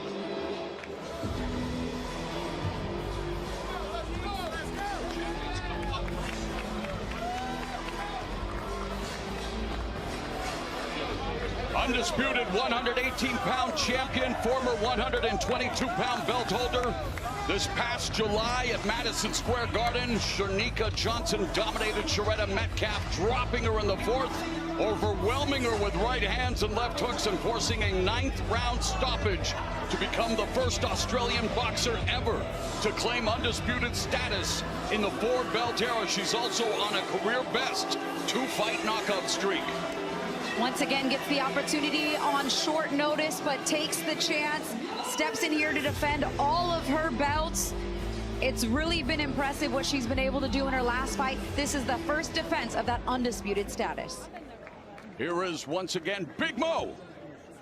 And now, ladies and gentlemen, live from the 305 Miami, Florida at the Kaseya Center, we arrive at the main event of our prelim card. 10 2-minute rounds for the undisputed Bantamweight Championship of the World. Brought to you and promoted by Nikisa Badarian and Jake Paul's Most Valuable Promotions. Our 3 judges scoring this bout at ringside: David De Jong, Benoit Roussel, and Jose Torres, with our timekeeper, Rick Villazon. And our supervisors for the WBC, Jill Diamond, with its president, Mauricio Suleiman. From the WBO, its supervisor, Michael Pernick, and its president, Gustavo Oliveri. From the IBF, its supervisor, Pete Pogorski, and its president, Daryl Peoples. And finally, the supervisor for the WBA, Kina Malpartida, with its president, Gilberto Mendoza Jr. And our referee in charge when the bell rings is Sparkle Lee. And now, ladies and gentlemen, 2 warriors, 1 fight. Who wants it more? Introducing first, the challenger. Fighting out of the red corner, wearing the black trunks with light blue trim, she stands 5 feet 3 inches tall. She weighed in at 117.4 pounds. Tonight, she enters the ring undefeated as a professional. 12 victories, opposite no defeats, and 1 draw.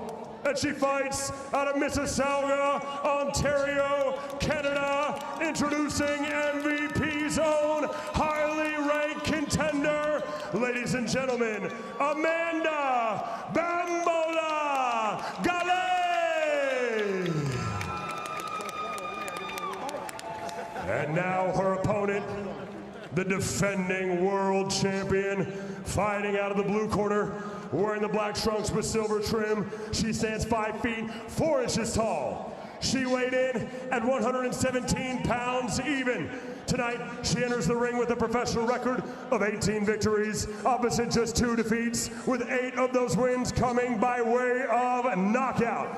And she fights out of Gold Coast, Australia, by way of Taronga, New Zealand. Ladies and gentlemen, introducing the current, the reigning, the defending, undisputed Bantamweight Champion of the World, Shanika Sugar Neeks Johnson.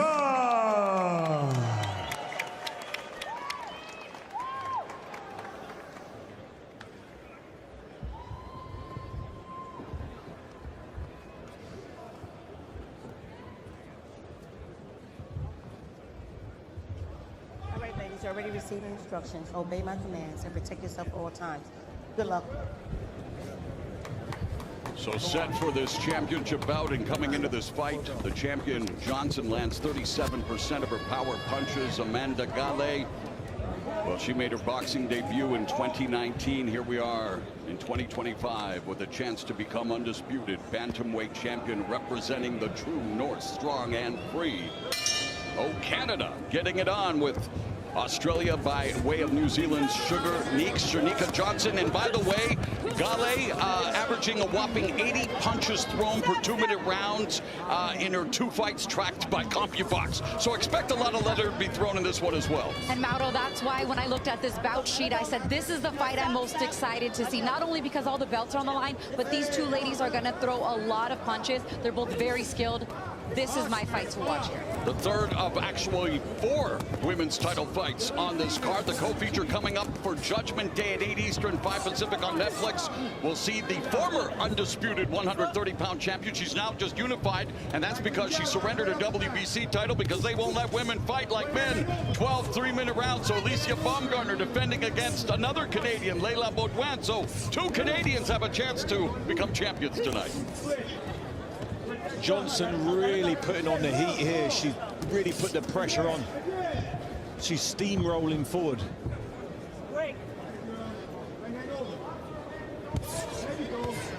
Good body shot on the inside there from Gale. She's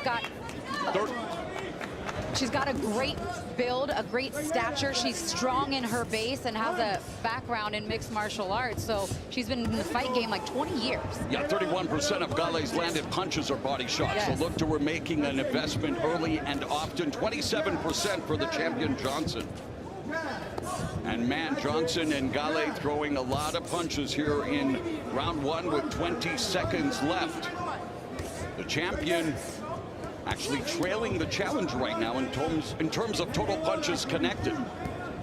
Yeah, and already some blood, right? Yes. Wow, that was great. No So the stranger. challenger draws first blood. No stranger to blood. Literally. For sure, Nika Johnson.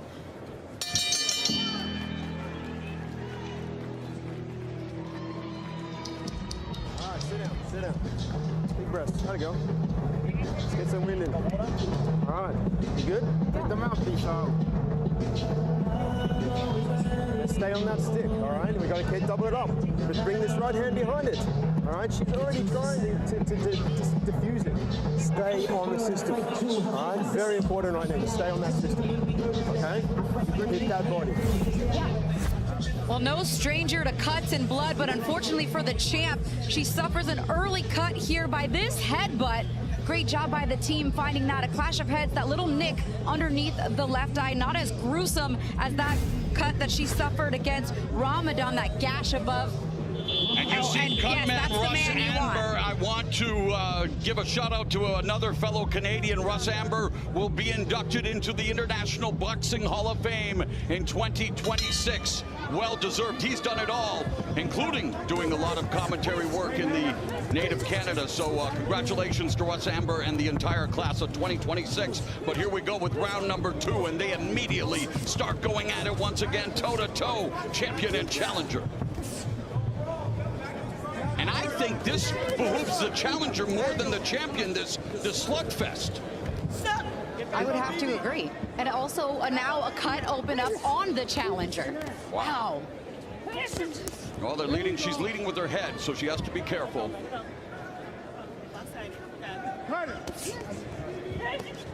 Body shot. There's a double jab by Gale.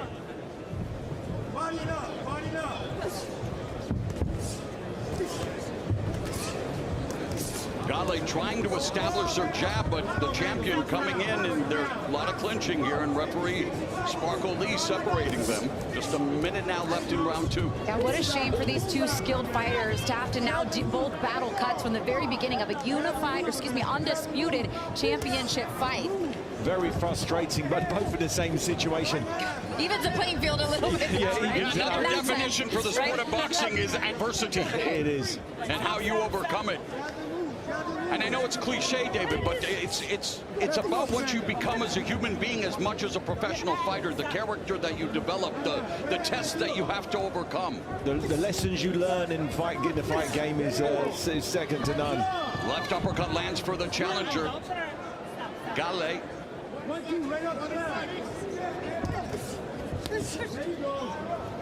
So already a bloody affair, as you mentioned, Christina, very early in this contest, both dealing with adversity and both dealing with each other coming at it. And man, it's again just a slugfest as we've seen throughout our night here with the female fights.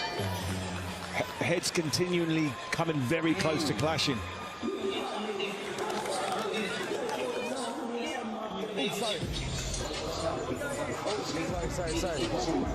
Sorry, Jesse.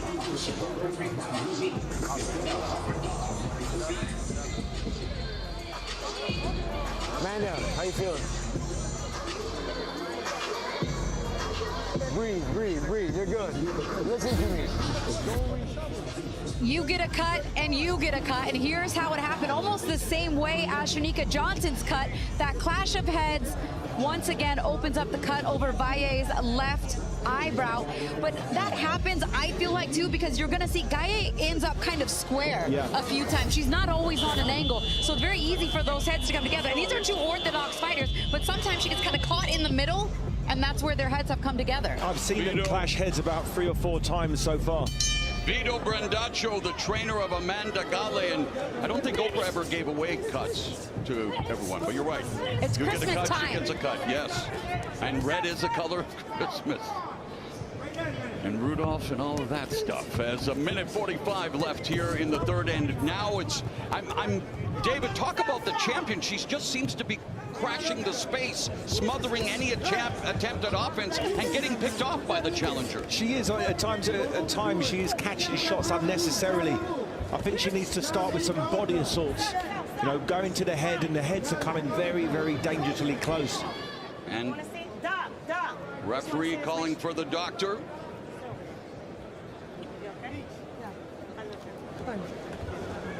Come to me. How you feeling, okay? No problem at all. Just keep protect that side, okay? We got you. All right. Sign in. Let's go.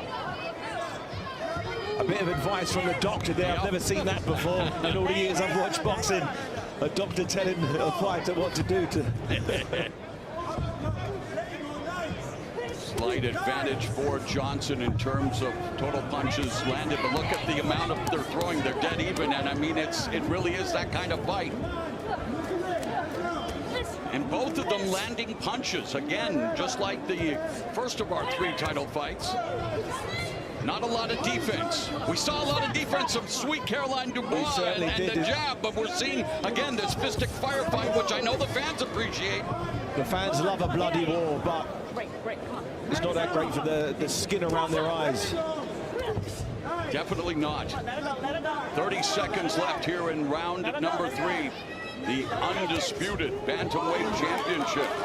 Up for grabs, Shanika Johnson, 18-2 with 8 KOs, defending her titles against the 12-0-1 Amanda Gale from Canada. Gale a little too wide on these shots, guys. She's got to tighten it up a little bit because the champ is starting to time her and getting to the point A to point B a lot quicker, and that's why she's been more efficient. Having her best round as the numbers dictate as well. Shanika Johnson outlanding Gale in round number 3. How'd it go?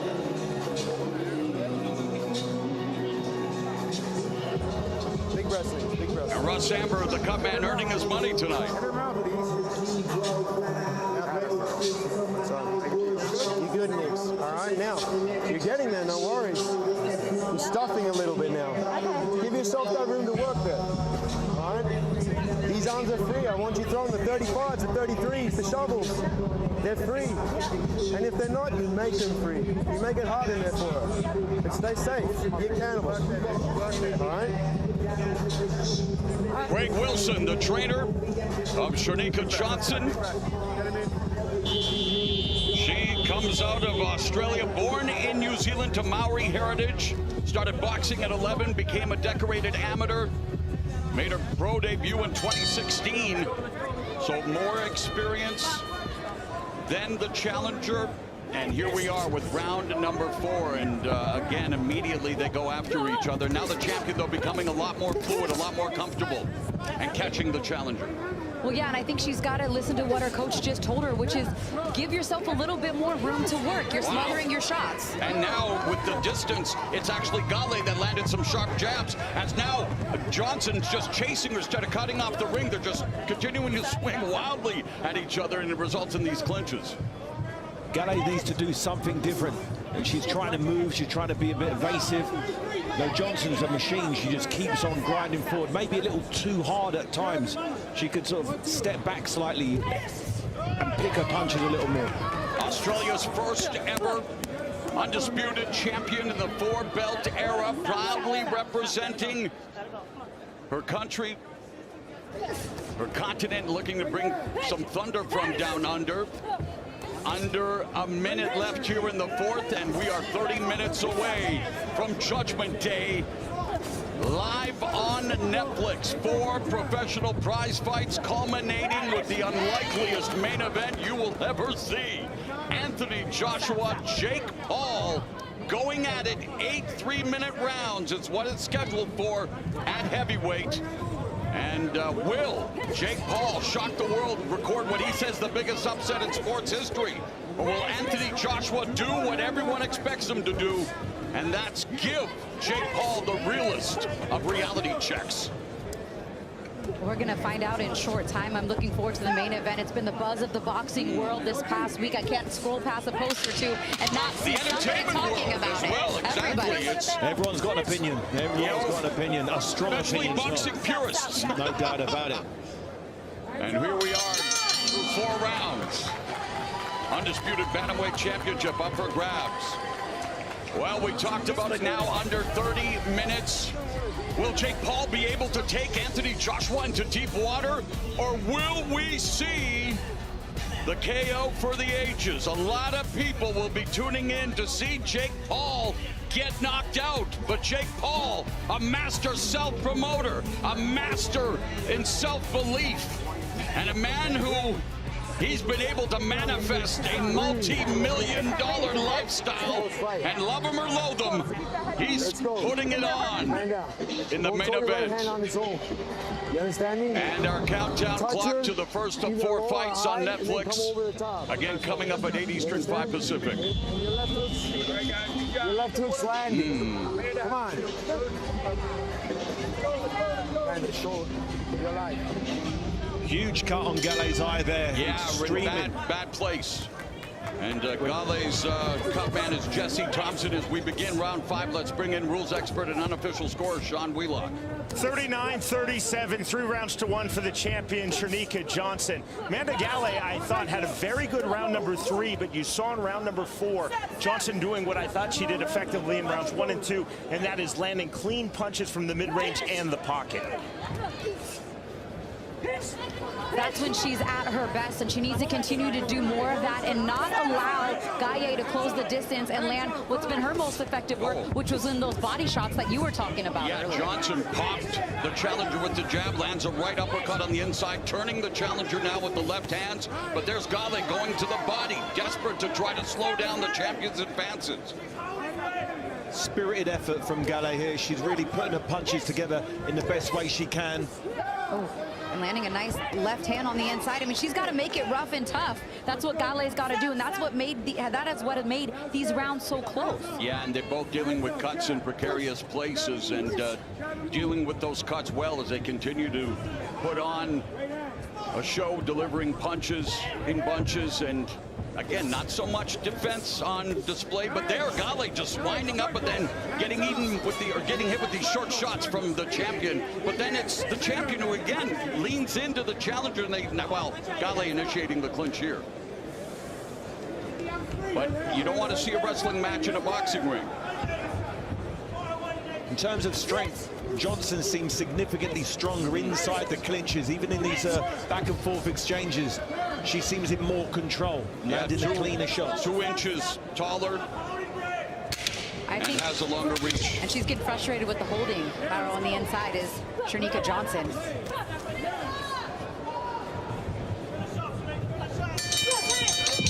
First half of this championship affair is in the books. Kaseya Center in Miami. Into a TurboTax will be bringing us the tail of the tape for, I believe, the main event later tonight. And well, it's a Pollock painting on the canvas. Don't fall in. You don't need to rest. Okay? You're getting there, but then you're falling in. You're taking all the opportunity away. Falling in. Shape, you can go to 8. See, that's exactly right. Go ahead. Right is what exactly she landed right there, did Shernika Johnson, but stays in the pocket a little too long and catches the counter from the left hand of Amanda Gaye, who is an orthodox fighter, but again, kind of squares up at times in the inside, landing that left hand. And what stood out to me was the champion's trainer saying you're falling in. He's 100% right. She lands a quality shot and keeps her head in the same spot and gets countered where she could roll underneath or step to the side. But she seems to be so determined to land punches. She's staying in the pocket for too long. Sparkle Lee asking cutman Russ Amber to just wipe away the blood. And here we go with round number 6, the second half of this undisputed bantamweight championship fight. The champion, Shernika Johnson. The challenger, Amanda Gaye. Johnson, I'm starting to appreciate more and more the movement, the angles, turning the challenger, Christina, giving her that necessary space, but she continues to fall into the challenger as well. She does, and she has all of those skills, which is why I'd like to see her continue to pop out that jab the way she started this round. She was doubling, tripling up on the jab. She needs to follow it with the right hand, but Gaye is making it difficult for her. Gaye, I mean, the challenger's not being deterred here at all. No, she's not. She's got a big heart, and she's really giving it everything she's got here. Beautiful left hook to the body from Johnson there. And that's what happens when you give yourself just a little bit of space to work. Exactly. She can land clean, scoring shots just like that. Eye-catching shots that really pay attention to the judges. Final minute of the 6th, right up. There's a lead left hook to the body by the champion Johnson. Nice counter by the challenger Gaye with the jab upstairs. Gaye won't want too many of those left hooks to the body landing. Another counter right by the challenger upstairs. Gaye, though, definitely looking like she belongs. This is the first time she's fought for a major world title, and she's upped her game on the biggest level, dealing with some adversity early, but she's right there in these fights. She's doing herself proud in combat sports at age 6, earning her black belt in karate after being inspired by the Mighty Morphin Power Rangers. Weren't we all?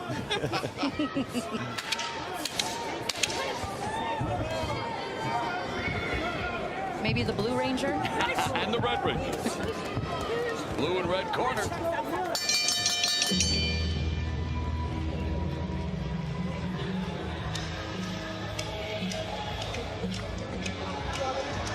Water. Amanda, thank you. Listen to me.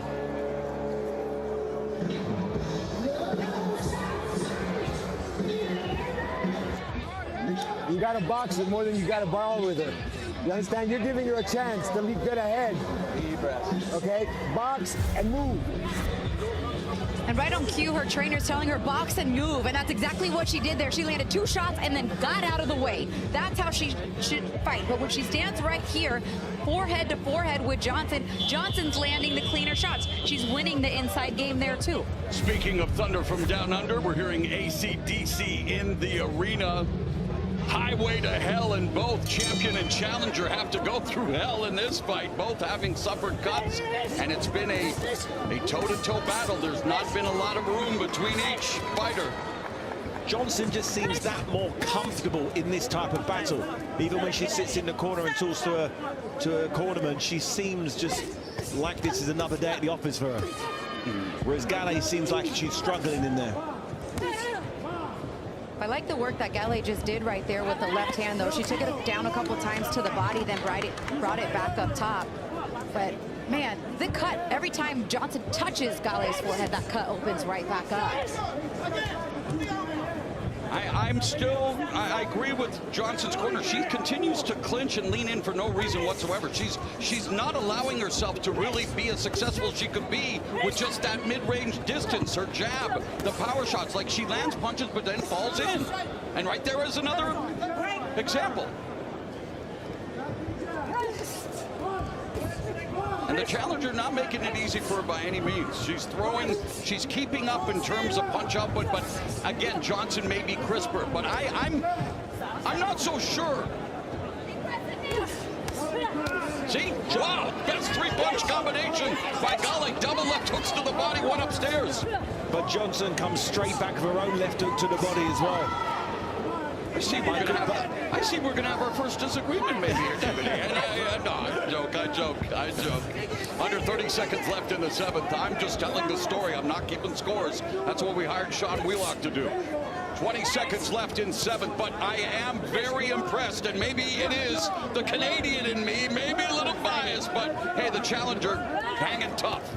Yeah, this is a really good round for her. She's delivered a lot with that lead left hand, both downstairs and back up top. It's been a very serious weapon. Shanika Johnson's going to have to make some adjustments in the next round.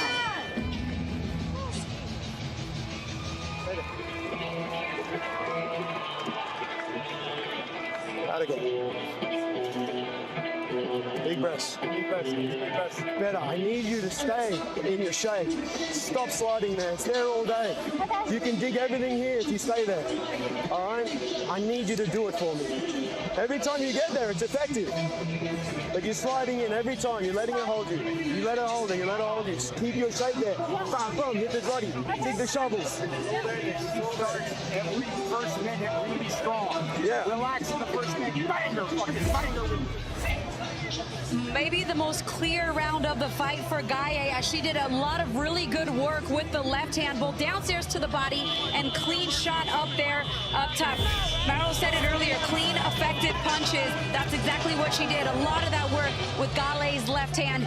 Really, really solid round for her there. And the numbers back it up. According to CompuBox, the challenger, Gale, 16 of 56 in round 7, compared to 13 of 47 for the champion Johnson. As we bring in our unofficial score and rules expert, Sean Wheelock, how do you have it after 7? I definitely gave Amanda Gale round number 7. That's the second round I've given her. So 68-65 in favor of Shanika Johnson, 5 rounds to 2. As we saw Amanda Gale in round number 7, and I also gave her round number 3, it was that heavy volume on the inside, especially to the body of Shanika Johnson. Can any argument be made that to make it an even closer fight? I know how you have it scored, but I'm not trying to be biased, but I think Gale's scored some pretty good punches in some rounds. I might have it maybe even 4-3. Maro, I think that you're absolutely spot on in this situation. We are looking at close 10-9 rounds. Thank you, Sean, as we have a minute left here in the 8th round. And again, it's up to the 3 judges at ringside to determine the scores. But even here, the trainer's been steadfast in telling Johnson, do not fall in, do not allow her to hold you. And she's doing that. She's allowing herself to land quality punches. She's landing quality punches, but she's staying there to receive the counter punches. But Gale's having another strong round, Christina. I know I'm wearing glasses, but am I blind? No, you're definitely not blind. I think she is having another solid round, but even in that last combination where Shanika Johnson gave herself a little bit more room, she landed some really solid punches right there. So, I mean, with 2-minute rounds, you can win the first minute, Johnson comes back and wins the second. That's a hard round to score. Maybe I'm just being a sensitive Canadian. 15 seconds left here in the 8th, and boy, they continue to tie up. They're both bloodied. And according to the stats, Gale has the advantage in terms of total punches landed in this round. But again, clean punching, number 1 on their criteria.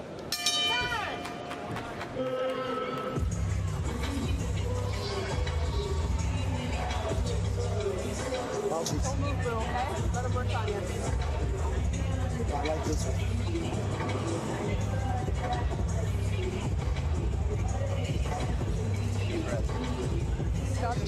Uppercuts there, okay? Uppercuts follow up. Then angle out. You got water? Get that range, okay? On the end of her punch. Let's go. You can see Gale dipping right under and using that uppercut. I thought that would be a weapon that she would use a little bit more in this fight, taking advantage of the aggressive style of Shanika Johnson. Not too much of that uppercut yet, but it was real pretty right there. She landed that was a real standout uppercut. Round number 8, according to CompuBox. The champion Johnson landed more jabs. The challenger Gale landed more power punches. And more punches total, second consecutive round as she's coming on here. Championship rounds, round 9. Gale utilizing footwork, literal movement, sitting down on that left hook. The left hand has been money. Johnson now coming forward though, jabbing and then lands a right hand. And now we're seeing some technique and some more interesting movement from both fighters. Gale needs to do something different, and this is actually working for a little more. She's moving her feet, she's picking her punches, and not just standing in the pocket, trading punches. Yeah, and Gale with a 30-25 edge in punches landed in rounds 7 and 8. And this is where that mindset shift has to happen for Shernika Johnson. You are an undisputed world champion. This is the first time she's defending those titles. So she's no longer the hunter, she's the hunted. So she needs to show the hungry Gale, excuse me, that I'm the undisputed champ. These are the championship rounds, and this is where she got to put her foot down if she wants to walk out of here with those straps. There's a good left hook by the champion, another left hook by the champion, but Gale scores with the right. Under a minute left in the 9th. Bounce back round for the champion Johnson. There's the jab. Landed the left hand there at the end of the 3-punch combination. Gale's looking a little winded here. She looks like she's that little spark she had in the last couple of rounds has seemed to have diminished. And Johnson, with the experience, it's time to move forward, move through the gears here. Yeah, Johnson beginning to impose her will on the front foot, the jab, letting loose a little more fluid, but yet Gale in between still landing some shots upstairs. Final 10 seconds of the penultimate round. Keeping her honest, isn't she?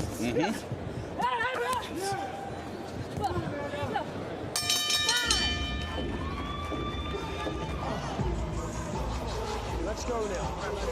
Let's go. I need you to give me a fucking disciplined round. All right, you gotta work. You don't get lazy in there. You don't let her hold you. Crispy. All right. Just fucking let those hands go. You can see it. You're looking. You're looking. You're looking. Thank you. This is the last round? Yeah. All right. Fucking digger. She's gonna come out. You tighten up. You gotta try to, if you can, try to rock it. Try to, you know, put a dominant performance on the punches. Okay? But don't stay in there with her. She can catch her when she's punching. You understand? Split the shots, catch her when she's punching. Ladies and gentlemen, this is the last and final round. Kaseya Center in Miami, round 10, undisputed bantamweight championship. Hanging in the balance, the defending champion, Shernika Johnson. The gutsy challenger, Amanda Gale, ready to put it all on the line for the final minute 45.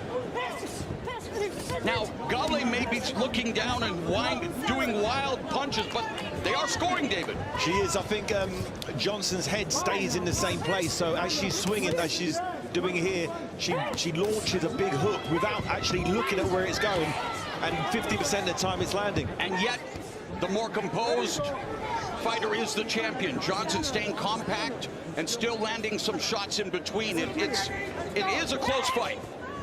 I think Johnson's actually winning this quite comfortably, to be honest. See, it's interesting. Okay. The quality work, the quality punches have been controlled and thrown by Johnson. I will not disagree with a former cruiserweight and heavyweight champion. Well, I think and one who's still in fighting shape, I might add. And I think she's done a good job, has Shernika Johnson, in these championship rounds, the 2 minutes of the last round, the first minute of this round, keeping her composure. Her corner wants her to stay inside and work. She's done that. That's a very clean combination there. But Guy always seems to come back with a little something. That's why I think it feels close. Always responds. If she gets hit, she responds in kind. Just over 30 seconds left in the fight. Will undisputed bantamweight champion Shernika Johnson successfully retain her title, or will Amanda Gale join Kim Clavel as female champions from Canada? 15 seconds left in the fight. And I know they say, oh, what you like more? No, it's clean punching, effective aggressiveness, defense and ring generalship, and it'll be up to the 3 judges to determine the victor.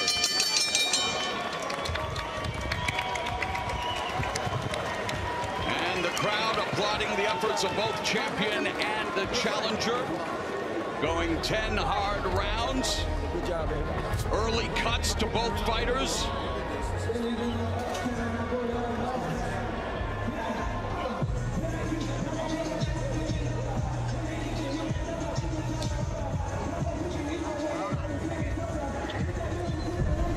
And let's look at the final punch stats. Johnson with the edge, 135 to 124. They threw over 1,000 punches combined, and both relatively similar in terms of their percentages.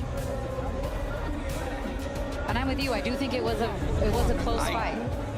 Not going to say that the champion didn't retain the title, but I also don't agree in those people who say, well, you gotta take the title from the champion. No, the belt is up for grabs as soon as the first bell rings. And let's take a look at the highlights of this Undisputed Bantamweight Championship. Do we think there's a chance the Canadian could have taken it from the champ? So you're saying there's a chance? There's always a chance, but I don't see it that way at all. I think the champion... why don't you see it that way? Because the champion controlled the action, landed the cleaner punches, and just seemed in full control. Ring generalship was there. She wasn't... She took... There was a lot of punches thrown and landed by Gale, but the volume was done by I agree the offense Johnson. may have been more aesthetically pleasing by Johnson, but Gale, blood and guts type of affair. But then again, I'm not scoring the fight, so we will definitely hear from our unofficial scorer, and then, of course, more importantly, the official scores here in a moment.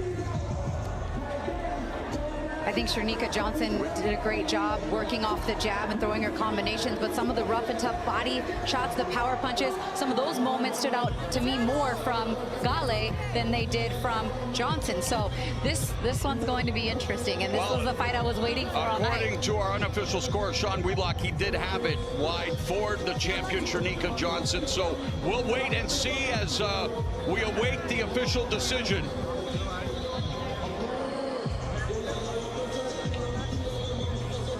And the longer it takes, the more interesting it gets. All right, here is Big Mo. Ladies and gentlemen, after 10 full rounds, we go to the judges' scorecards for the official decision. Judge Benoit Roussel sees it 99 to 91. Judge David de Jong sees it 98 to 92. And Judge Jose Torres sees it 97 to 93, declaring your winner by unanimous decision. And still, the undisputed bantamweight champion of the world, Shernika Johnson. Shernika Johnson retains the undisputed bantamweight championship by unanimous decision, putting the capstone on what has been an entertaining preliminary portion of the night here at Kaseya Center in Miami. And coming up at 8 o'clock Eastern, 5 Pacific, it's Judgment Day. All right, let's go inside the ring. Here's Ariel Helwani. Mauro, thank you very much. Shernika, congratulations on the first title defense as undisputed champion, successful title defense. Before they read the scorecards, how confident were you that you did enough to win this fight? Look, I was still confident that I was winning all the rounds. Didn't get the job done earlier than what we sort of had planned, but, you know, we still got the job done at the end. Your fans will remember that you've been in some bloody